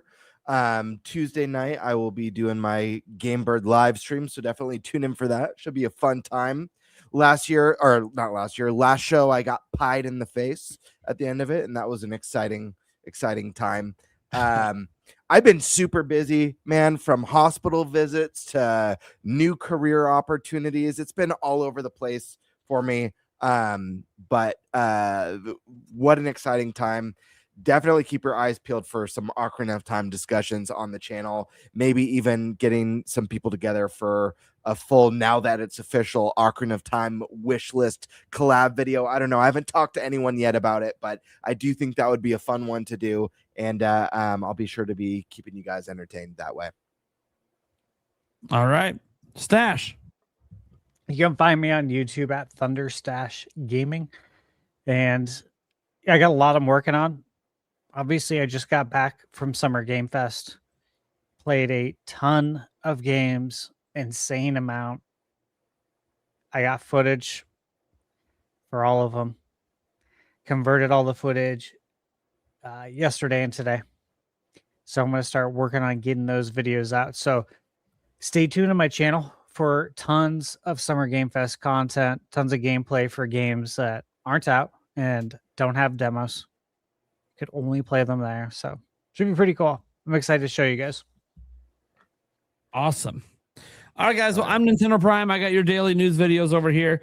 You guys can go ahead and follow our Nintenbyte Podcast Clips channel. That's where Eric does all his magic over there, clipping up each topic for you guys. You guys can go ahead and also follow us everywhere our audio podcast is heard. It is on Apple, Spotify, everywhere. Just, look us up. Otherwise, guys, thank you so much for being here, and we will catch you same time next week. Gosh knows what we'll be talking about because the news is just flowing. It's summertime, baby. Bye, everyone. Yay. Right. Hey.